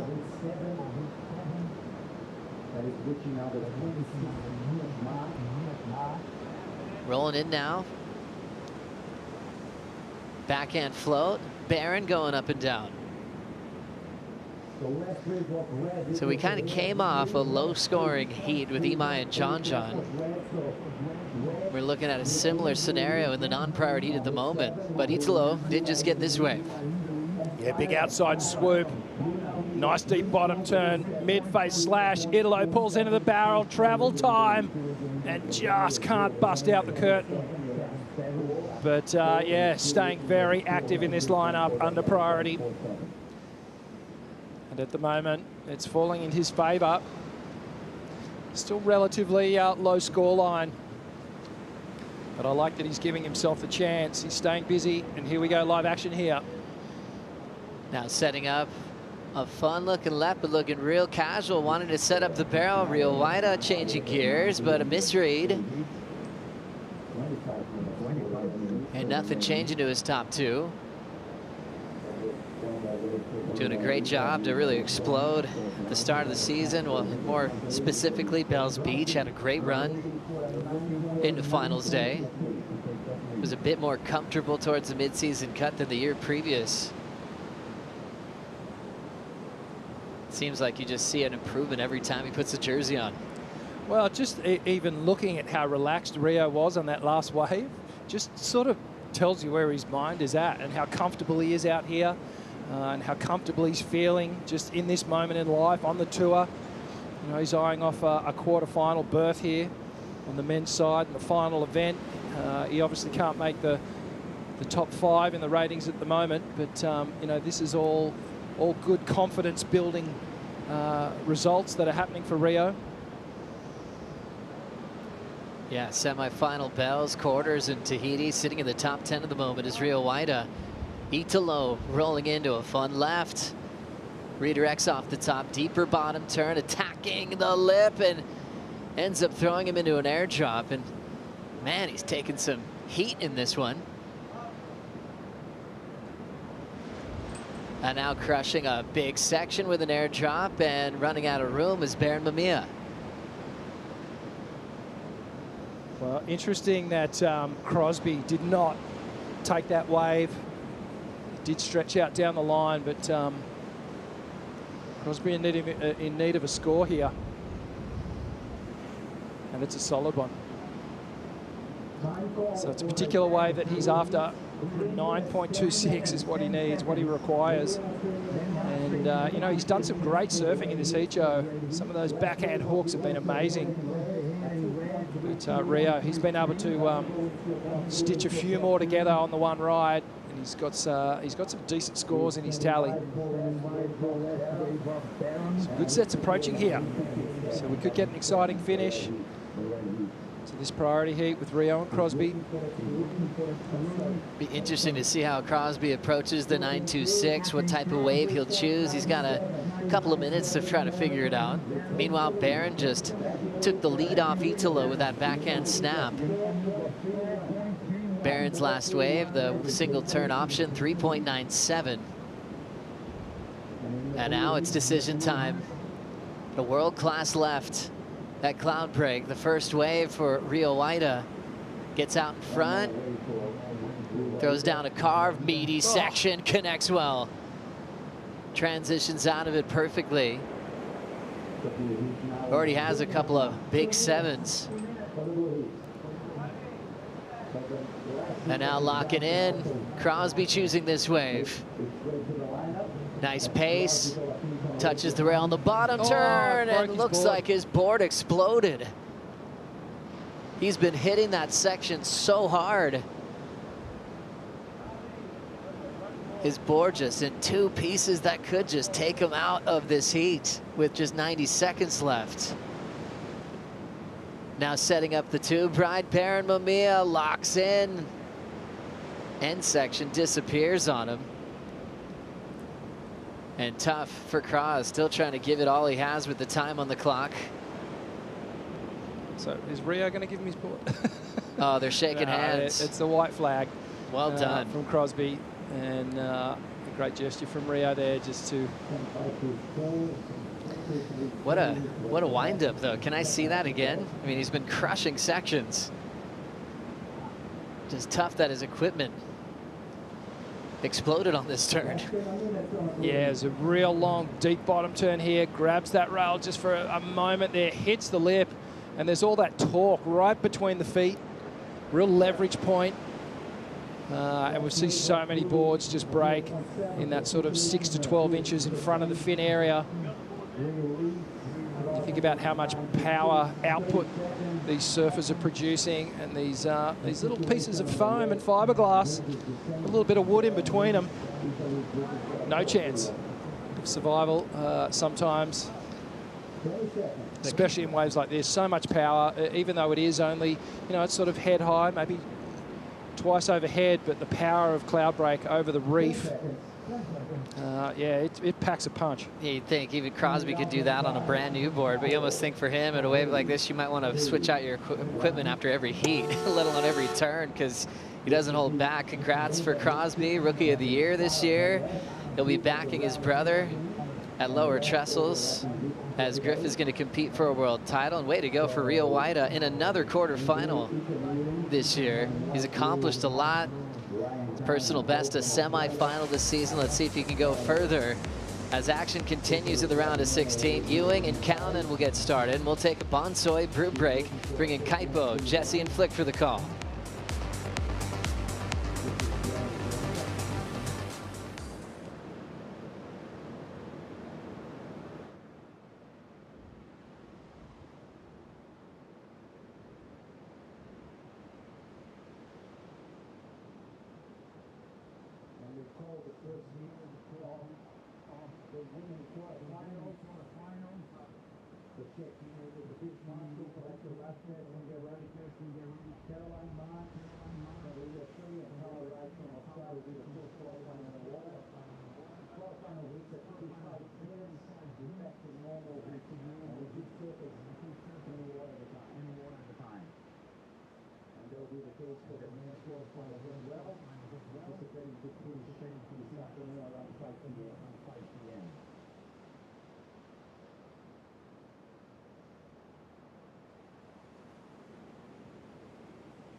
Dinner in the Cabana was one of those sort of pinch me moments, like, does a place like this really exist?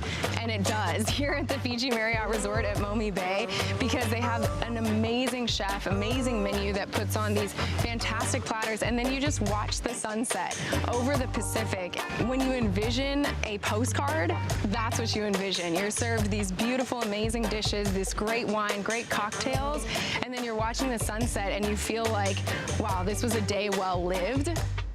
It was a really big day with so many activities, but we ended it the best way possible in a cabana with dinner and the sunset and with good company. It was the best way to end the day. Back here at the Corona Fiji Pro presented by Bonsoy, and welcome to the Fiji Marriott Resort Momi Bay host set. It's pretty nice here, isn't it, Flick? Oh, it's not bad. It's not bad. No, honestly, it's paradise here. It's so beautiful. I mean, we've been really spoiled, just looked after so well. And I can't wait to dive in after we get done with this contest a bit more. Well, it seems like you came here early and you've already dove in once. This would be the second dive for you. Yeah, it will be. And I deserve it. All right, I'm a lady of leisure. Let me live.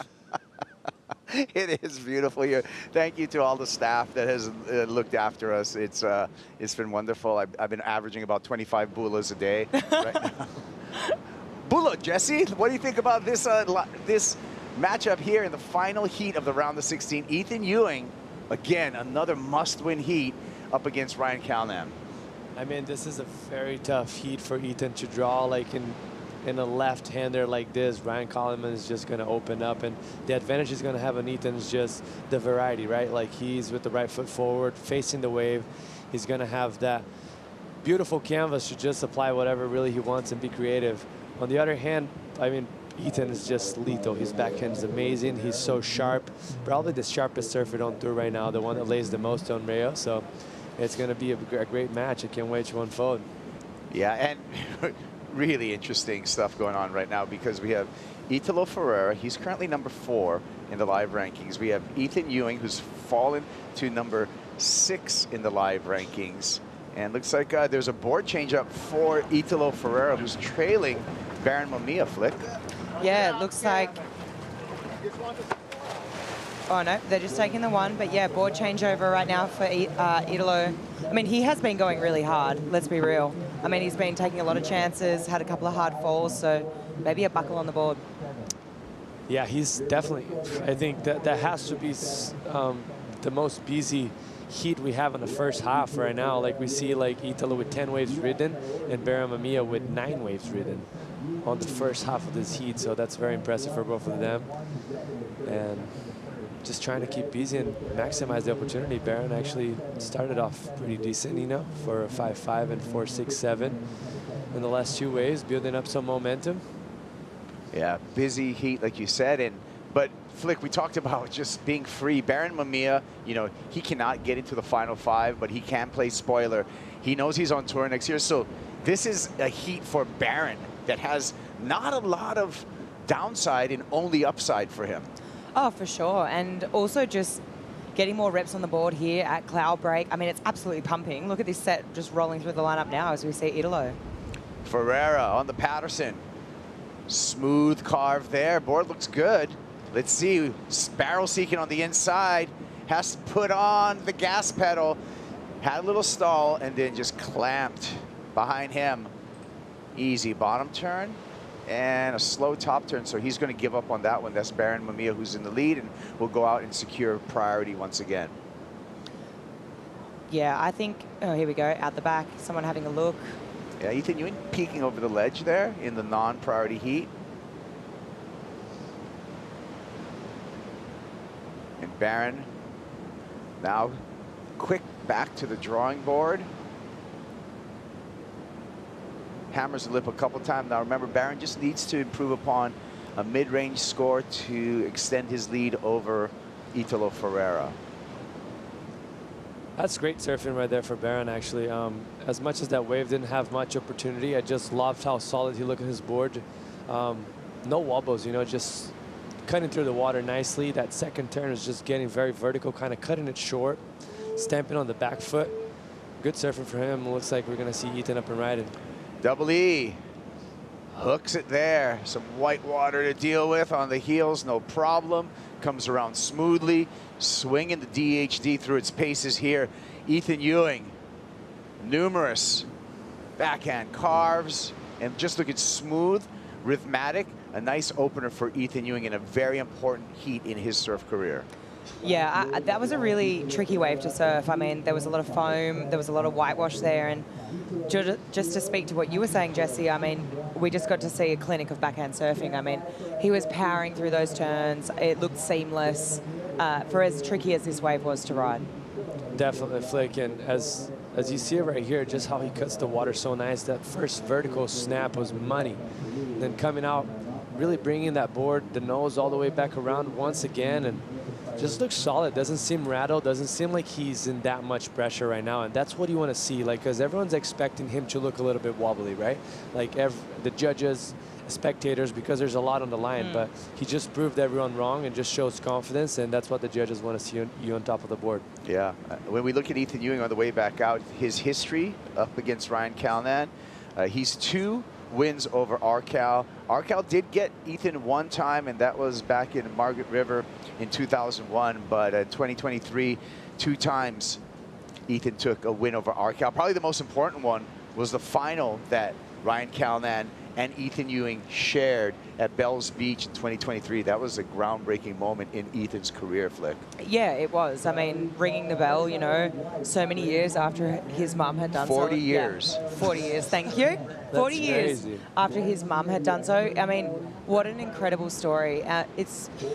But for Brian as well to, you know, crack a final of a CT, obviously didn't get the win. I mean, it was tricky conditions. It was really small. It was challenging. But I mean, hats off to Ethan for getting that job done. And I think when a lot of people think about Ethan's surfing and what his strengths are, you know, it's that traditionalist rail surfing. I mean, sort of would go hand in winning a bell, you know. Yeah, and I feel in a way Ethan did shift the pendulum a little bit in judging criteria, because he brought such clean, powerful rail surfing, Jesse, into focus that criteria used to be a lot more based out of airs. We're getting big scores. That's how you need what you needed to do to get big scores. But Ethan was one of those guys, kept the board in the water and still got excellent scores over and over again. I mean, great surfing can't be denied no matter which way you're going. You know, if you're going progressive or if you're going rail, more, let's say, not as progressive as they were going in that sense. So no matter what you do, if you find the right wave and you put your best surfing, for those guys all on tour, they're all capable of getting those amazing scores. Yeah, so Rio Waa, he's into the quarterfinals. And let's hear from Rio with AJ. Thanks so much, Kaipo. We were yesterday, Rio, just how much you felt at home in this wave. Looks like that continued today. How did you pick your moments and find those scores? Yeah, I feel like today's surfing, I feel like that's how I surf at home at Ulus. So, you know, when you surf Ulus every day, now you saw, you know, how I surf. You know, I felt I always have the good backhand surfing, but I never felt comfortable during the competitions. You know, always like bog and hard to like lean in and stuff, and hard to like do like tail release and stuff. So I don't know, today I feel like I show it, so I'm really happy and really proud. When you're on to the quarterfinals, just how much do you feel like you're building confidence in the way that you're surfing Cloudbreak? Man, I love this wave. You know, it's my first time, and I mean, I've been surfing couple times that I got here, but like yesterday, actually the first day, like we got swell. So yesterday when we show up in the morning, you know, with everyone in the boat, we was kind of screaming, so, oh my God, it's pumping, it's beautiful, and the sunrise is beautiful, the wave is beautiful, so everything just going crazy in the mind. But I definitely love this wave, and you know, when, you know, there's definitely a lot of people say, oh, we need more left, but I was like, no, we don't need more left. But now I feel like, yeah, we need more left. Congratulations, see you in the next round. Thank you, thanks so much. Yeah, bagus. Rio Waa on to quarterfinal number 3. Well, he will be facing up against Colaney-Devault. And I can see how his regular surfing at Uluwatu helps with the current conditions that we've been seeing just yesterday and today at Cloudbreak. Oh, there's definitely similarities there. I mean, shallow reef, left, sectiony as well. Ulu's, you know, every now and then you'll get one that you can go the whole way, but I mean, Ulu's is a sectiony wave, and this is it's very similar to Cloudbreak. So obviously feeling at home and feeling those similarities. Ferreira building up some speed off the bottom, slashes off the top. One more time off the bottom.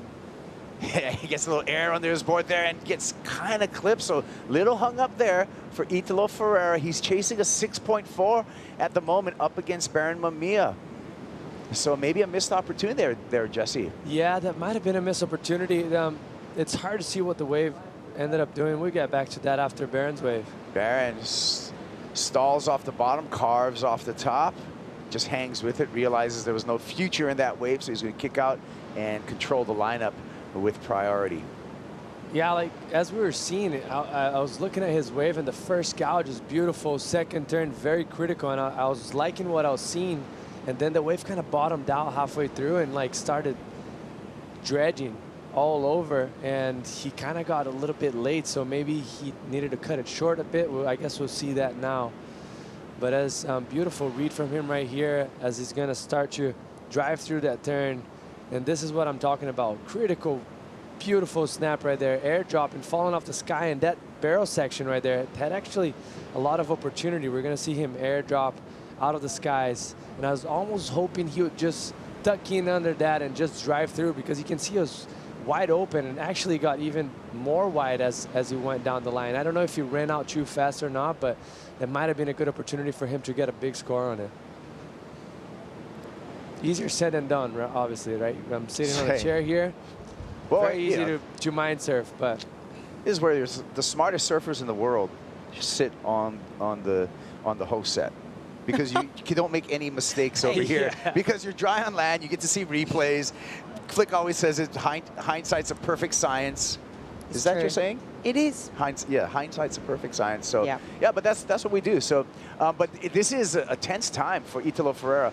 Number 4 in the live rankings. He's got Iago Dora right behind him, who's already into the quarterfinals. He's got Gabe Medina, who's behind him, already into the quarterfinals. He's got Ethan Ewing right next to him, who's right below the cut line. So this is a must-win for Italo. And, you know, obviously this is the way the chips have fallen, and this is the way the heat draw's been produced, right? And it's all done on seeding.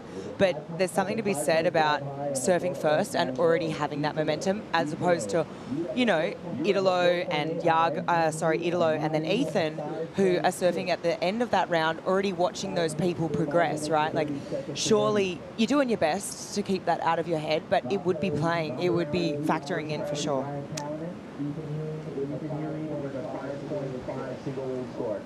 Here we go with Ferreira. Medium-sized wave. Needs something big. Needs a 5.6. Loads up. Big alley-oop. Throws that Timmy Patterson board away and gets out of harm's way. That board landed in a dangerous position there. Right behind that, all the sets are pouring through. Baron Mamiya with priority in the lead and priority. 4 minutes and 55 seconds. Here goes Baron. Good size wave here. Carves off the top for the Hawaiian. Delays that bottom turn. One more snap off the top there. Throwing a ton of spray right in the lip. One more time. Great rhythm and tempo by Baron Mamiya throughout this entire wave. Mamiya just needs to improve upon a 4.5. Ethan Ewing, second wave of the set. Ewing parks it in the barrel and squeezes out. Manufactures an exit there, and we see Ryan Callahan just with a quick punch out. Ferreira takes this one on the inside. No future in that one. He just kicks out. So a big exchange, but mostly for Baron Mamiya and Ethan Ewing, both leading their heats and probably going to add to their scoreline. Yeah, no doubt, Kaipo. I think he already sits on the best score of the heat, so he's really going to apply a lot of pressure into Italo in this situation. In my personal opinion, that's going to be looking and a healthy score, probably the best score of the heat that he's got, like able to apply a few of very critical turns that we see right here. Here's a sketchy alley-oop. Oh my. Whoa. And the problem right there is just the wind, right? The wind's blowing a little bit from the back, so it pulls that board away from him. But as we see here, bearing up and riding. Yeah, this I've got to agree with you, Jesse. I feel like it's going to go in that best wave of the heat so far. I mean, that second turn through so much spray. Another crack there to finish, and gets a little bit more progressive on that last turn. Blows out the fins. So, I mean, putting a lot of pressure on Italo. And this was Ethan. So, I mean, I loved this turn. That was really nicely done. and gets around. So that snap up under the lip and really, like you said, Kai's just manufactured that, really punched his way out of that. It's not an easy thing to do. This wave has so much energy, and the setup for this was really cool. I mean, that snap in the pocket halfway up the face, I mean, it's pretty standard to what you see, you know, the backhanders approach to the barrel here at Cloudbreak, right? Like, you watch all the clips here of a lot of the guys, they all, like, a lot of barrels are set up like that here. But yeah, Ethan doing a really good job. And Baron dropping a 6.17. Here comes Ryan Kalman. Kalman with that delayed bottom turn, snap into the barrel, no problem, straight through the tunnel with that one, then throws it away. Unfortunately, the finish would have been really good for Arcal on that wave. Looks like he was doing everything right, but fins got loose at that last turn. But Baron Mamiya back to the priority heat, because we only have 2 minutes remaining in the priority heat, applied more pressure to Italo Ferreira. Ferreira, Jesse, now needs a 6.87. Yeah, and that's what we were expecting, right? Like, that wave from Barrow was very well surfed, solid, didn't overcook anything, just perfect timing, and got rewarded the best score of the heat so far. A lot of waves ridden. Italo Ferreira with 14 waves, Baron Mamiya with 13 waves. But Flick, we talked about just pressure-free, and an illustration, if you really think about it. You put a 2x4 on the ground, and you walk across that 2x4. That's very easy. You take that same 2x4, you put it 20 feet up in the air, and all of a sudden that 2x4 seems a lot more difficult to walk. It's the same exact thing, but what's different is the pressure, and I feel that's what's happening to Italo Ferreira right now. Great analogy. Great analogy. 100%. It feels like he's just pushing so hard. And I mean, I know he's an active surfer and I know he likes to catch a lot of waves, but you got to be asking yourself a couple of questions after this, because for just been knowing the form he's been in and, you know, the way he's already surfed in this event. I think 2 wins on the season. Exactly. I feel that there's a couple of questions that need to be asked, and he's going to know the answers to those already. I mean, you know at this level where the mistakes were made in the heat, and he's already going to know that, right? But he might be, like, sometimes the surfers will come in a little bit hard-headed, but deep inside they know the mistakes, like you mentioned. Like, they will know exactly what they've done wrong. Rarely ever there's going to be subtle things that change the rhythm of the heat that they didn't notice at the time. Yeah. But, yeah, usually they're the best at it, so they know exactly what they're doing. And Cloudbreak's doing him no favors, right? Yeah. Not even offering a wave to come back on at this point. Yeah, but if you look back that wave, the small wave that Italo got, he would have been on Ethan Ewing 6.83, and he needs a 6.87 right now. So that could have been, you know, maybe pushed a little harder or something. That could have been the score for him, but maybe pulling the trigger a little bit early for Italo on that small wave, trying to do that air. Well, pressure-free Baron Mamiya moves on into the quarterfinals. We're going to see Baron in quarterfinal number 4. Later on this afternoon, Italo Ferreira out of competition on the live rankings. Italo's number 4. Yago Dora, who's already made the quarterfinals, number 5. Ethan Ewing out on the water, number 6. We'll see if Ethan can make it to the quarterfinals. Conclusion of that heat when we return.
One more spot in the quarterfinals here at the Corona Fiji Pro, presented by Bonsoy.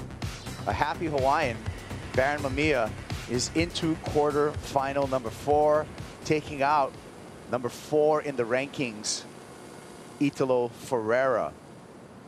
We're going to find out who matches up against Baron in that quarterfinal number 4. It's either going to be Ethan Ewing or Ryan Calnan in this last heat of the round of 16.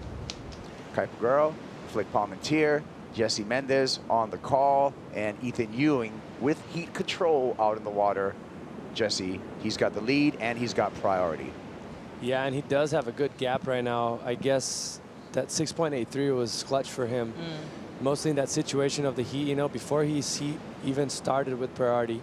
And Ryan had priority on top of him, so he was able to sneak a little bit wider, that the set look a little bit bigger. So I think Ryan on the screen was sitting a little bit deep, wasn't able to reach out. He tried to catch that third wave, but he was still deep for that third wave. So right there, just good effort for Ethan, identifying that wave and making the most of it, and now sitting with priority and the two best scores of the heat. I like what I'm seeing for Ethan Ewing, Flick, in that his big wins, his big career wins have been in right-hand points, Bells, J-Bay, but he's just showing his versatility and his range, because his backhand surfing has been really, really impressive, especially that 6.83 that Jesse was talking about. Just the rhythm that he had on the backhand was incredible.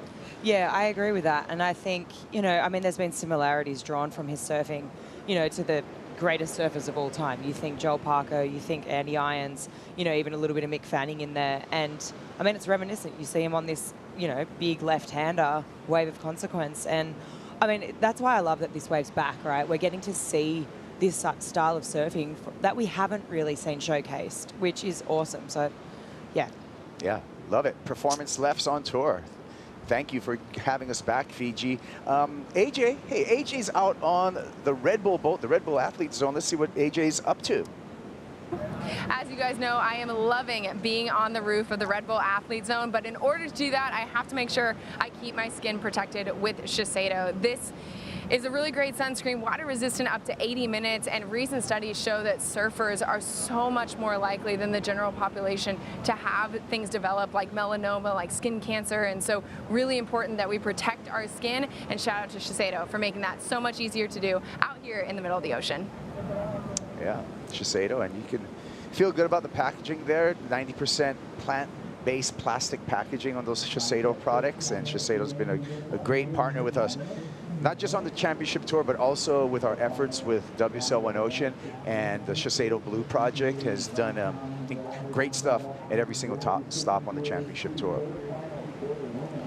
Well, 14 minutes out in the lineup, Ethan Ewing sitting comfortable. Ewing's happy to have a lull right now.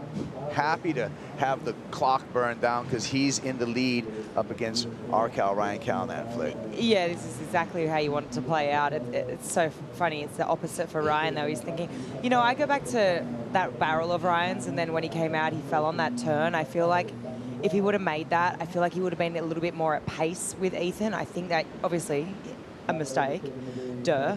But, you know, right, and also, you know what? I feel like the texture on the face of those waves, I mean, it's pretty evident in this drone shot right now. Like, you can sort of see a few more rivets. Things are slightly changing out there, but yeah, Ethan right now, full control, priority, and wonder if anyone might have a look at this one. Let's see, Arcal's going to keep him honest, goes for a paddle there. Ethan decides to use his priority. Swings an opening turn, a little bit of ruffle on the face, another beautifully timed just hang up on the backhand, like you would say, Flick, and puts it through there. Did he improve upon his heat total, though? Was that better than a 5.5? I'll go for you, Flick, first. Look, it was a few nice backhand hangers, Kipes. However, I'm not sure.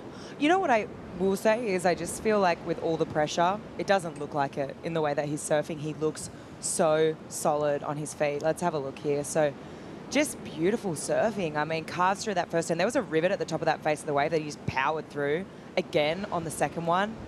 And I mean, this wave, unfortunately, just forcing him a little bit out into the shoulder. That last turn there was a bit nicer. I think it could be right there, like pretty similar score, to be honest. So we're waiting to see what the judges decide upon with the last of Ethan Ewing on the paddle back out here. Double E on his 5th season on tour. He was a runner-up for a world title just last year, representing North Stradbroke Island there in Queensland. Has been compared to some of the best style and biomechanics in surfing in the world. And it's just at such a young age, you know, just 25 years old, Jesse, and already making such a big impact in professional surfing. Yeah, the way he approaches how he surfs, it's beautiful to watch, and it's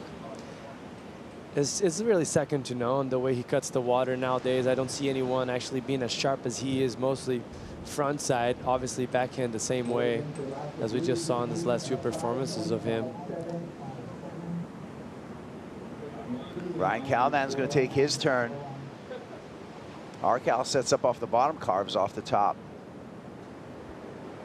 Nice hesitation there to set him up for a big top turn, but again, fins break free and he goes down. And meanwhile, Ethan Ewing did improve slightly on the heat total. He replaces a 5.5 with a 5.57. Ryan Callahan now at this moment needs a 7.8 to turn the heat. That was another missed opportunity for Arcal right there.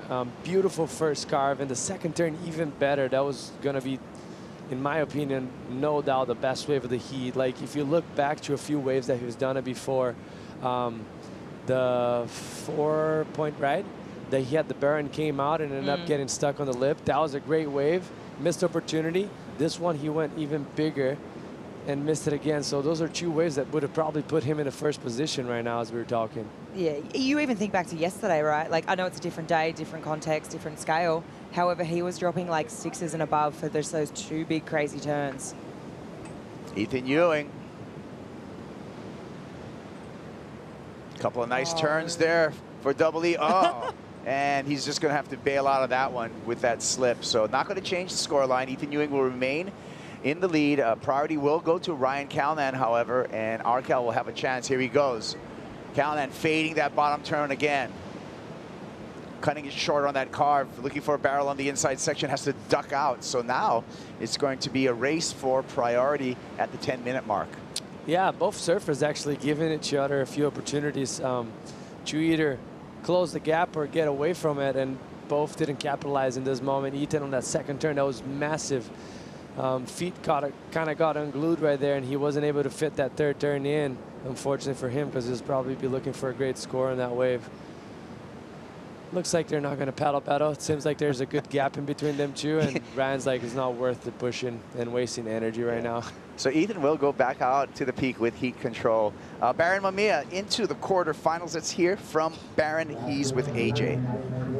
Thanks so much, Kaipo. Baron, we were just looking at the total waves ridden in that heat. 27, 13 for you, 14 for Italo. How'd you surf your way into a rhythm? I don't know. I feel like in the middle of the year, like pipe, I had a good strategy. And then all the way until now, I feel like the whole in between in my heats, I would just sit there and not catch waves. And then I remember I was in El Salvador and Britt Merrick was with me, and he's like, dude, if you're gonna go on a heat, you have to actually surf. That's how you're gonna make the heat. And I was like, yeah, you're probably right. So I just totally changed my strategy. I just catch a bunch of waves and try and surf my way into rhythm. That's kind of like, I'm a rhythm surfer, and that's just kind of been my strategy my entire life. I don't know why I tried to change it up through the middle of the year. But yeah, I'm just trying to get back to that. Well, and getting back to it would obviously be something you'd like to get back to the result that you had at Pipeline, making it to your first quarter since then. What do you think is the thing that's it's going to take to punch your way into the semifinals round? Just, you know, keep doing what I'm doing, just catching waves, be on the good waves, obviously, surf them good. I don't know who I'm going to be coming up against, but I mean, at this stage of the event, everyone's super, super gnarly. And yeah, you just got to bring your best surfing and be on the best wave. We'll see you this afternoon. Thank you. Well, Baron, you're either going to surf against Ethan Ewing or Ryan Callahan, and I'm sure it doesn't matter to Baron, who's just been gaining momentum throughout this entire event. I like the fact that, you know, he's a rhythm surfer, and he's recognized that. You have the difference here with Ethan Ewing, Jesse, that typically is a selective surfer and surfs very few waves in his heat, but that seems to be the formula that works for Ethan Ewing. Yeah, that might be a solid strategy type of deal because he comes from there, and Pete Debrich was the same way, you know, the type of guy that would get 2 waves in the heat, and you just don't understand how the nerves of steel they have. Iceman's, man. It's like, it freaks me out just to watch. Let's take a look at where Ethan stands on our live rankings as we race for the final 5. Ethan's still in play in this heat. He's right below the cut line. And there's an opportunity for Ethan Ewing, as you can see, grayed out.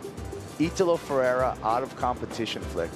Yeah, grayed out. However, he has got a couple of event wins, right? So that means something.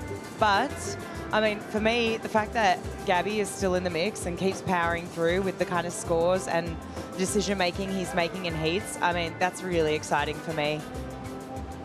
Well, we only have 2 more spots as we have John Florence, Griffin Colapinto, and Jack Robinson all clinched. So it's going to be a battle between Ethan Ewing, Yago Dora, and Gabe Medina at this point, Jesse. Yeah, this is a great battle. Like, you see it right here on the live rankings, Yago already jumping. So the pressure is definitely in Ethan. He's actually out right now if he doesn't make this heat, so. And he doesn't want to hear any of that. There he goes, straight up. And just 1 turn. So not going to improve upon his score line. Ryan Calnan, again, needs, you can see in the need column, a 7.8. That's a giant number. So that would have to be some large hammering turns, Flick, or that tube turn combo that he nearly pulled off at the beginning of this heat. Yeah, you know what? Ryan is in good form. Like, I even, you know, even in the free surf this morning, we saw him getting great waves as well. I think just unfortunately, as that tide's dropping, right, that inside section, the bottom is dropping out so fast, and I think you can kind of underestimate it and go up so critical and not realize when you're coming down that it really is that steep. Kind of caught him out that both times really. When he came out of the barrel, he went for that turn, he got caught, and then again on that second turn on that previous wave. So, I mean, I think it's totally doable for Ryan. I fully believe it. And also being on the forehand, like total advantage, you know, facing the wave, more awareness, and opportunities to get a big barrel potentially. Point of difference. Well, he does have priority right now, and we're at 5 minutes and 25 seconds. For fans watching on YouTube and Facebook, those live streams will be stopped at the end of this round of 16. So at the end of this heat, it's going to be stopped. A new live stream will start for the quarterfinals and beyond. So for those of you in Brazil, you can continue to watch the coverage live on WorldSurfLeague.com, on the WSL app, and on Global Play. For fans in the US, exclusive coverage, you can find that at WorldSurfLeague.com. You can take it to go on the WSL app, or you can tune in to ESPN Plus to continue from quarterfinals on coverage. Don't leave us.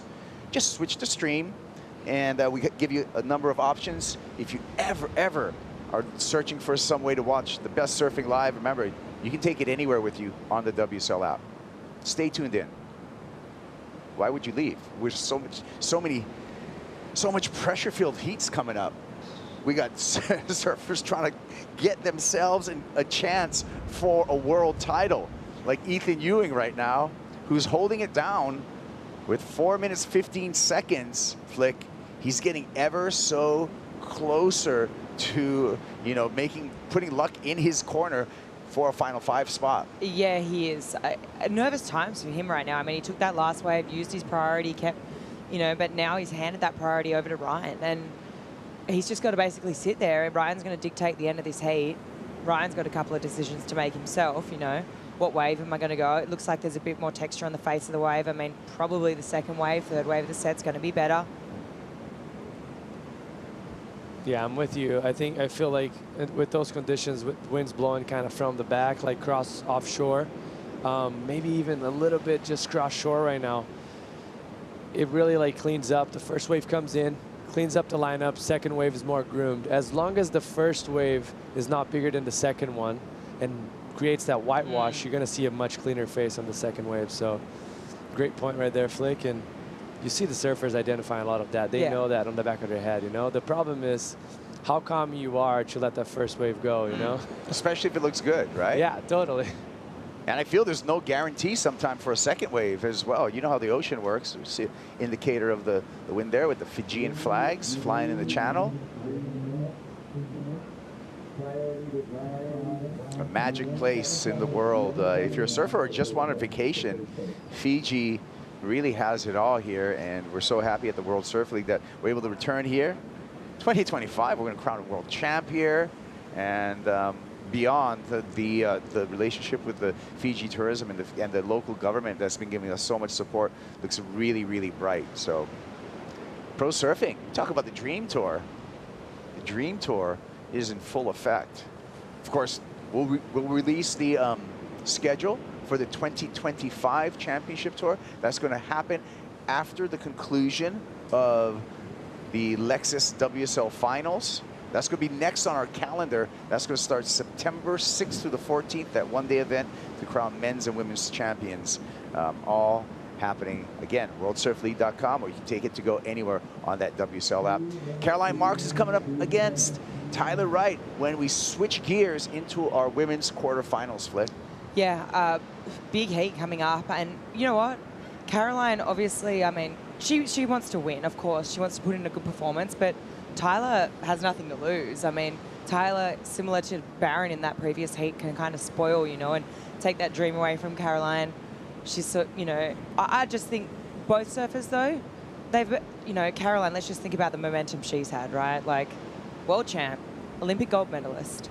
Really, I mean, she's on a roll. She's feeling good. So I think, really, overall as a matchup, this heat should be pretty good. Just both surfers feeling loose, feeling free. Caroline's clinched. Tyler has nothing to lose. So let's see a good performance, ladies, I reckon. I think so too. I think it's going to be a special one because contrast of surfing, regular goofy footer, and Tyler has a lot of experience, previously semi-finalists out here. So it's going to be one to watch. That sure is. So we're going to switch gears to the women's quarterfinals, where we will be ditching this overlapping format. It'll be just normal 35-minute heats for those upcoming quarterfinals for both the men and the women. 40 seconds on the clock. 40 seconds away from Ethan Ewing getting that much closer to clinching a final 5 spot. Ethan Ewing, 30 seconds away from entrance into the quarterfinals, and he's looking pretty calm, Jesse. Yeah, impressive from him. I think the display of surfing, he showed us how solid he was. No wobbles, just cutting through the water. Very nice, making the right decisions. Seems like he has no weight on his shoulders for how much pressure he's actually having to deal with right now, and that just shows how ready he is for the top 5. Yeah, I've got to agree with that. Also helps when you're looking out to the horizon, you know, there's hardly any time and there's no sets. You're like, oh, thank God. Well, there you go. There's the numbers. Ethan Ewing on to the quarterfinals. Ryan Calnan eliminated. And a reminder for fans watching on YouTube and Facebook Live, those streams will stop at the end of this. He's going to stop right now for a new live stream when we start the quarterfinals and beyond. For those of you in Brazil, go to worldsurfleague.com, the WSL app, or Global Pay. For fans in the USA, go to worldsurfleague.com, WSL app, or ESPN Plus. See you in the quarterfinals.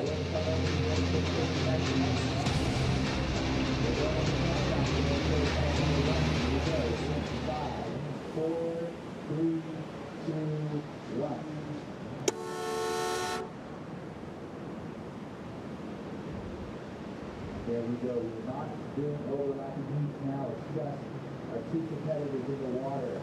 In the red, Caroline Hart from the United States, and then Tyler Wright of Australia. You didn't get